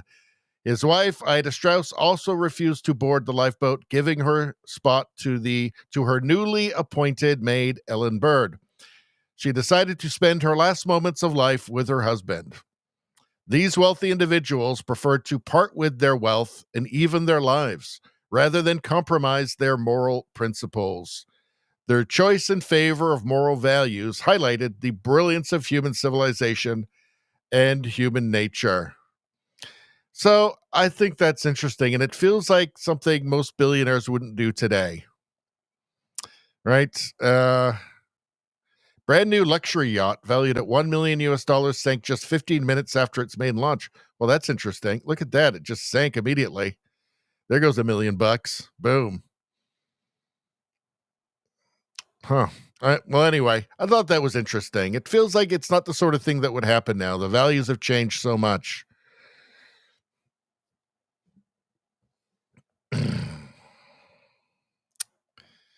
Jack says Jacob Astor III was probably placed on the Titanic in a conspiracy plot to steal his fortune. Well, that's interesting. Maybe this is one we can do on a premium stream. Maybe dig into it. Rogue Thought says DEI boat construction. Probably. All right. Let's move on. This is just an entertaining dude. So I thought I would show it. One of you guys sent it in. If you don't like it, don't blame me. Blame the chat. Chat sent it in. What is this, a Harley? Yeah, Harley custom. I got from at work, so I had to buy me a new toy. Big money. Yeah, I'm doing real good. It's good, man. Good to hear. Happy wife, happy life. Were you on probation or parole? Nope. Just enjoying because the Cowboys won. I'm a Cowboy fan, baby. Woo! Wait here. I'll be right back.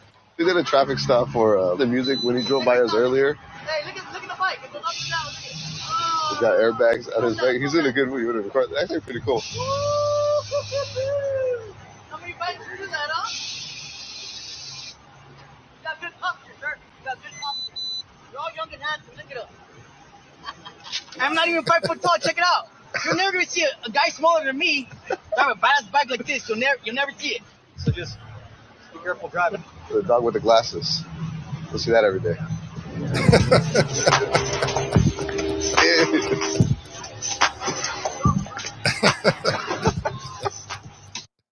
So there's two kind of awesome things in that video. I like to see people who are just really making the best of life and having a good time. You know, it's good. This is funny. All right. One of you degenerates has sent this in to me. I can't remember who. I never promised that I was going to recommend products with which there is no indication. When you said... And I know you've taken $855,000 from pharmaceutical companies. I never promised that I was going to... Oh, I love it. I love it. And it's all on her. Nobody demanded that she pretend to be Native American. Nobody did. It's all on her. It's just open season now, I'm afraid. Let's see. What's this? So Trump reposted this. Let's see. Puerto Rican says, holy shit, President Trump just posted my meme. LFG. Pencil neck shift deserves maximum humiliation. All right, let's take a look. I haven't watched this yet. Anyone who stands up to the president, anyone who criticizes the president, anyone who says anything adverse to the president's interests gets the full weight of the federal government brought down on them. Anyone who stands up to the president. Wow, it's like the last 10 years don't even exist. Amazing, amazing. He's probably like the most shameless liar I've ever seen. He's like worse than Trudeau. Let's see. So I just heard that liberals are claiming Trump passed away again. Sorry, libs, you don't get off that easy. All right, let's check it out. They are just the best. He's so memeable. Let's see. They're awesome. What's going on here? Champion USA Target. What in the world were you thinking? So what's she complaining about here? Let's take a look. All right. Something to me. I would like to know why Champion at Target, a center pleat.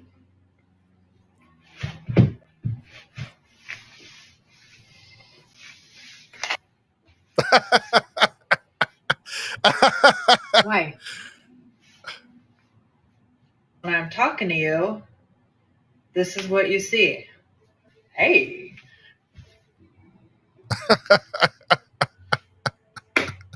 Do better. Yeah. Yeah, it's not great. Not great. I was thinking, is that to like obscure a wiener? But no, that wouldn't work. It just draws more attention to it. So yeah, what were they thinking? That's dumb. Let's see. This woman gives a chicken toy to this donkey. He loves it, brays with utters of joy, and funnily plays with it.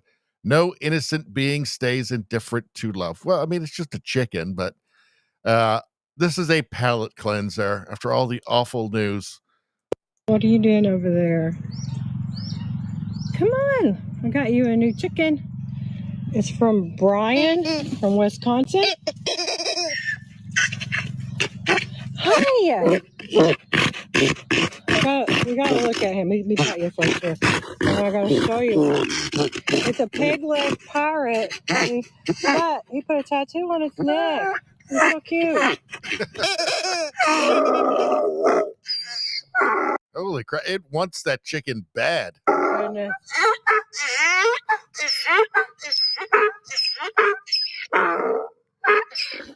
Okay, you ready? Soft and it's really good.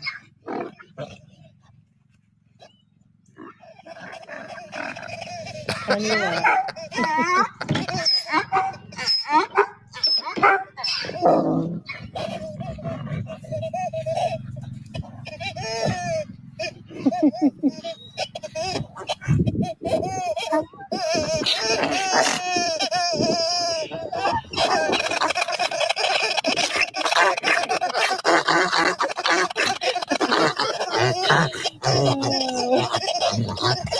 What's a good one in there?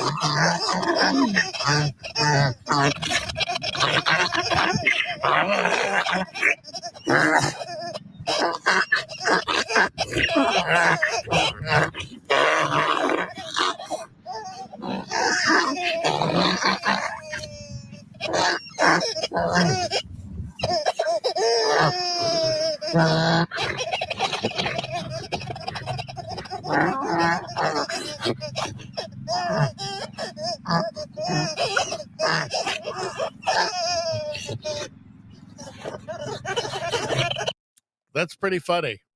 It really loves that. It'd be interesting to if you could understand its psychology, the psychology behind that, why it loves that thing so much. I don't know, but all I know is it's fun to stop on the side of the road and get some carrots and then give them to donkeys because they really like it. It's a nice thing to do. This one we might save because this one is really one I want to spend some time on, and we're 4 hours and 20 minutes in. I don't think I can give it my mental energy right now. We'll save that for Sunday. We'll save for this one too. Muslims marching in the streets of Idaho for Sharia law. Well, there goes another one of my potential retirement places. Damn it. Let's see. This says here, beautiful cornhouse at Mu Cang Chai, Vietnam. Beautiful cornhouse. Or cornhouse, I guess the place where they process corn. And I don't think so. This place, I guarantee you, is full of giant spiders. This is Vietnam. Giant spiders, rats everywhere, snakes. No, I hate this place. You wouldn't get me in there. You know what I would do? I would take a flamethrower to the whole damn thing. No more corn for you.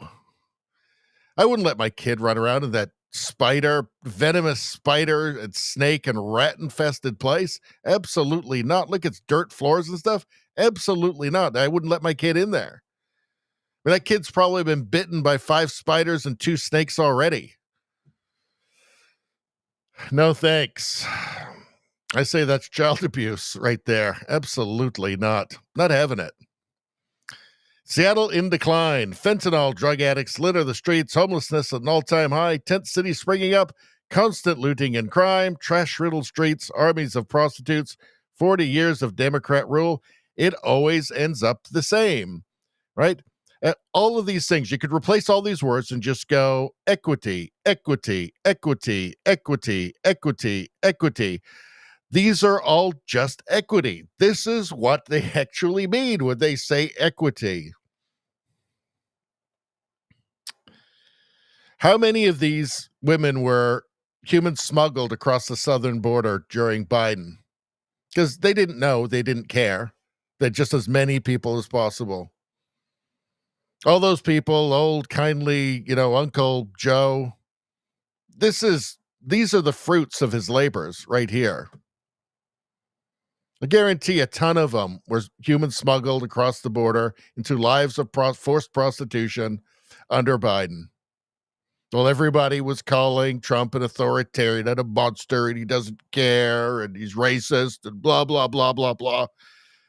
These are the fruits of his labors right here. Rogue Thought says, I live 20 miles from Seattle and haven't visited in 15 years.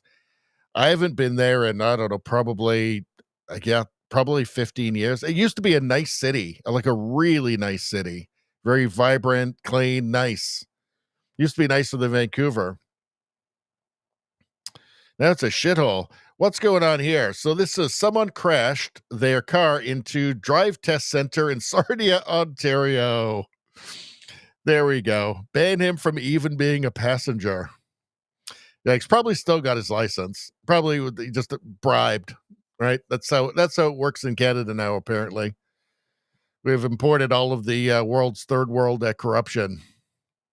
Maybe we'll save this for next time, too. Conor McGregor. You know what? I think that's it. We'll save the rest of it for Monday. We've put in almost 4.5 hours tonight, people. And I'm actually getting hungry, which is not good for this late at night. But I think I burned a lot of brain calories over this marathon stream. All right. Well, I want to say that I know some of you guys have been with us the entire stream, so congrats. Thank you for hanging out this long. It's awesome. Let's get to the last bit of chat here. And but first, I got to remember what I got to remember. Everybody subscribe to the channel, become a channel member, and then you can watch the premium streams. And everybody like the stream, get your free Good Karma right now. Let's go for that right now. Let's do the last bit of chat.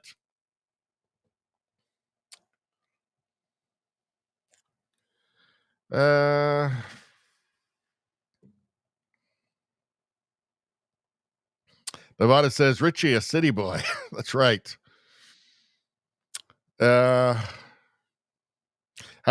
Rosie asks, how does one figure out that a donkey might like a chicken? I don't know.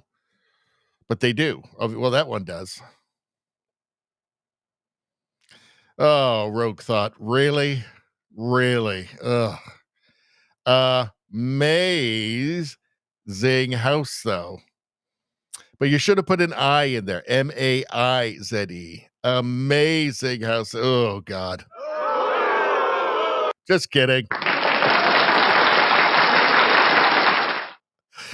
Just kidding. Let's see. Rosie asks, wonder if the corn house is as combustible as a grain silo. Well, I don't know. Probably. Let's see. Spambot says, I've seen a few silos explode over the years. Well, a grain dust explosions equals wreckage. I didn't know that happened, so I learned something new tonight.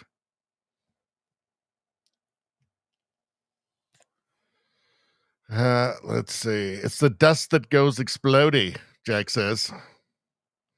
Rose says, did you cover the Tim Burchett altercation? No, I haven't. I'm going to save it for Sunday. Because there's some good stuff in there, and I just don't have the mental energy after 4.5 hours to deal with it. Rogue Thought says, another great show. Wish I could catch it more often. Hope everybody has a great night. Well, thank you very much, Rogue Thought. It's always great to see you in the chat. All right. I wonder if I should try and do one more ad read. Can I? Will they let me? Let's see. What's the most money I can get paid for doing one of these? Oh, Not much. Not much. I don't have the energy. Screw it. Okay. Well, that's it. We're done, people. We're done. I would like to thank everybody in the chat. I'd like to thank everybody who just came and hung out with us tonight. It's awesome. We got quite a few people on YouTube as well, which is great. Thank you, guys. Hope you all joined the new channel, the Radio Baloney News. I'm losing my train of thought. What was that? Where was it going? I want to thank everybody who watched tonight. Thank you, guys. I especially want to thank the chat. You guys are awesome. If it weren't for you guys, I wouldn't bother doing this because it would be pretty depressing. Be ranting into a cold, dark, and different universe. And I guess it still is, but you guys are there too, so it makes it better. All right. Anyway, seriously though, thank you guys. Everybody have a great weekend, and yeah, we'll see everybody on Sunday at 6 o'clock Pacific time, 9 o'clock Eastern time. Everybody have a great weekend. We'll talk to you soon.